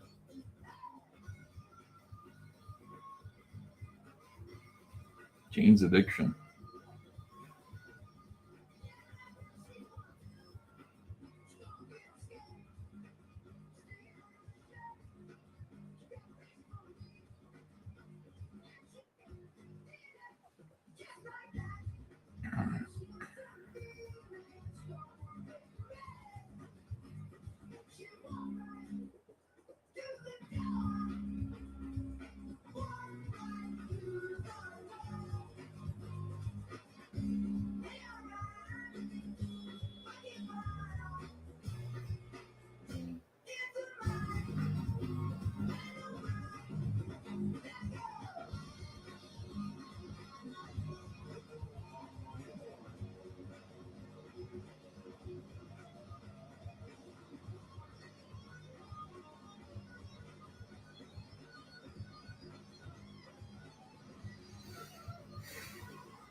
So I think YouTube's letting us do this because the music's so low that it sounds like incidental music, and they made a new rule that like that you can't get struck. Let's say you're driving and your window's open and a car comes by playing music real loud. You're not. They won't strike you for that. It's not your responsibility. So this is just incidental music. Just happens to be playing in the background somewhere else. I think that's why I'm getting away with it. But you guys seem to be able to hear it pretty well. It's awesome.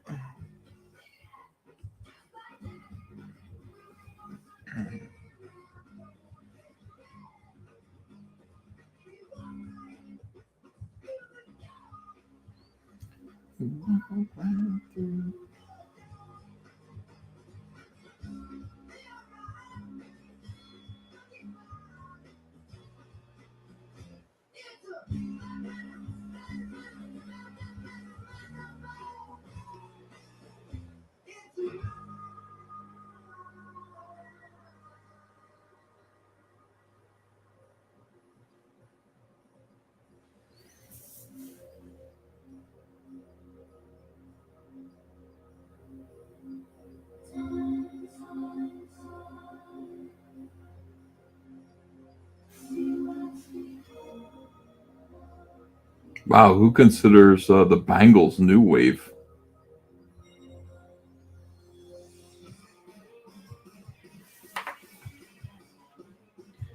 Obamagrad says, "Morning, Frogfather. Hope the care package made it safely. Any progress to report on the fan meetup?" No progress to report, Obamagrad. I'm buried. I got a lot of work to do, and haven't had time to work on the fan meetup. Care package.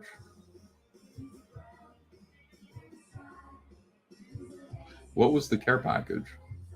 Remind me. I'm trying to remember if I got it or not. I got a few. I got some really nice gifts from you guys recently. But I don't know. I haven't been to my mailbox in a while.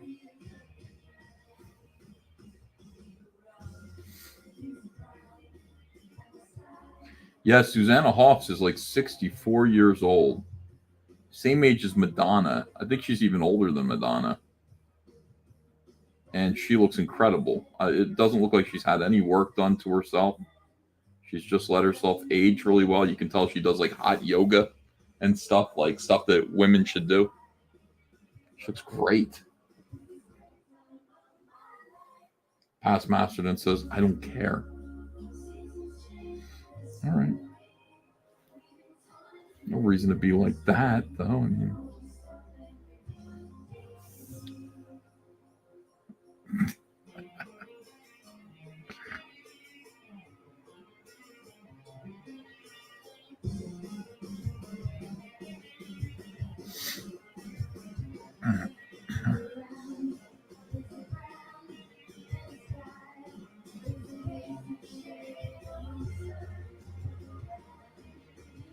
yeah, first wave is supposed to be like 1980s alternative music. And you can get into the early 90s a little bit like they just did with Duran Duran, but like you're not supposed to. This is pop music. This was top 40 We are doing our gall-darndest when it came out. ready for the weekend since it's Friday and all. Hey, it's the Slow Monstrosity. You just heard DJ Bueller mixing stuff up like he's going to do tomorrow night during his safety dance. Be ready to do the S dance. Of course, you heard the festive dump. Always ready to get you into a Friday mood. And I guess I'll keep it going. We won't stop the dance now. It's our story.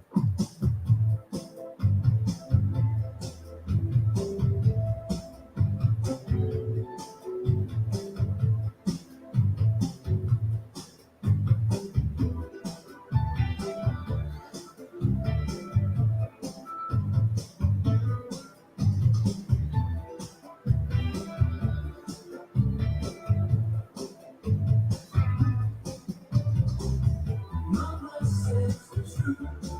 So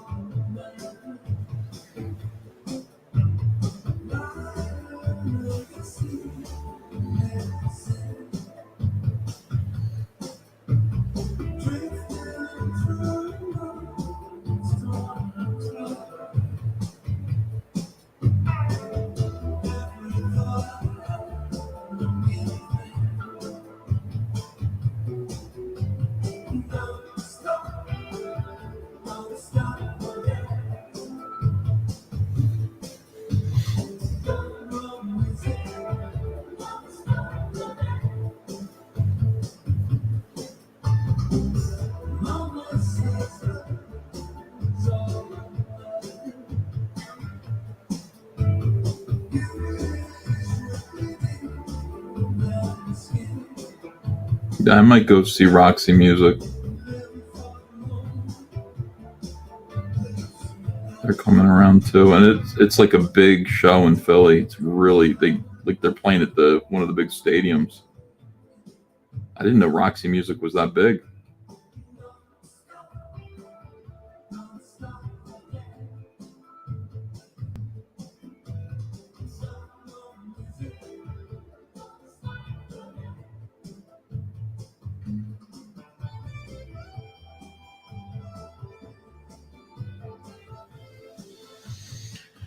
Zero. Ethan, were you ever any fan of any punk bands? Yeah, I like the Ramones a lot. I still love the Sex Pistols, Buzzcocks. You know, not really though. Not a big punk rock guy, but yeah, Dead Milkmen I consider punk. Yeah, Dead Milkmen, absolutely. Love the Dead Milkmen.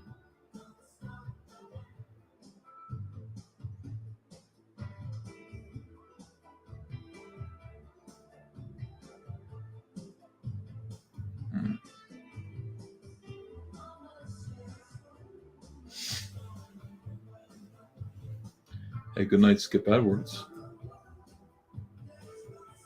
No, I never liked Devo very much. No. But the Sex Pistols just, I mean, they fucking rock. They still do. They got back together a couple of times in the past decade or so and went on tour, and they just sounded awesome. What was left of them.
Up here, I've got a picture of a bee right here.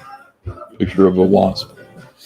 Every now and then you look at it for like just a little inspiration, you know. Just remember like how their legs go. I mostly have them memorized now, but still helps to have a little piece of reference.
Hi, Queen Bee. Shout out to the Queen.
My glasses hit my microphone.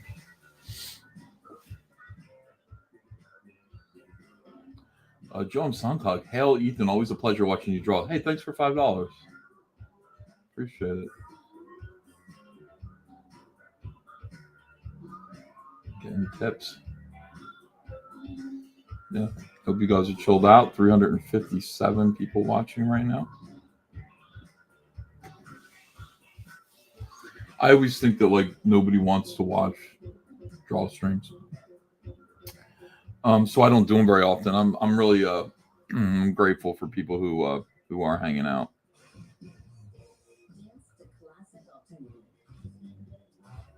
And it makes sense too. I mean, it's like if I turn on my camera while I draw, I end up making like $100 in super chats. Why wouldn't I do that? Why doesn't everybody do that?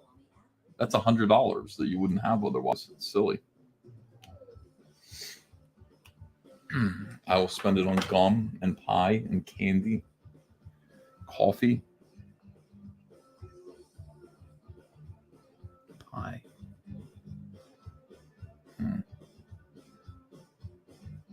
Pie sounds good.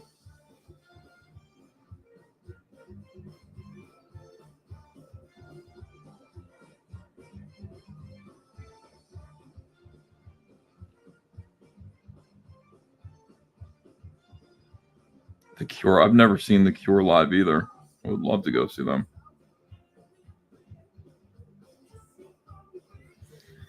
It begins.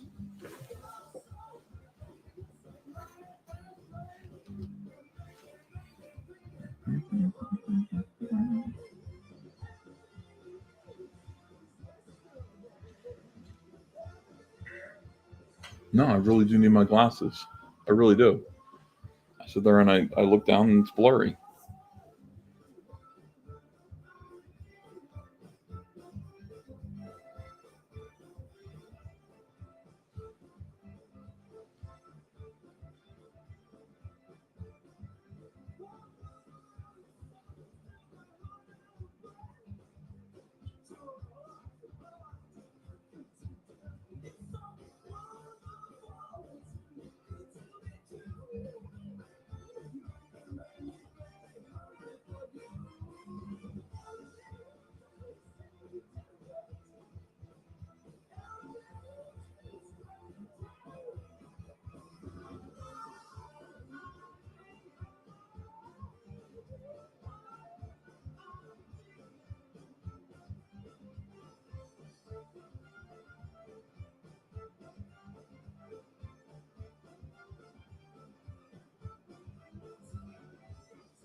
Angry Baneling, wow, thank you. 4-hour draw stream.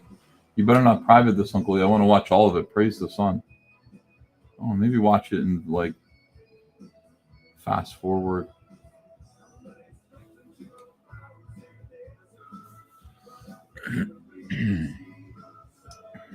Thank you.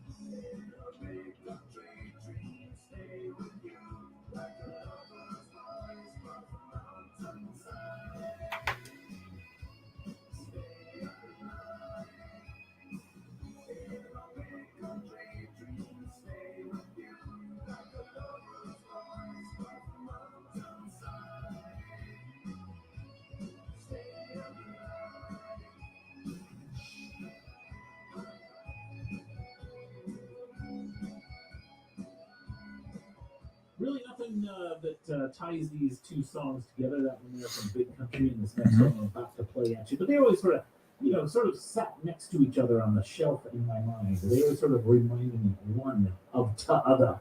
These two from Big Country and now Ultravox on first one.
Let me see here. I'll have a couple of super chats. Thank you.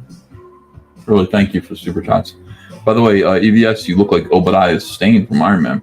Yeah, a couple of people said that. It's interesting.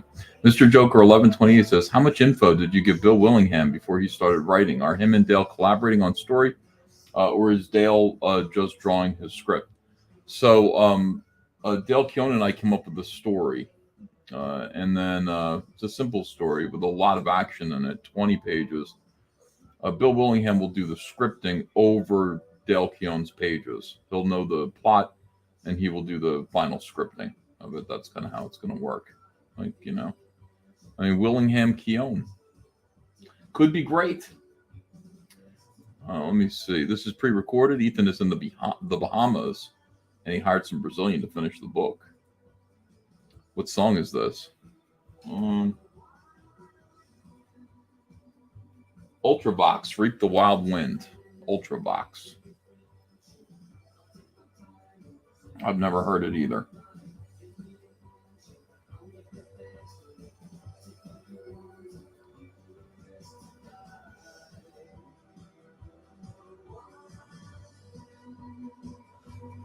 Proud vet. Wow. What is the best way to change? Oh, this is important. What is the best way to change my shipping address for Rack Planet? Also, love the drawing stream with the concert next door. Yeah, hopefully it's you're enjoying it. Thank you. It's pretty easy to change your address, and it's up to you. I got people who do write to me and say, "Can you change it for me?" And the answer is no. Like, it's a lot of work. Go into your Indiegogo page, and you're going to find my contributions. It'll say, click my contributions, and it'll list all the campaigns that you contributed to. You have to go into each campaign, and just click on it, and then it's going to show your donation, and it's going to say your address on the right-hand side of the page. Underneath your address is an edit button. Click that edit button.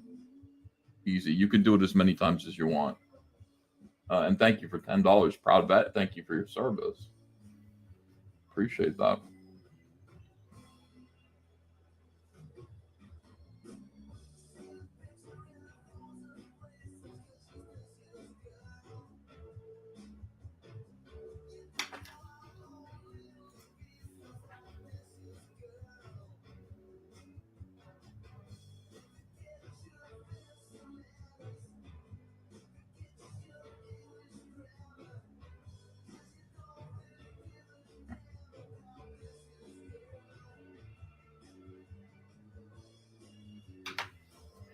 Let me see here.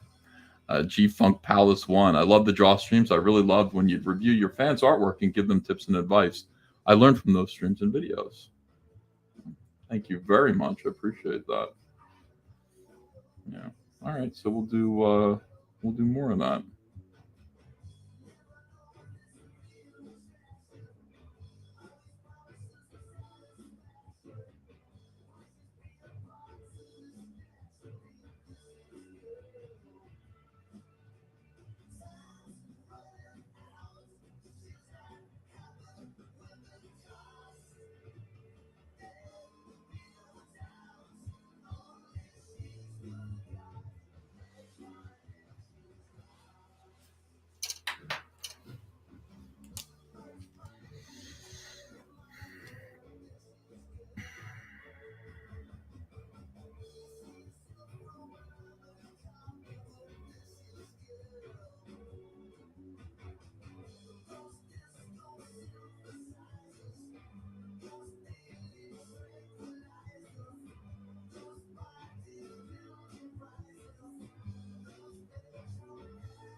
Keeps It Real Comics. Thanks for $5.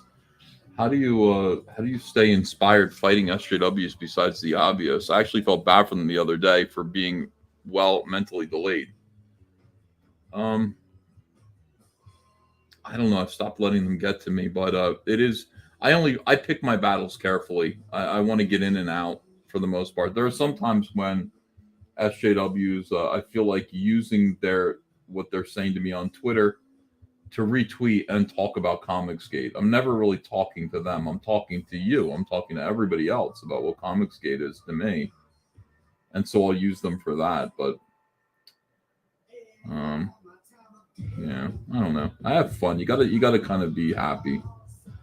The only thing that really brings me down in the culture war is when I lose like allies. That's kind of a bummer. But ultimately, it's about the war. It's about what we're doing. It's not about friends. It's not about internet friends. But yeah, fighting SJWs. Once they don't really have any power over you, it's kind of fun. It's no fun when they can take your job away from you.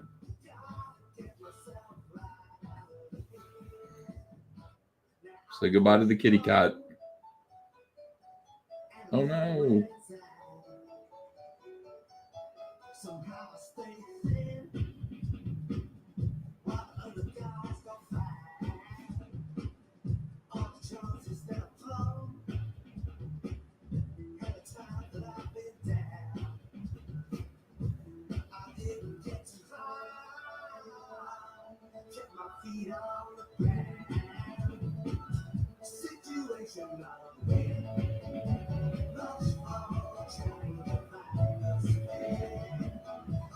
Alco Chan says, you mean like the quarter pounder?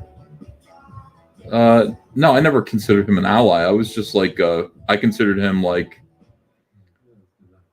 maybe an ally. No, I don't know. I'm not sure what I thought of him. I was more confused by him. I see him as kind of like an internet clown.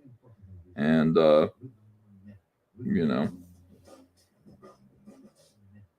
I learned really quick on the internet that, like, you know, where I grew up, like, doing favors for somebody means you did a favor for them, they're going to do you a favor too. They owe you.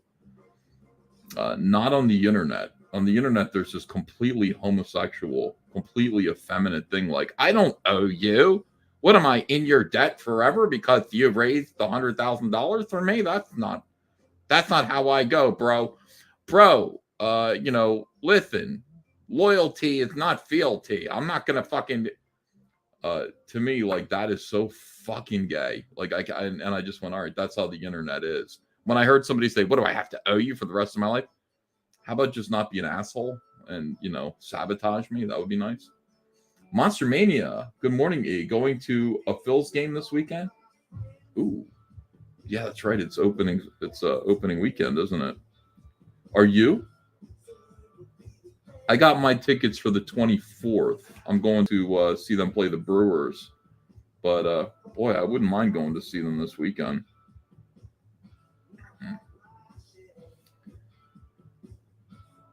People started talking about how loyalty was a real problem for them. I was just like, God, fuck the internet. Like, this is, you can't really expect men to act like men here, I guess.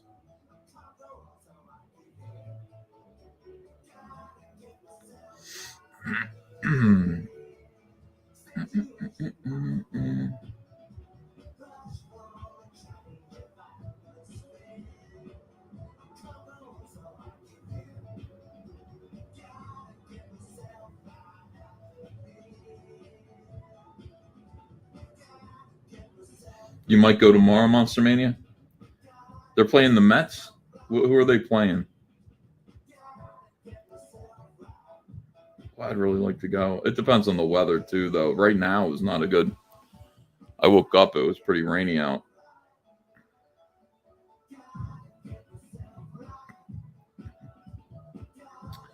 Shout out to Yellow Flash, who's in the chat. Hello.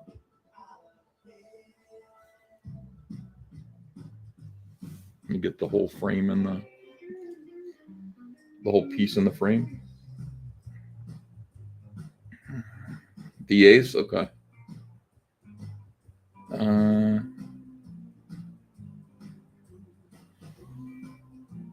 me see what Andrew thinks of that.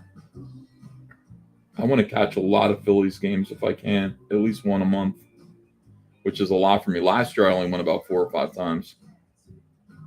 It's hard to get organized to go with a family.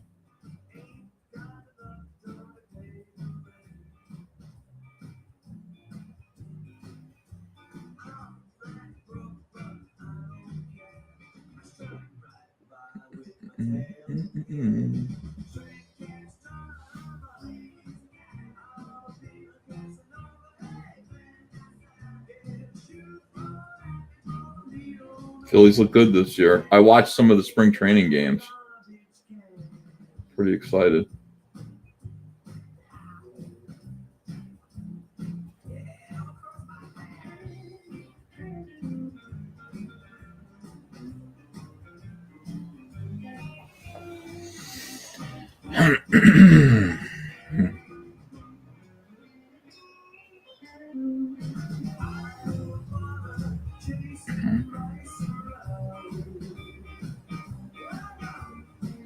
Welcome, everyone. 359 people watching right now. Happy Friday morning to you. I hope you guys have a very productive day. Thanks for watching me. Please click like. I mean, if you don't mind. You don't have to say anything, but just hit that thumbs up for me. I would very much appreciate that. Super chat tips are also welcome, encouraged, and appreciated. I'm a street artist. I'm on the streets drawing frogs with a guitar case open.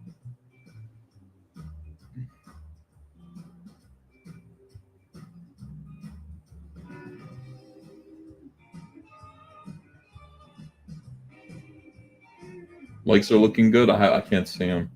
How many likes do we have right now?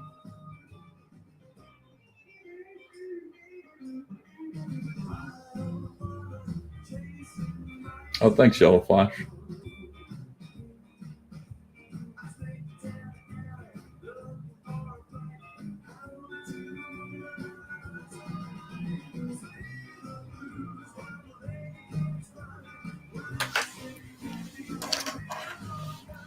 These are great here. These are multi-liner brushes, BS brush. Look at that. Isn't that gorgeous?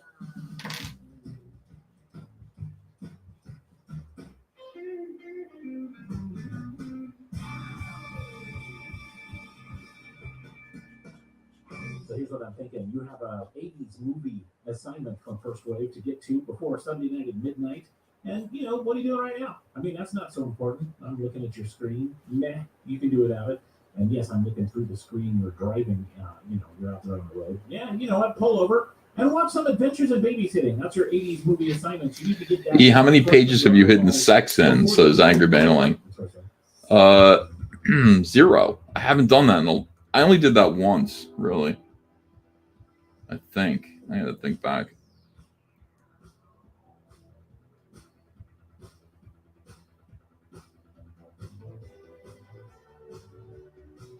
Yeah, I think I only did it that one time. Fan art exhibit. How many more pages do you have to go in this comic? I'm not sure, but I'm really close. I'm like 98% done. We are going to wrap this up very shortly. I got to just decide how many pages I want to spend. I got to draw a page where they take him down. Like, see, they grabbed him. They got to beat him down into the ground. And then they kind of stand him up and lecture him. So that's one.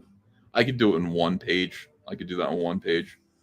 And then there's a page where Heather drags him. So there's that. It's 2 pages. And then one page where Heather smacks the shit out of maybe 3 pages.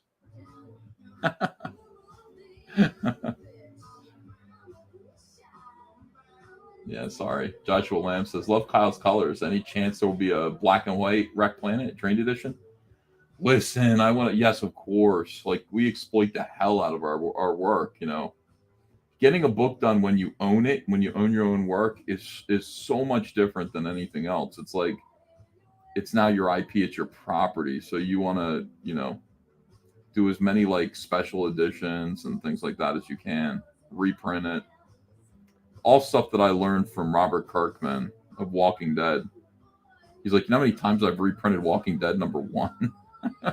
He's like, you just reprint it, you like collect it, reprint it, collect it again, reprint it in a bigger edition.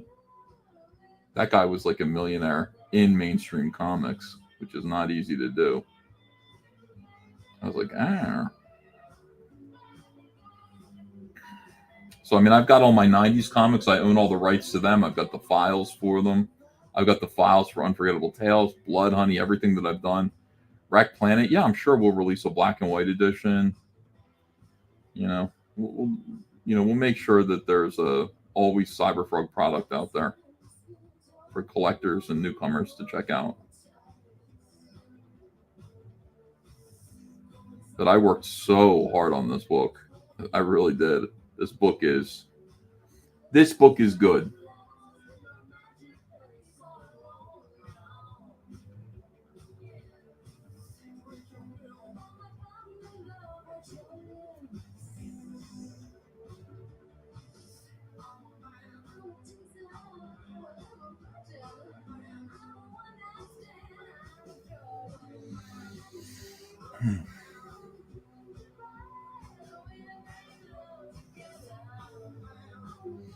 Yeah, Mike Wilson Art says, good, not great. I'm leaving it to you guys. I'm saying I'm happy with it. You guys read it. You tell me what you think. For all I know, it's terrible and you guys will hate it. But I put my heart into it, so I think it's good. It's as good as I can do. I'm sure some SJWs will say, this stinks.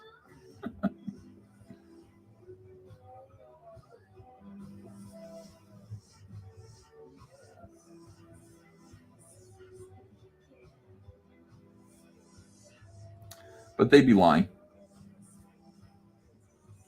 They will be lying. They're like, if Cyberfrog is on their minds. I can't believe it. I can't believe like a robot amphibian is something that they think about Cyberfrog all the time. He's like a mascot for their insecurities and neuroses. It's like, Frogbuck, Cyber Frog, Robotoad. Go just read your Robotoad comics, okay? Just go read your Cyber Frog comics, okay? Leave us alone with our homosexual Batman comics. Please. Cyber Frog is so irrelevant. We'll stay here. Leave us alone with our lesbian bicycler comics. Please. Constantly.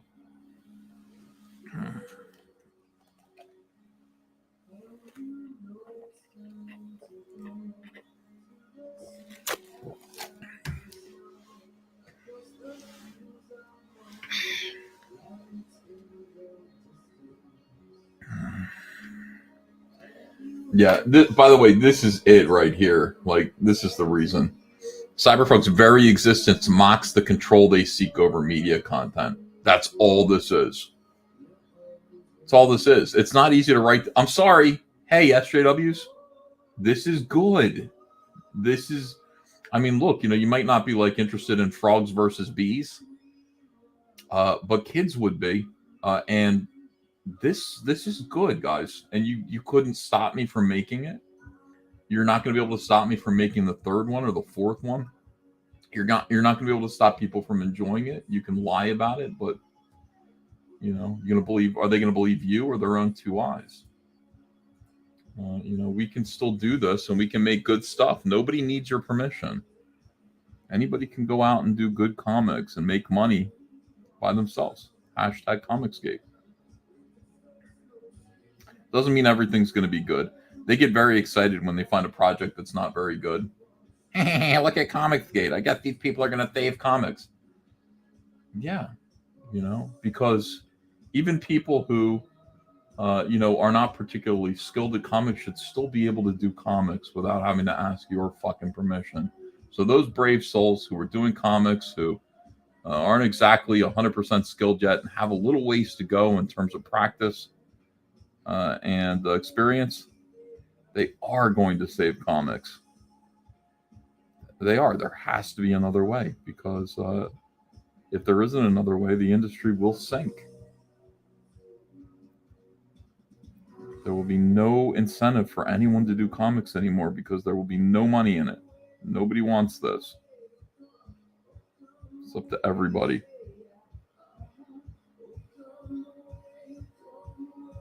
I get messages every day from people talking about wanting to make comics.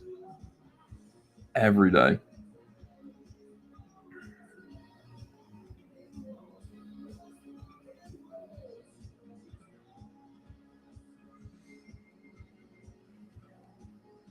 You want me to wear a tie?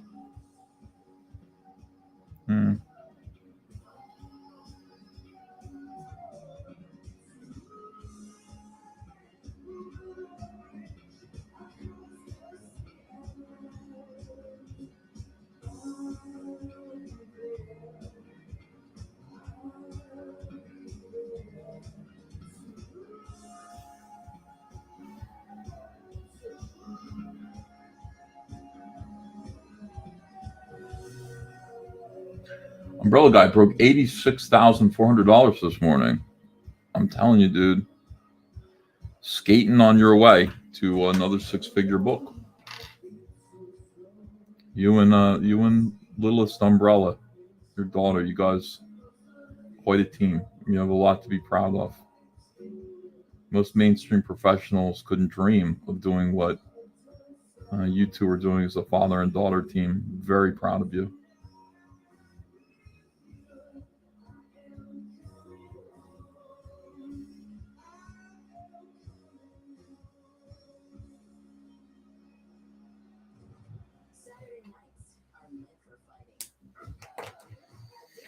The Saturday Night Safety Dance. 8 continuous hours of classic alternative dance mixes with DJ Bueller. Boogie to your bar. 8 p.m. Eastern, 5 Pacific. Buzz Life. Sirius XM.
What happened to Susie and the Banshees?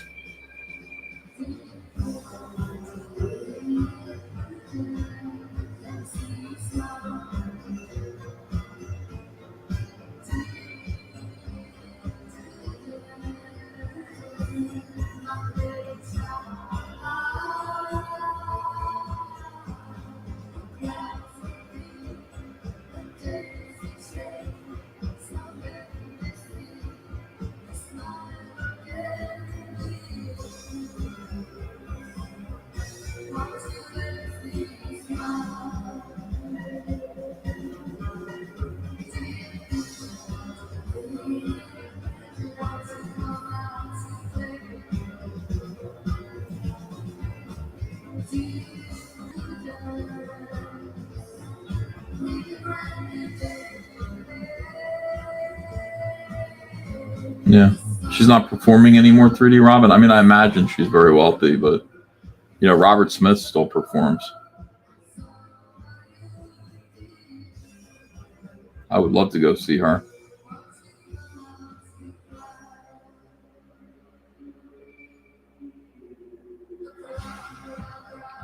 It's like Robert Smith and like Susie Sue were like the gothic Superman and Wonder Woman. They should have gotten married.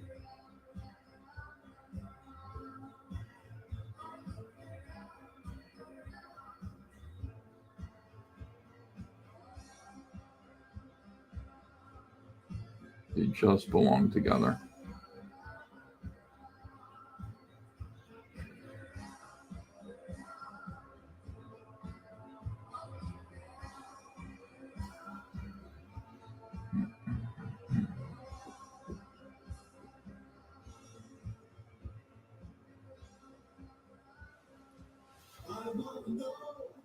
What you're thinking, those things you can't hide.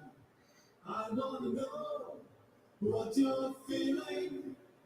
Tell me what's on your mind. Information Society considered Latin freestyle music too. I didn't know this.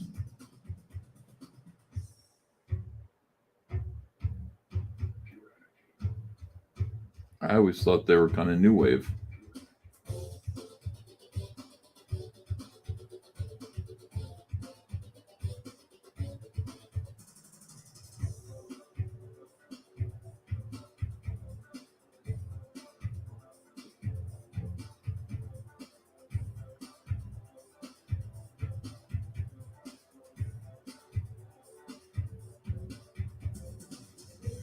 Monster Mania, can you try to get Frankie Avalon as a guest? I know he's doing a couple of signings. He comes out to Atlantic City sometimes. But he did Hollywood Collector Show out in LA. So I know he's doing signings.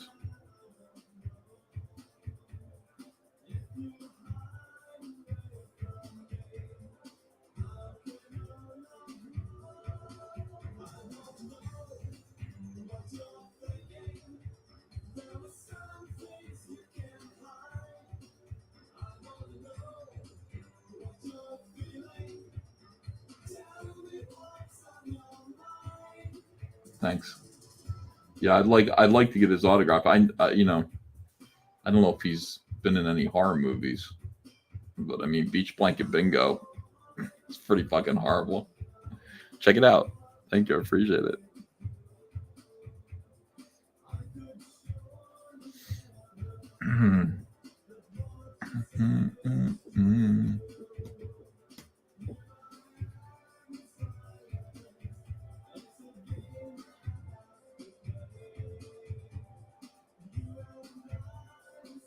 Yeah, especially after we just lost Bobby Rydell.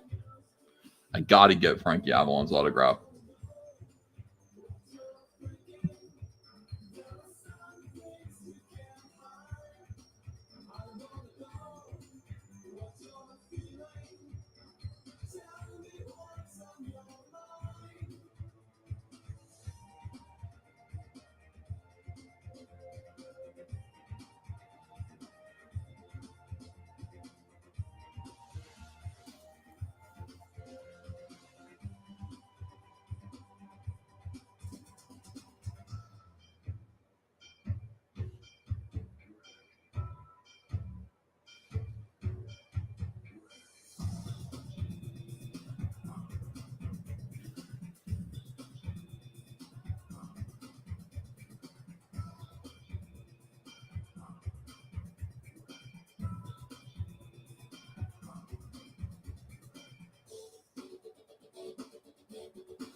You guys bored yet? eBay is being asshole to me. Won't let me link the green caps. I love my green cap I'm wearing today. Oh, Wonder Girl, thanks. That's great.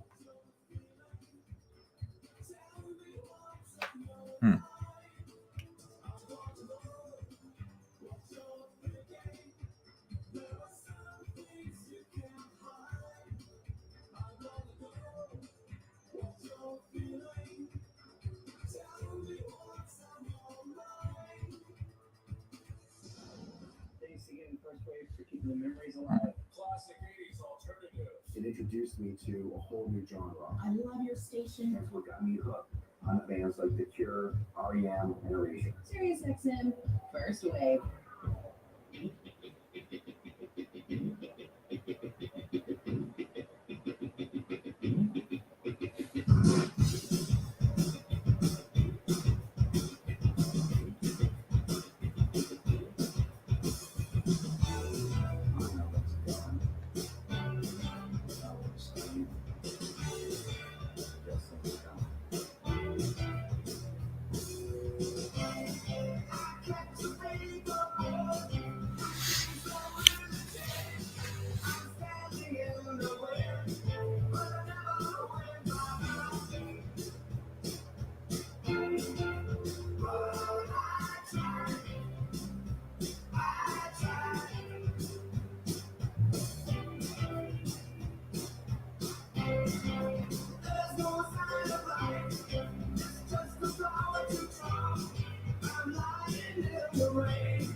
Good morning, redacted computer.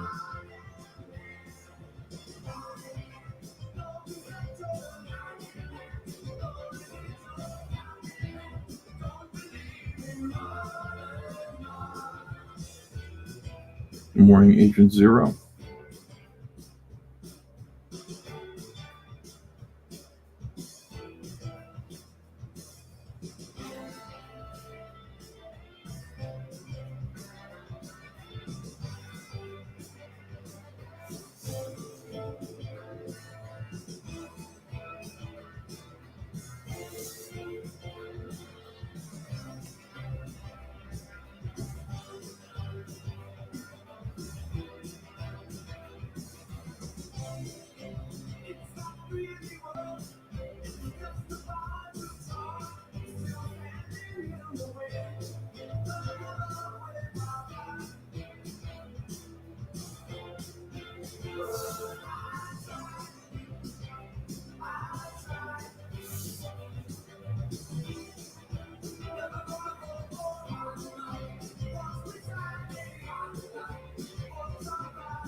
There's some people in the chat waiting for the cars.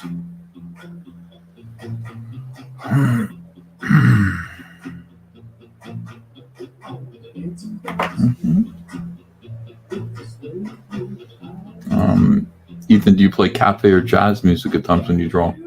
I love Sinatra and Dean Martin, so I play that music a lot when I draw, especially at nighttime. Not so much in the mornings. In the mornings, I want a little bit more energetic music.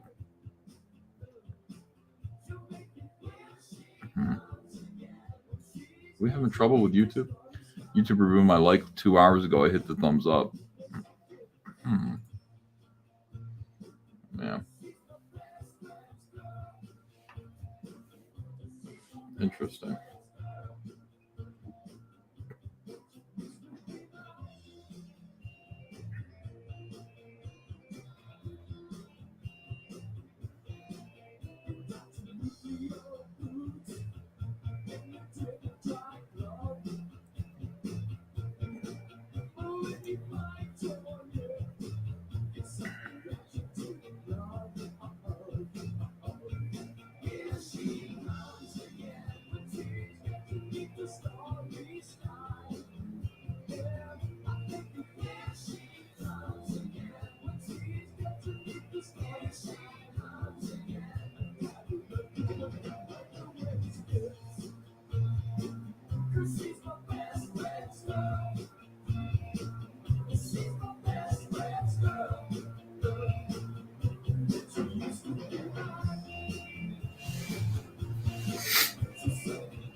So the idea here, in case this is going to be really boring to watch, so we're doing a blackened, like silhouetted forest. You're going to see one Vespis in the foreground who was too close, very close to Cyberfrog as he tries to escape.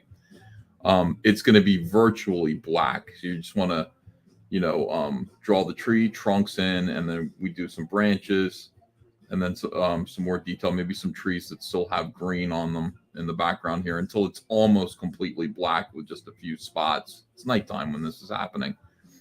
This is going to be a more open area right here. There will still be trees there, but we're going to mostly leave it open so that we can show more of the swarm of Vespis coming in. So we're leaving this open for right now. We'll work on this section, just getting the realistic silhouette of a forest in there, like so. And the fact that it's going to be mostly black is going to make Cyberfrog pop out even more, which is what we want to do.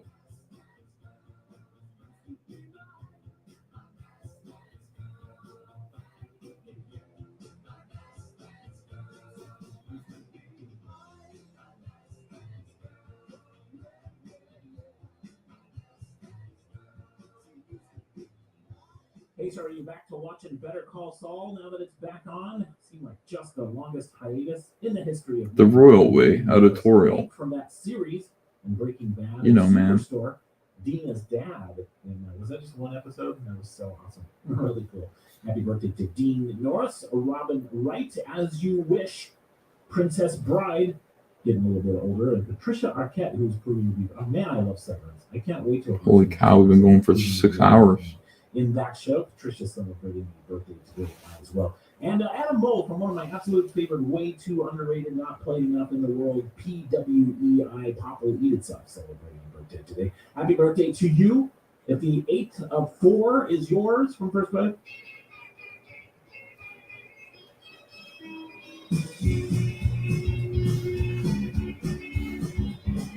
This is my theme song.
Sucks. It's so frozen.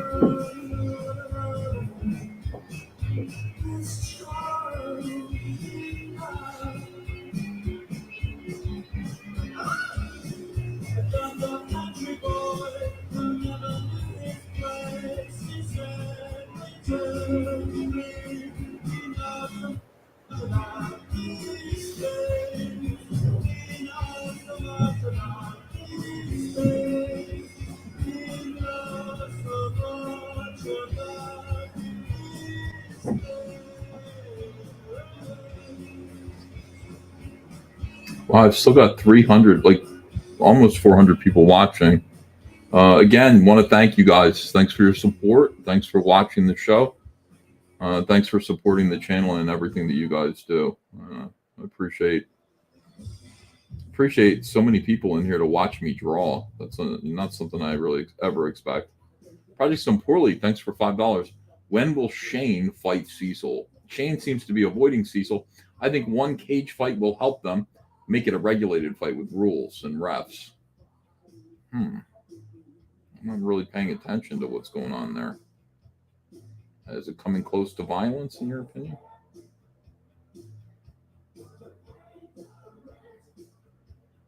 Scary.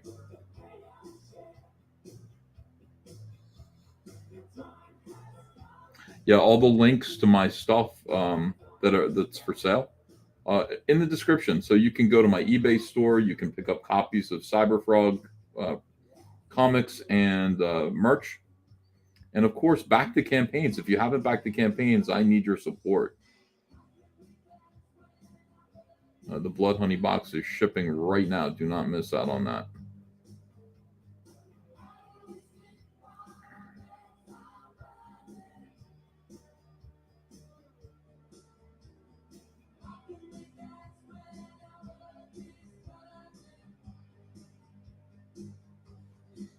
See how it's filling in and becoming a little bit more realistic. I want to try to get it close to a kind of silhouetted photograph.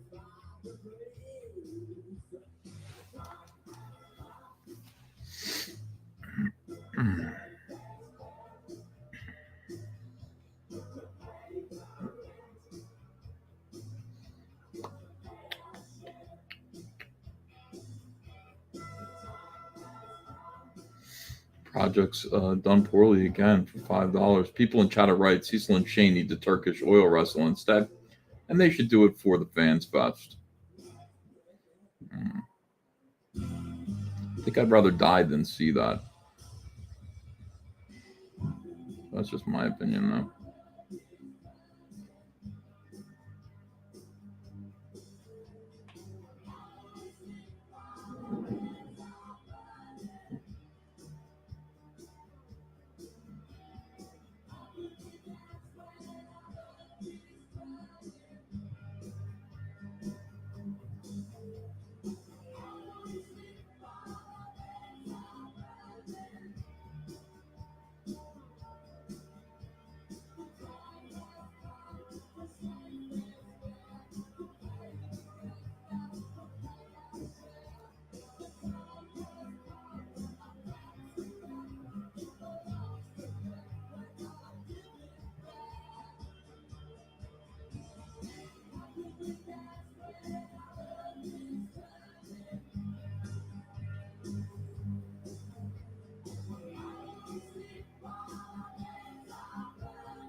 your favorite channels on the SiriusXM app. Worship the grunge gods on lithium icons.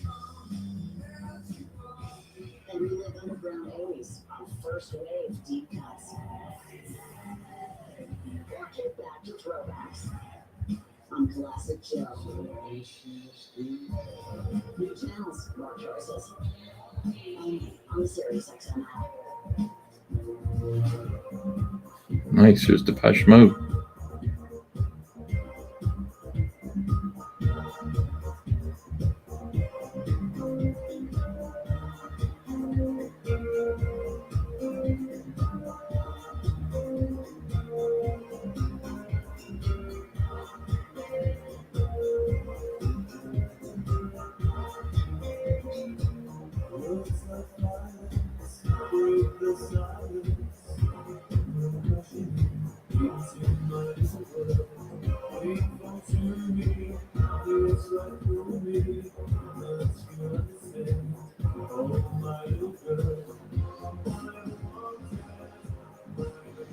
Fillmore says you should encourage the others to do drawing streams.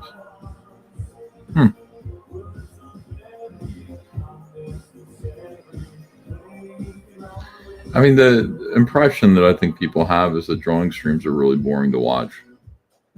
To me, like, I'll do it because, look, we've got 350 people watching, so a lot of people want to see it. And it just makes sense. You're getting super chats. Might as well do it. I'll try to convince them of that. You guys, if we do these streams, you got to show up and you got to super chat. That's how to get more of it. You want to know why you're getting a lot of drunken streams in the middle of the night? Because people are donating $50 to, super chats to see that shit. That's why you're getting more of that and less of the drawing streams. If the drawing streams paid better, we'd do more of them, definitely.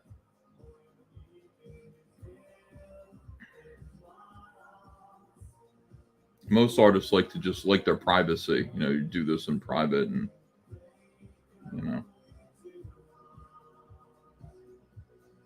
Actually, I'm enjoying this quite a bit.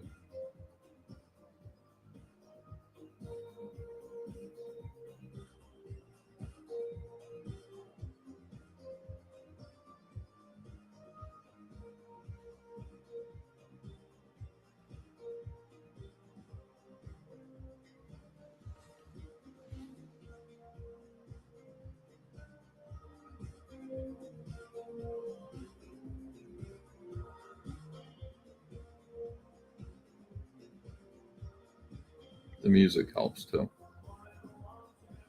I hope YouTube doesn't punish me, because I'll do this again.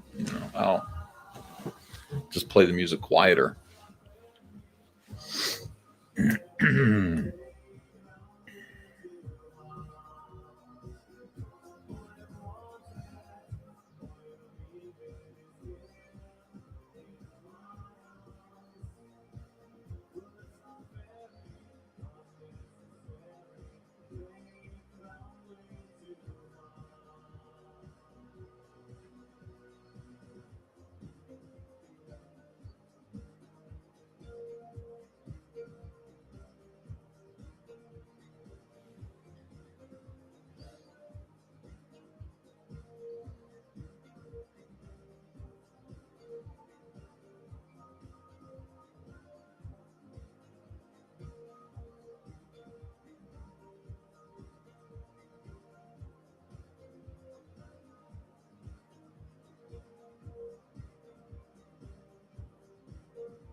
Project's done poorly. Thanks for $5. There's only one way to do a stream about furries. Step 1, get a Medicare hat. Step 2, bring 2 furries on stream. Step 2, bring furries on stream. Step 3, destroy said furry. Oh wow, Wonder Girl 560s. Thanks for $50. I love these streams. I wish YouTube would have shown you in my drop down menu at 3 a.m. this morning. I would have been here all day. Well, Wonder Girl 60s, thank God for you. And thank you so much. That's very generous of you. You know we love you around here. Glad that you're with us. Yeah, I don't know why. I don't know. YouTube might be giving me a little bit of a hard time. It's okay. I'm gonna try to get my channel together.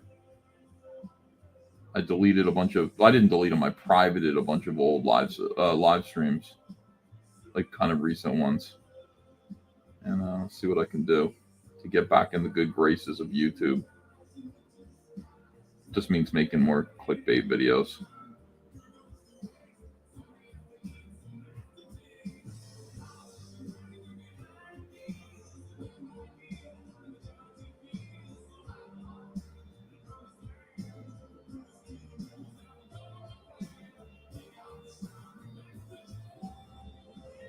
Or Pencil of Scorn.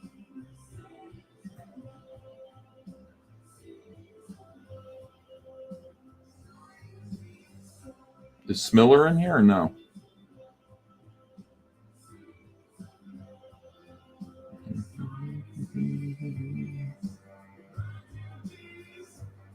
Oh, no, he's not. Okay.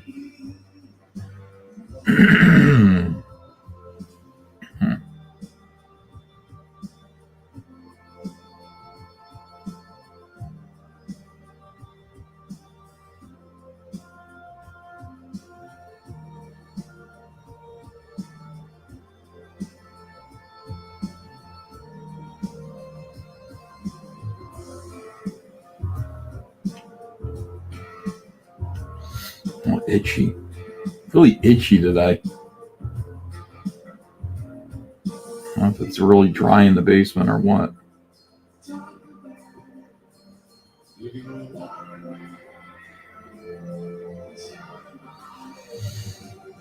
Yeah, YouTube wants ad revenue. Like, YouTube doesn't get paid for this. They're just like, we don't want you to do stuff like this. We don't get paid for it, so neither do you.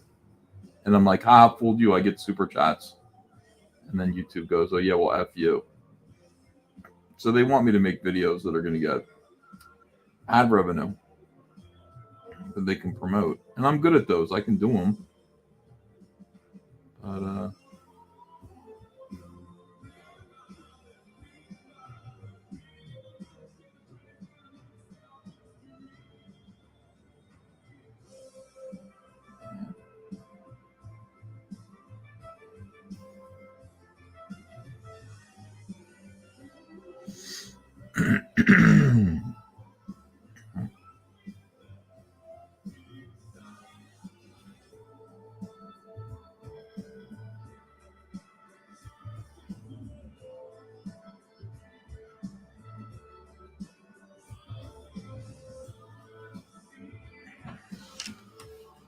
Doug Tenapel is not Comicsgate, even though he would be if he were doing comics.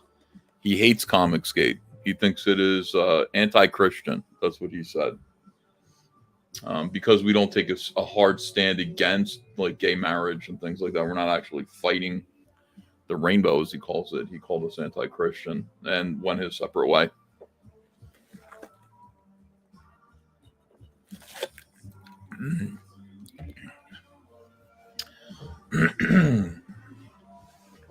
Antonio Cardenas says, good morning. And I'm going to have to pause back in Comicsgate for a while. Taxes wipe me out. Oh, I hear that. Yeah. Some of our customers are going to be taking a pause. Others of them that are getting refunds. Imagine getting tax refunds. God, my son gets one of those. I'm just like, oh. Those backers are probably going to back some comics.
garbage since they first turned up on the scene, sort of, on this first wave thing. If you had told me back then that they would be out with TFF in the not so distant future, I would have been like, no, I like that.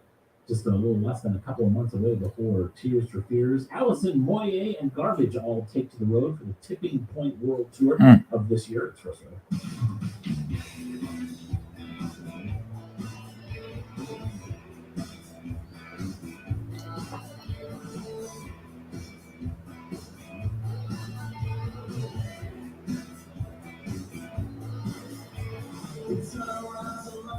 Wow, Alison Moyer is going to be on that tour too. Jeez, I might have to go. That's crazy.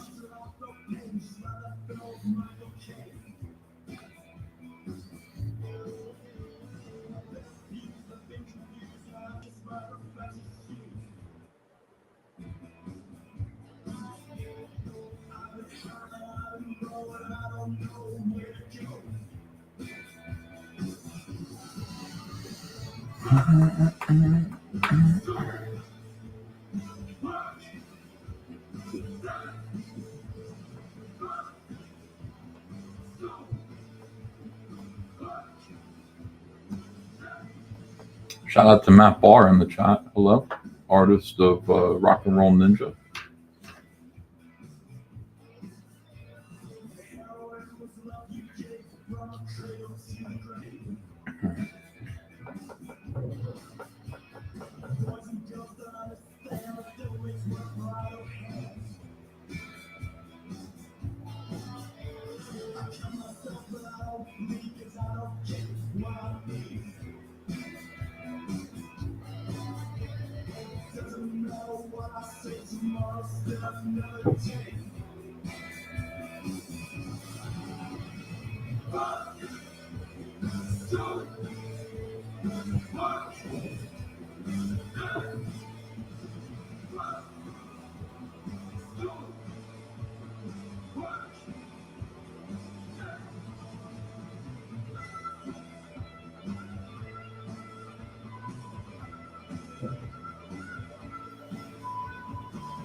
Oh, nice.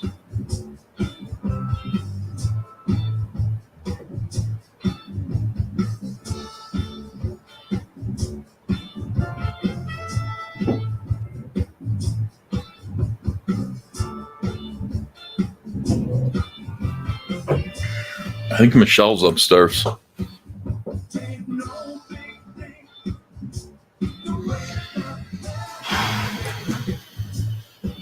Hope that's not Andrea working.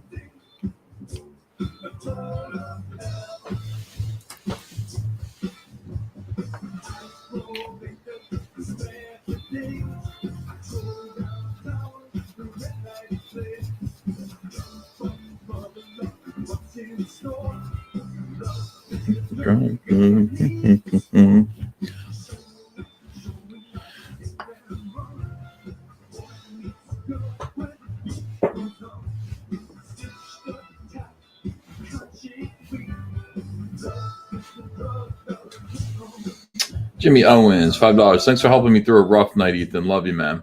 You too, pal. Hope things get better.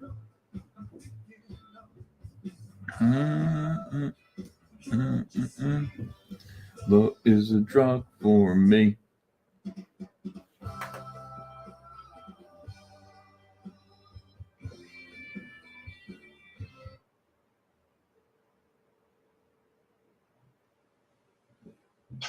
Hello? Michelle, Hey, what's going on? are you upstairs? No, I'm not here. You're not even at my house? No, I'm not there. Are you coming over today? I think so. I was waiting for Andrea to call. She said that we were resting. She was resting Oh, for a little bit. yeah. She's upstairs working. I thought that was you. Okay, Oh, no. Okay, I'll give her a buzz and see what's going on. cool. See you later. All right. Okay, bye. Guess not.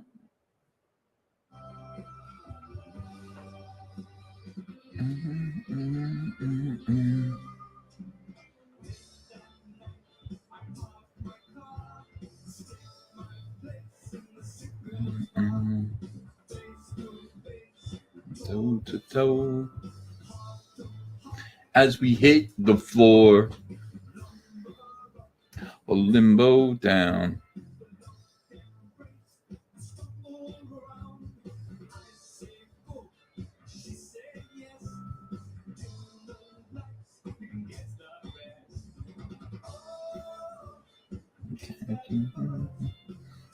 Is a drunk that I'm thinking of.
JD, why do you use a blue pencil? It's a non-photographic. My eyes separated away from the black easier than charcoal. It's just a preference. Yeah, I know. Monster Mania, Roxy Music. I think I'm gonna go. I'm gonna get tickets. They're going pretty quick too.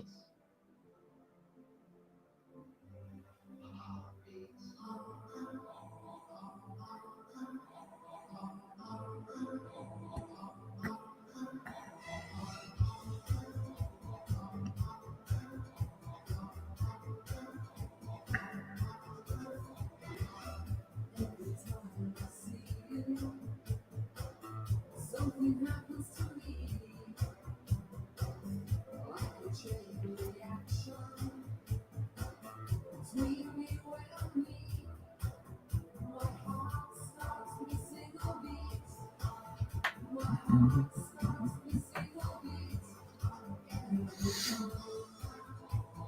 Charcoal. I mean lead. You know.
I'm with you.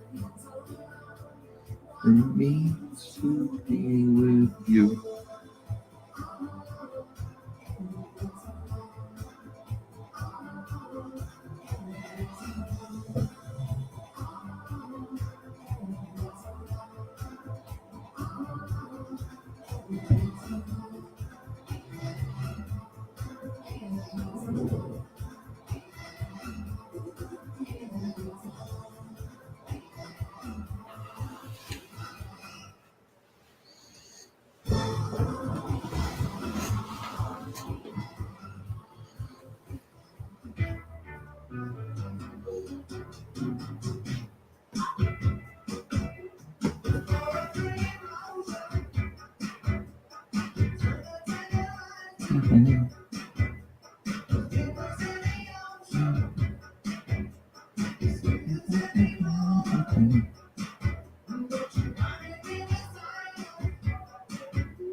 She blinded me with scissors.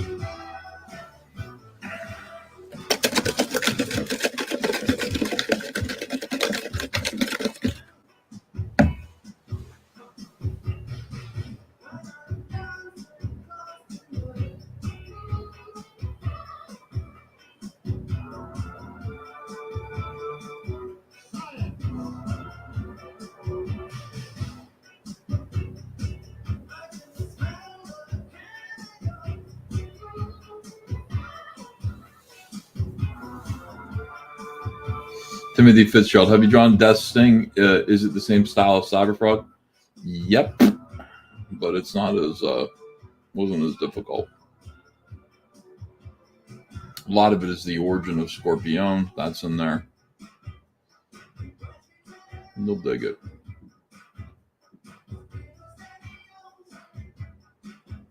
Just a 20-page story.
Hey, baby. I'm streaming. You need me? Yeah. You're just chewing gum and hanging out? Do you want me to call the pool experts? I need you to pull the cleaner out because it was broken last year, and I need to order a new one. Okay. Yeah, no problem. You want me to do that now? I gotta see how much your new one is. Heidi was. I think we should just buy a whole new one. Enjoying Mr. Dope Yep. just now, so I'm gonna start seeing this first. It broke like 5 times Sent last me year. a photograph of her. Yeah, why did that happen? Says he would love to hear some comments. That'd be his favorite part. Replacement parts. You know, I know quite a few cats. Yeah. I don't know. It's weird.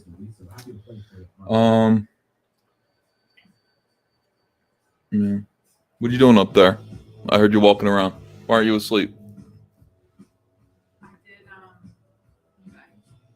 Was there a lot?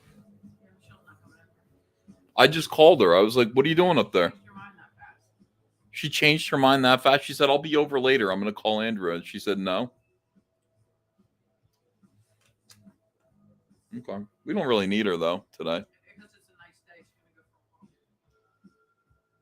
Is it a nice day? You're kidding me. I just assumed it was going to be horrible out. 61 degrees, no rain. Tomorrow, rain. Yeah. Wait, no, rain tomorrow. Yeah. You have to watch the baby tomorrow. Oh, actually, she's coming over to watch the baby. Oh, good. Okay.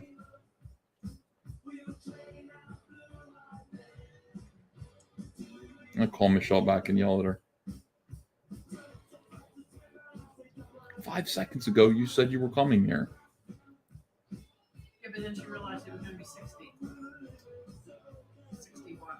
Yeah, it was going to be nice. And she lives right next to a park with water. What do you want to do today? Do you want to,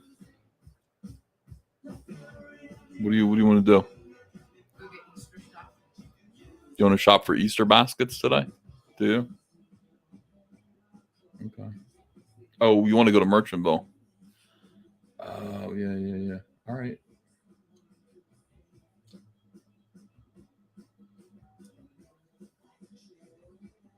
All right. Yeah, I'll wrap this up.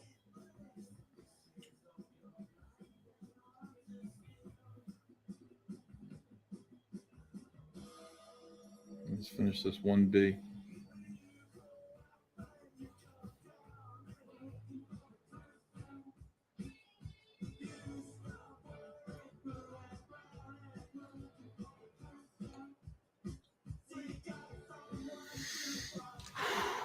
All right, guys.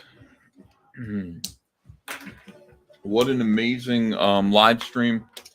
6.5 hours of drawing. Appreciate you guys being with me. Appreciate the super chats. Appreciate the company. I hope you guys had a good time. I did. We're going to go run some errands. Apparently it's going to be a nice day. I wasn't expecting that. Yeah. All right, guys. Wow. 6 hours, 6.5 hours. All right, guys. I will see you maybe later tonight. We'll do a fun kind of live stream. We'll go up against Friday Night Tights. See how that goes. Have a great day, all of you.